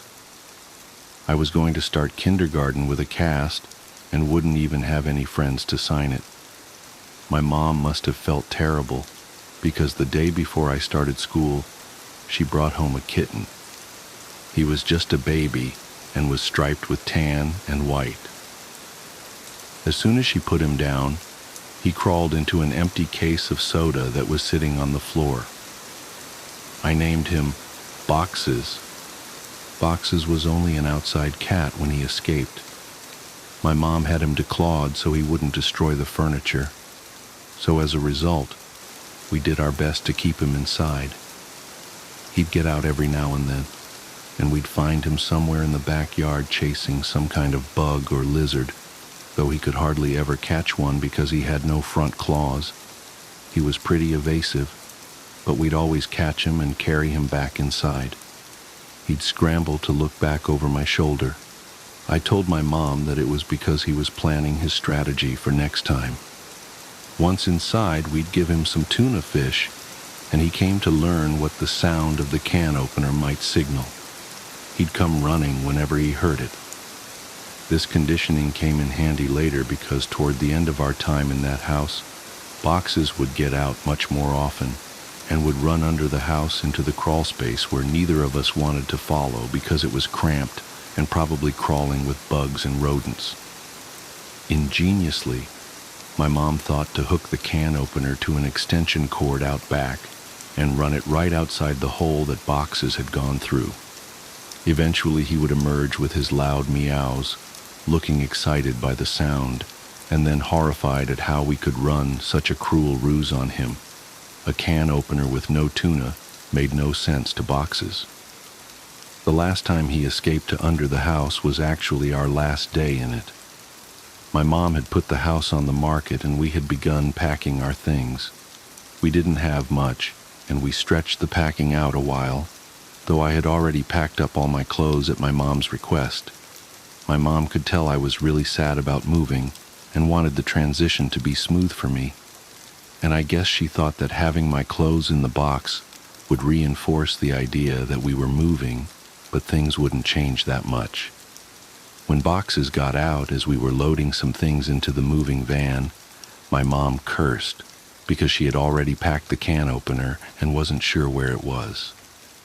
I pretended to go look for it so I wouldn't have to go under the house, and my mom, probably completely aware of my little scam, moved one of the panels and crawled in. She came out with Boxes pretty quickly and seemed pretty unnerved. which made me feel even better about getting out of it. My mom made some phone calls while I packed a little more, and then she came into my room and told me that she had spoken to the realtor and we were going to start moving into the other house that day. She said it like it was excellent news, but I had thought we had more time in the house.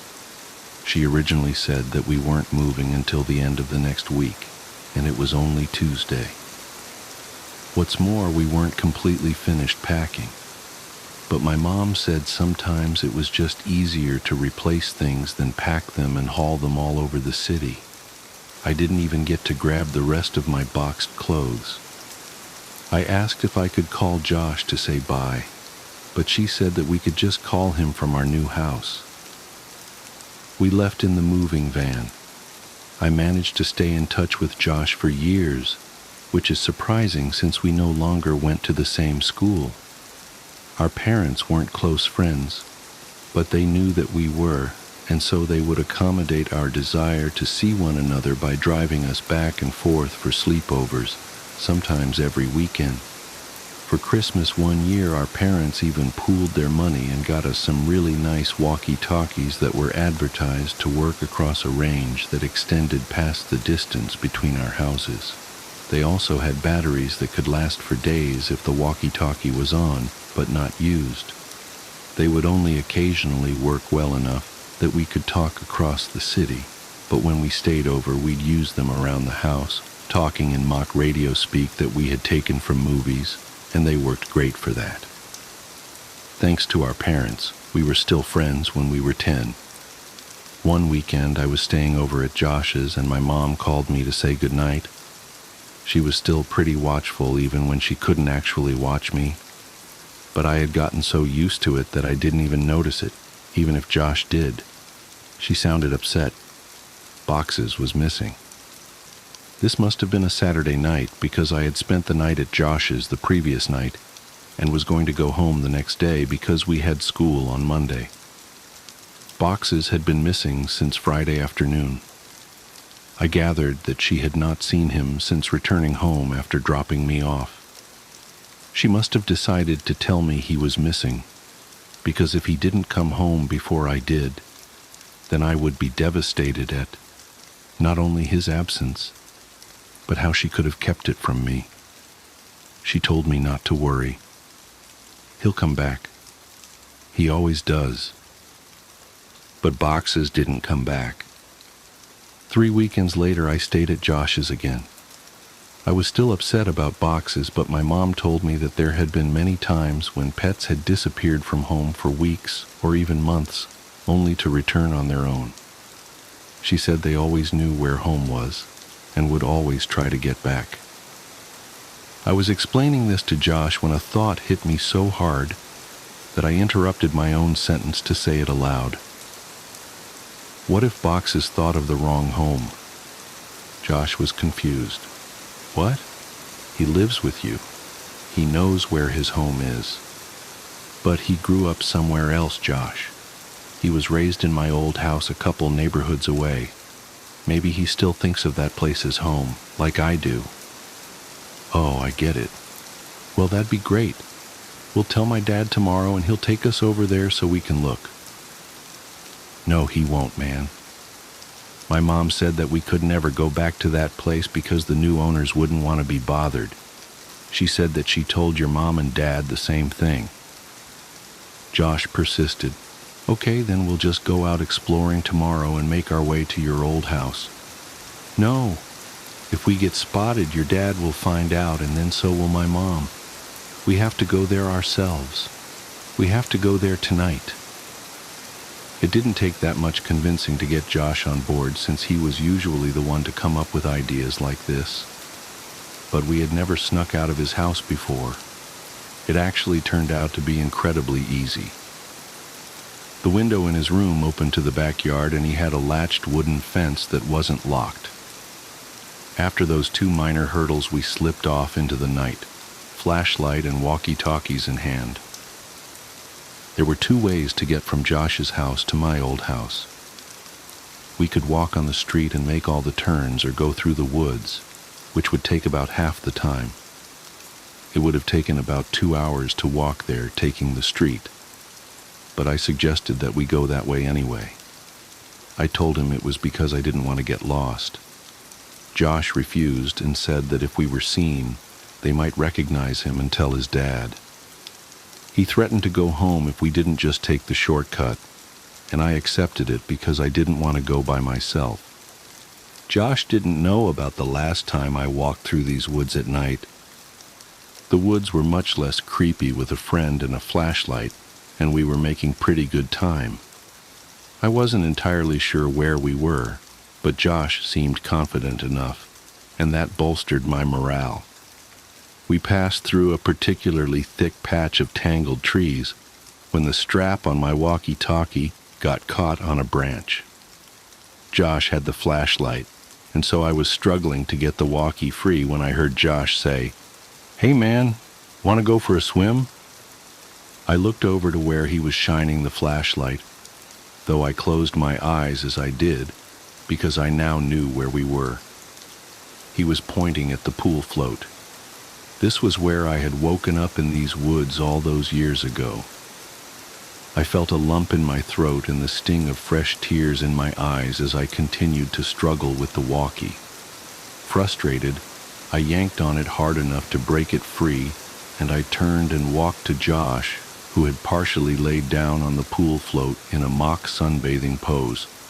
As I walked toward him, I stumbled and nearly fell into a fairly large hole that was sitting in the middle of this small clearing, but I regained my balance and stopped right at its edge. It was deep. I was surprised by the size of the hole, but more surprised by the fact that I didn't remember it. I realized it must not have been there that night, because it was in the same spot where I had awoken.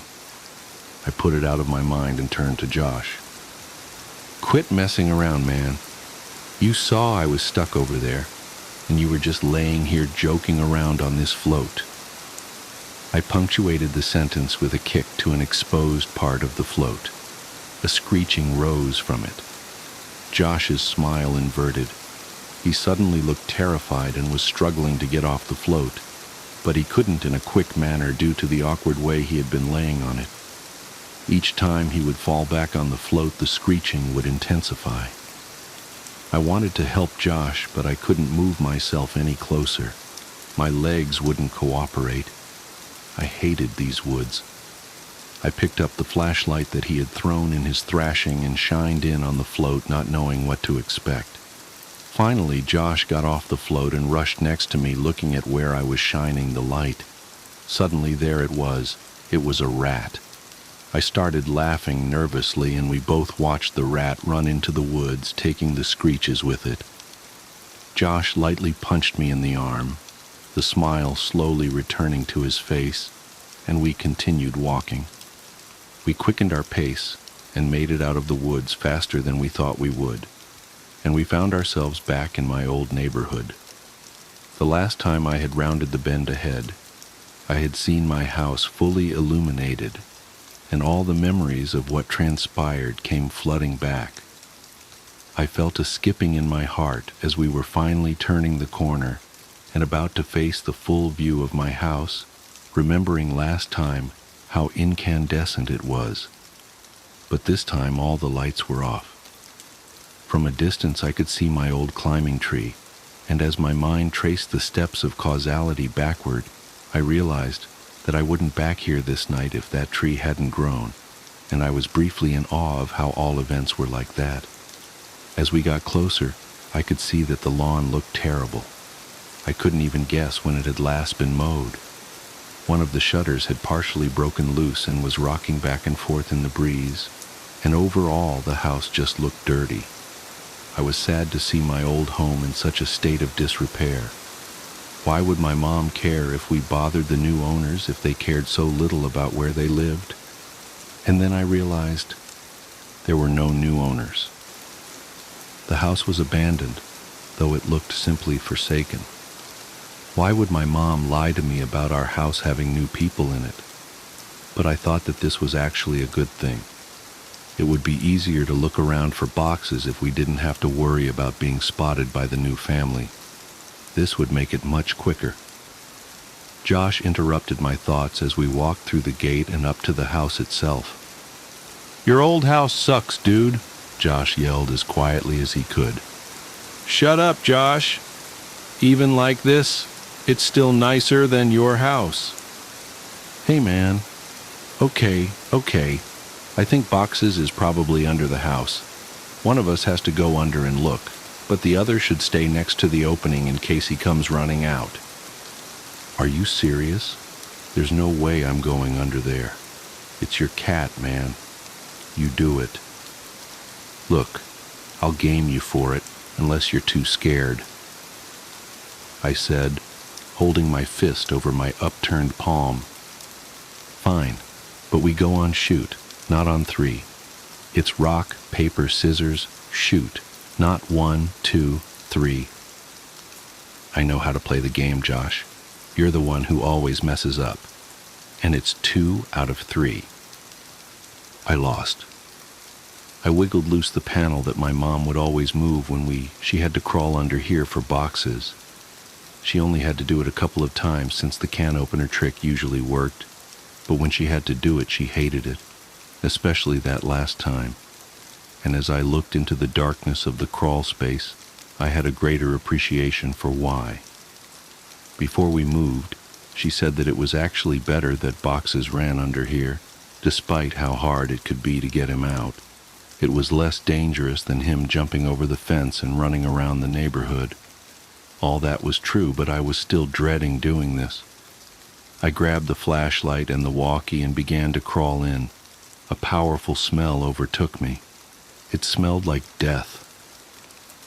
I turned on my walkie. "Josh, are you there? This is Macho Man, come back." "Josh, cut it out. There's something wrong down here." "What do you mean?" "It stinks. It smells like something died." "Is it boxes?" "I really hope not." I set down the walkie and moved the flashlight around as I crawled forward. Looking through the hole from the outside, you could see all the way back with the right lighting, but you had to be inside to see around the support blocks that held the house up. I'd say that there was about 40% of the area that you couldn't see unless you were actually in the crawl space. But even inside, I discovered that I could only see directly where the flashlight was pointing. I realized that this would make scouting around the place much more difficult. As I moved forward, the smell intensified. The fear was growing in me that boxes had come here and something had happened to him. I shined the flashlight around but couldn't see much of anything. I wrapped my fingers around a support block to pull myself forward, and as I did that, I felt something that made my hand recoil. Fur. My heart sank, and I prepared myself emotionally for what I was about to see. I crawled slowly so I could prolong what I knew was coming, and I inched my eyes and the flashlight past the block to see what was on the other side. I staggered back in horror. "Jesus Christ!" escaped my trembling mouth. It was a hideous and twisted creature, badly decomposed. Its skin had rotted away on its face, so the teeth appeared to be enormous, and the smell was unbearable. "What is it? Are you okay? Is it boxes?" I reached for the walkie. No, it's not boxes." "Well, what the hell is it then?" "I don't know." I shined the light on it again and looked at it with less fear in my vision. I chuckled. "It's a raccoon." "Well, keep looking. I'm going to go into the house to see if he might have made it in there somehow." "What?" "Number Josh, don't go in there. What if boxes is down here and runs out?" "He can't." I put the board back. I looked and saw that he was telling the truth. "Why'd you do that?" "Don't worry, man. You can move it easy. This makes more sense. If boxes ran out and I missed him, then he'd be gone. If he's down there, then grab him tight and I'll come move the board. And if he's not, then you can move it yourself while I look in the house." Some of his points were good, and I doubted he'd be able to get in anyway. Okay, but be careful and don't touch anything. There's a bunch of my old clothes still in boxes in my room. You can look in there to see if he crawled in one, and make sure to bring your walkie. Roger that, good buddy. I realized that it would be pitch black in there. The power would have been turned off since no one was paying the bill. With any luck, he'd be able to see from the street lights that might cast some light inside. Otherwise, I'm not sure what he'd do. Before too long, I heard footsteps right over my head and felt old dirt raining down on me. Josh, is that you? Tsk, breaker. This is Macho Man coming back for the big tango foxtrot. The eagle has landed. What's your 20, Princess Jasmine? Over. Asshole. Macho Man, my 20 is in your bathroom looking at your stash of magazines. Looks like you've got a thing for dudes' butts. What's the report on that? Over. I could hear him laughing without the walkie, and I started laughing too. I had the footsteps fade away a little. He was on his way to my room. Man, it's dark in here. Hey, are you sure you had boxes of clothes in here? I don't see any. Yeah, there should be a couple boxes in front of the closet. There aren't any boxes in here. Let me check to see if you maybe put the boxes in the closet before you left. I started thinking that maybe my mom had come back and gotten the clothes and just given them away because I had outgrown a lot of them. But I remembered leaving the boxes there. I didn't even have time to close the last one up before we left. While I was waiting for Josh to tell me what he found, I kicked out my leg, which had started falling asleep because of the position I was in, and it hit something. I looked back and saw something really strange. It was a blanket, and all around it there were bowls. I crawled a little closer to it.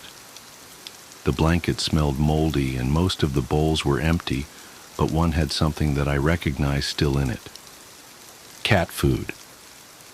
It was a different kind than we gave to boxes, but I suddenly understood. My mom had set up a little place for boxes to encourage him to come here instead of running around the neighborhood. That made a lot of sense, and it seemed even more likely that boxes would have come back to this place. That's so cool, Mom, I thought. I found your clothes. Oh, cool. Where were the boxes? Like I said, there are no boxes. Your clothes are in your closet. They're hanging up. I felt a chill. This was impossible. I had packed all my clothes. Even though we weren't supposed to move for another 2 weeks when we left, I remember packing them and thinking that it was stupid for me to have to get clothes out of the box and put them back in. I had packed them, but someone had hung them back up. Why, though? Josh needed to get out of there. That can't be right, Josh. They're supposed to be in boxes. Stop messing around and just come back outside. No joke, man. I'm looking at them. Maybe you just thought that you left them. Haha. Wow. You sure like to look at yourself, don't you? What? What do you mean? Your walls, man. Haha. Your walls are covered in Polaroids of yourself. There are hundreds of them. What did you hire someone to? Silence. I checked my walkie to see if I had switched it off somehow. It was fine. I could hear footsteps but couldn't tell exactly where Josh was going. I waited for Josh to finish his sentence, thinking that his finger had just slipped off the button, but he didn't continue. He seemed to be stomping around the house now. I was just about to radio him when he came back. There's someone in the house. His voice was hushed and broken. I could hear he was on the verge of tears. I wanted to respond, but how loud was his walkie turned up? What if the other person heard it? I said nothing and just waited and listened. What I heard were footsteps, heavy, dragging footsteps, and then a loud thud. Oh, God! Josh! He had been found, I was sure of it. This person had found him and was hurting him. I broke out in tears. He was my only friend next to boxes. And then I realized, what if Josh told him I was under here? What could I possibly do? As I struggled to compose myself, I thankfully heard Josh's voice through the walkie. He's got something, man. It's a big bag. He just threw it on the floor. And, oh God, man. The bag, I think it just moved. I was paralyzed. I wanted to run home. I wanted to save Josh. I wanted to go for help. I wanted so many things, but I just lay there, frozen. As I lay unable to move, my eyes focused on the corner of the house that was right under my room. I moved my flashlight. My breath hitched at what I saw.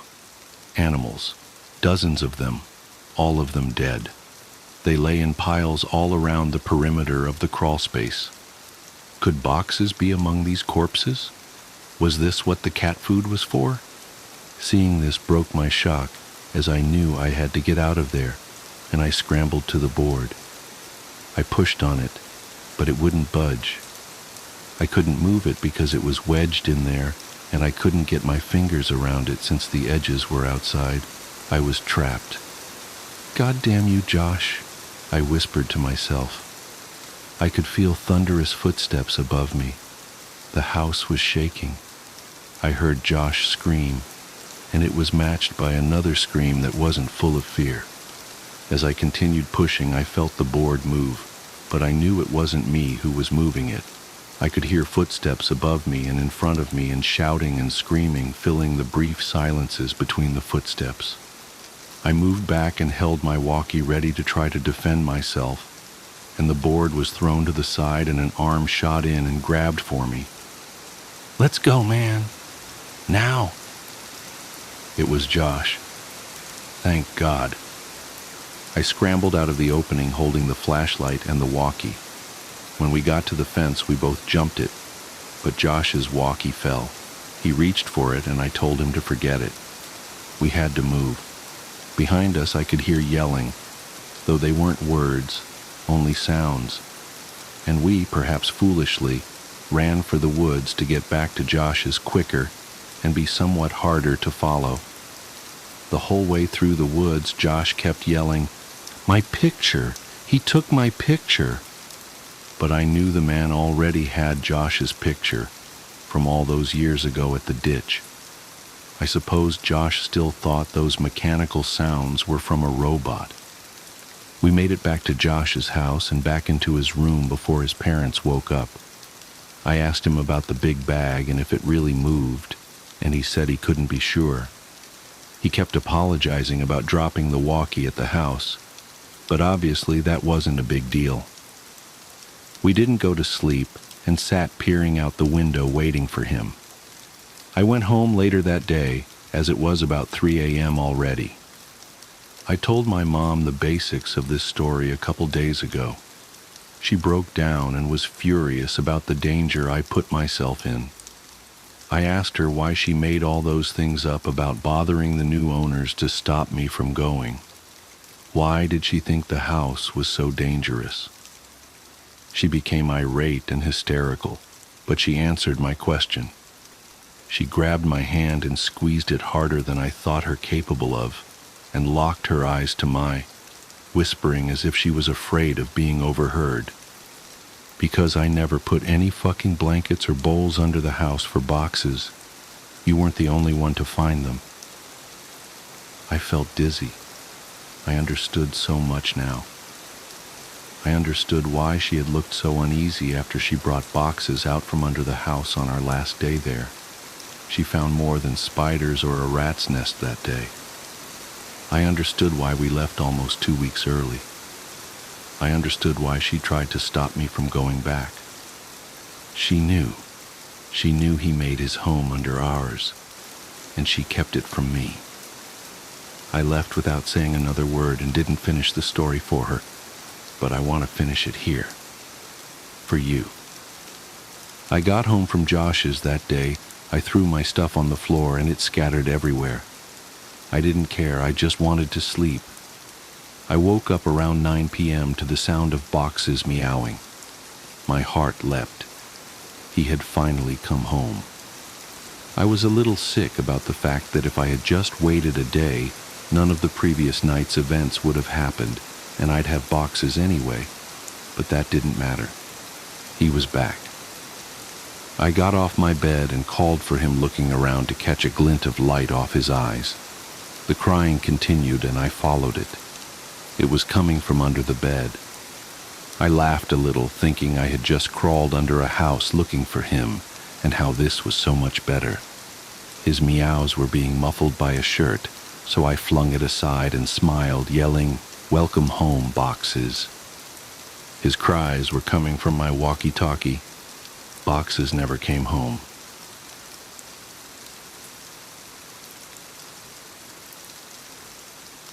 It's strange how certain events can carve deep trenches into the memory, like shadows that refuse to fade.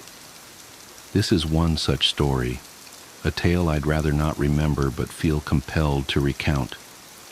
Perhaps in the telling, I might rid myself of its lingering grip. My name is Evelyn, and at the time, I was just a regular 28-year-old scraping by in the bustling city of Portland. My days were filled with mundane errands, freelance graphic design work, and weekend trips to vintage shops. I had a soft spot for anything old, weathered, and steeped in mystery. Furniture, trinkets, books. That's how I stumbled across her. The shop was a little out of the way, tucked between a boarded-up theater and an abandoned laundromat. Haven Antiques, the faded wooden sign read. It smelled of mildew and dust, its cramped aisles a labyrinth of forgotten relics. I'd been there a handful of times before, but had never ventured to the back corner. That's where I found the doll. She sat propped against a yellowed lace curtain in a wicker chair, her porcelain face cracked just enough to lend her an air of melancholy. Her dark eyes, painted of course, seemed to follow me as I moved closer. She wore a navy dress with tiny white flowers, and her shoes were scuffed, as though she'd walked miles. A black ribbon tied her dark hair into 2 neat pigtails. Despite her eerie presence, something about her called to me. "How much for the doll?" I asked the old man behind the counter. His thick glasses magnified his eyes to cartoonish proportions, and he looked at me as if I'd asked to purchase his soul. "That one, $5. His tone was clipped, hurried. "No refunds." I laughed nervously. "She's creepy, but I like her." "Creepy," he muttered under his breath. As he rang me up, he added, "You might want to keep her in a box." I thought it was an odd remark, but brushed it off. By evening, the doll had taken up residence on my bookshelf, nestled between a collection of leather-bound classics and a framed photo of my late mother. Her eyes caught the light, and I could swear they sparkled in the dim glow of my desk lamp. The first night was uneventful, though I did dream about her. In the dream, she stood on my nightstand, staring at me with those painted eyes. When I woke, I found her right where I'd left her on the shelf. Still, I felt uneasy. It began with small things. Her position seemed different, a tilt of the head, an arm raised slightly. I chalked it up to my overactive imagination. Then one morning, I found her lying on the floor, her dress stained with dust. I assumed she'd fallen during the night, though there was no breeze, no tremor to explain it. "Stay put, okay?" I murmured as I set her back on the shelf. Her painted lips seemed to curl into a subtle smirk. By the third night, I'd started to feel irrationally paranoid. I woke to a loud thud, my heart racing as I fumbled for the bedside lamp. The doll was on the floor again, this time closer to my bed. Her unblinking eyes stared up at me, almost accusatory. That was when I decided to move her. I placed her in a wooden box and shoved it into the closet. For a few days, life returned to normal. The oppressive feeling of being watched dissipated, but my relief was short-lived. It was a week later when the nightmares started. I dreamed of the doll every night.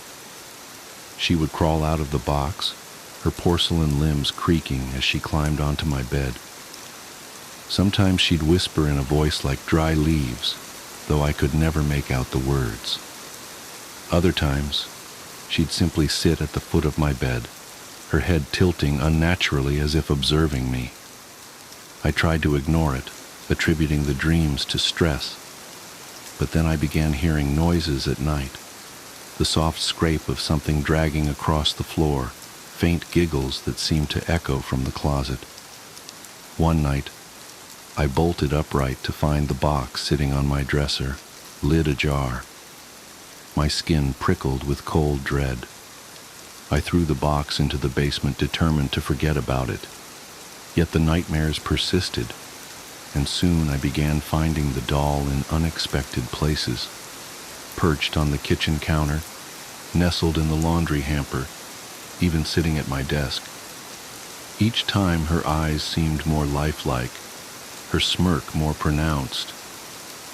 "Stop it!" I screamed one night, hurling her against the wall. Her head cracked further, and a thin wisp of black smoke curled out before dissipating.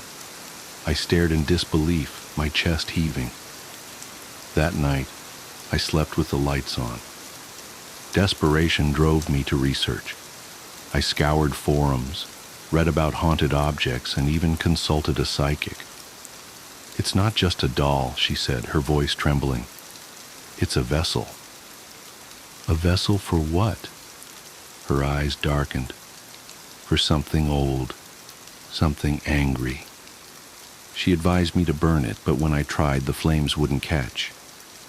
I doused it in lighter fluid, struck match after match, yet the doll remained unscathed. Defeated, I decided to return it to Haven Antiques. When I arrived, the shop was gone. In its place stood a vacant lot, overgrown with weeds. Confusion turned to dread as I realized the truth. Haven Antiques had never existed. The doll, whatever it was, had found its way to me, and it wasn't leaving. The nights grew darker, the air heavier. Shadows seemed to stretch and twist, whispering my name. The doll's movements became more brazen. I'd find her in my bed, her cracked face inches from mine, her cold fingers tangled in my hair. And then, one night, she spoke. Her voice was a child's, sweet and chilling. "Why won't you play with me?" I screamed, throwing her across the room. She landed on her feet, her head snapping toward me. "You can't get rid of me," she said, her voice dripping with malice. "I'm part of you now." Weeks turned to months, and my life unraveled. Friends stopped visiting, claiming my house felt wrong. My freelance work dried up as clients complained about unsettling images in my designs, images I didn't remember creating. I became a recluse, terrified to sleep, to dream, to live. And then came the final night. I woke to find the doll sitting on my chest, her weight crushing, her eyes glowing faintly. She leaned in, her lips brushing my ear as she whispered, "It's time." Time for what? I didn't know. But as darkness engulfed me, I realized with horrifying clarity that I was no longer alone in my own body. When they found me days later, I was sitting in the corner of my room clutching the doll. My eyes were vacant, my lips stretched into a grotesque smile.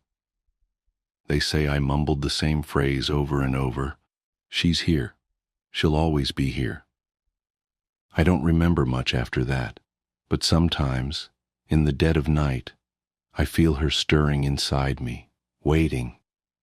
And I know this is far from over.